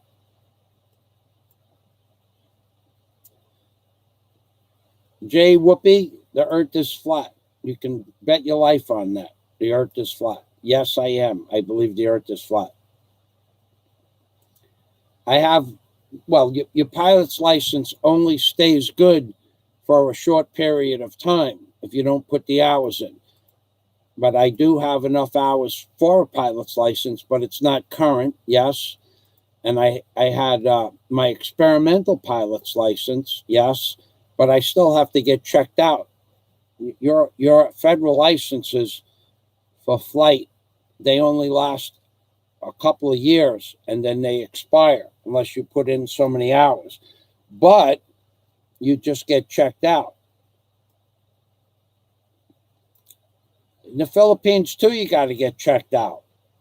You can't fly in the Philippines. I'll have to go through their flight school here. Not a problem. I mean, I know how to do it. Just have to go get checked out. But the only federal licenses that I have that stay current are my airframe and my power plant jet mechanics license. They are good for life unless they're revoked. But my licenses are current. So you don't have to do any work. Oh no, you can't fly it here. You can't. Where are you going to fly it from? Hawaii? No, you can't fly it to the Philippines.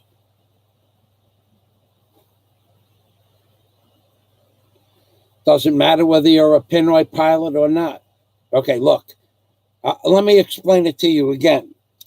If you bring a motorcycle into the Philippines, and the motorcycle costs $10,000 US, well, then there's a $10,000 import fee on the motorcycle.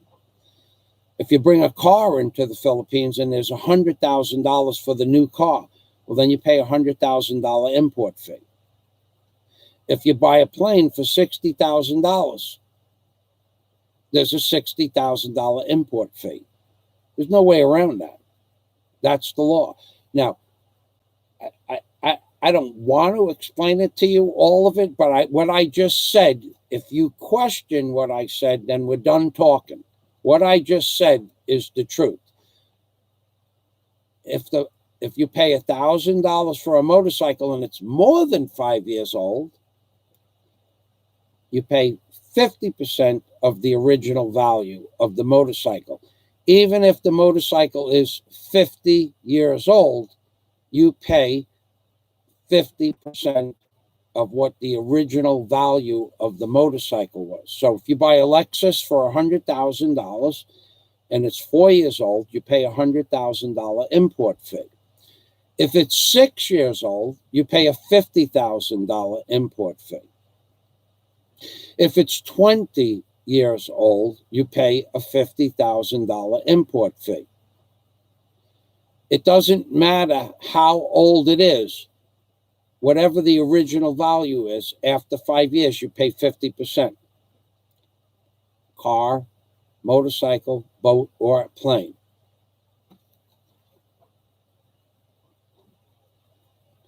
Baggy Eyes knows the truth.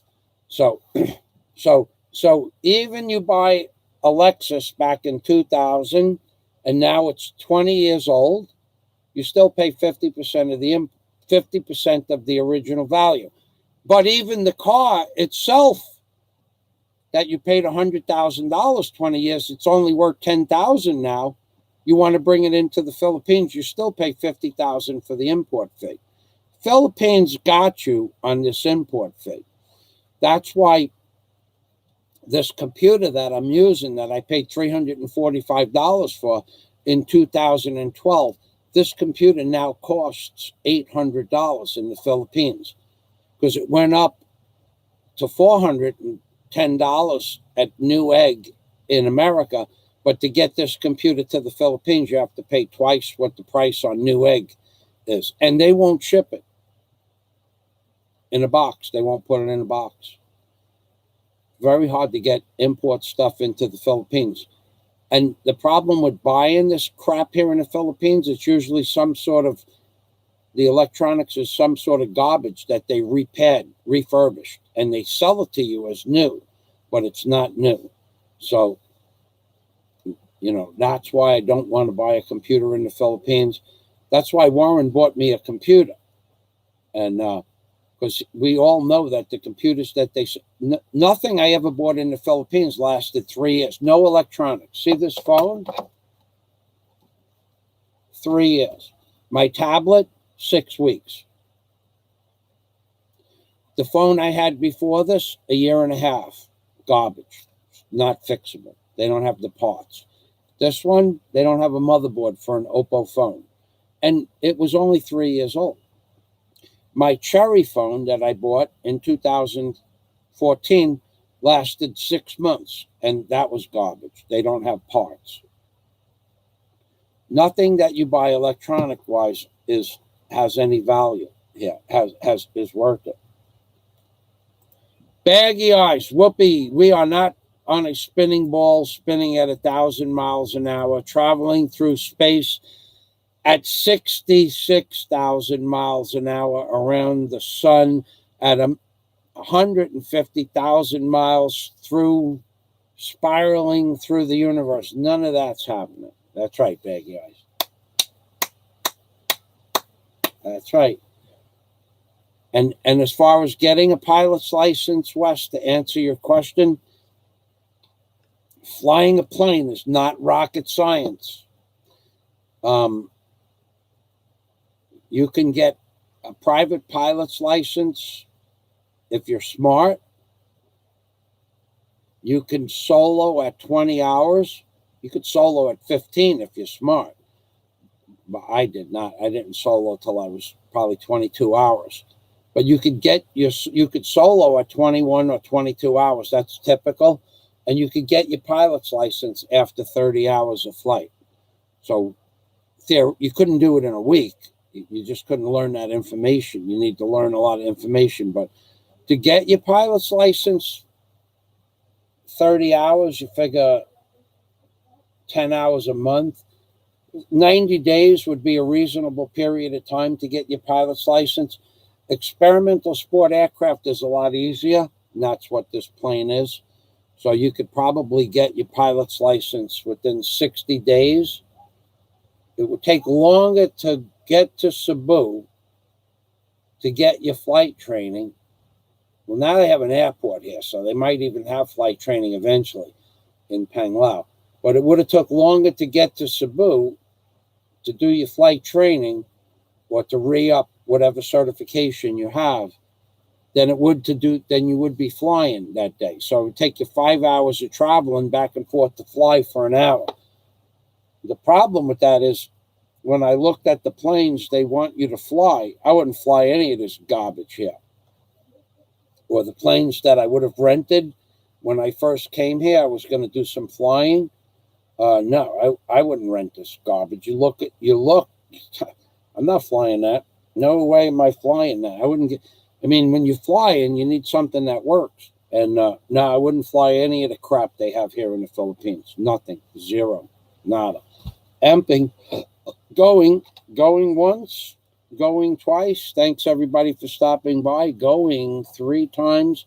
Thank you from Michael Fazio and Daisy May. Thank you, Daisy. If you're watching, I'll give you a call in about 15 minutes. Bye-bye. I'm being Permy. Nice belt, yeah? Thank you, Daisy. It's beautiful. Salamat. Merry Christmas.